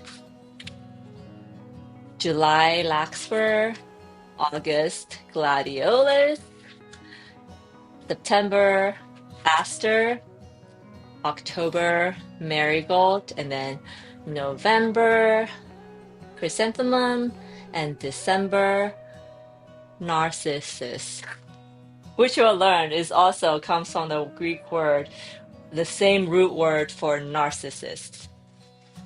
This flower is named Narcissus because in the Greek story, there's a beautiful youth fall in love with his own reflection and then just stay there to watch himself in the lake that he turned into this flower, Narcissus. Yes, you're so welcome. There you go. I can't wait to finish this collection too, which happens to be 12 as well. Okay, guys, thank you so much for hanging out with me today. I feel like I was like struggling in the beginning, but I'm glad that it's starting to turn out. It's gonna be good. So I'm gonna continue work on these two this week. Next week we'll have a new set of paintings to finish, and for you guys to watch me paint. And just these are in gouache. So we'll see. Next week I think I'll continue with this series. Either that or I remember I said this new idea I really want to try and it's been on my mind, so I might just have to get that out of my mind and then come back to this. We'll see. But thank you so much. For those you are watching, if you haven't done so already, don't forget to hit that like, subscribe, follow, repost, whatever you're comfortable with. It really helps with my journey as a creator and my, my life as an artist and all that good stuff. Sorry, I just had to put that in. Anyways, I will see you guys next week. I always live stream on Wednesdays around this time. I start at 11 a.m. Pacific time, so depending where you are. And yeah, have a great rest of the day and rest of the week. All right, guys. Bye. And if you need anything that you want to chat about or explore more, you can either leave a comment in this live stream, I'll get back to you, or DM me. I am on Instagram, on TikTok, on all the places under the same name at PinkyhootArt. Okay. All right. Bye, guys. Oh, thank you. Thank you, guys. Thank you.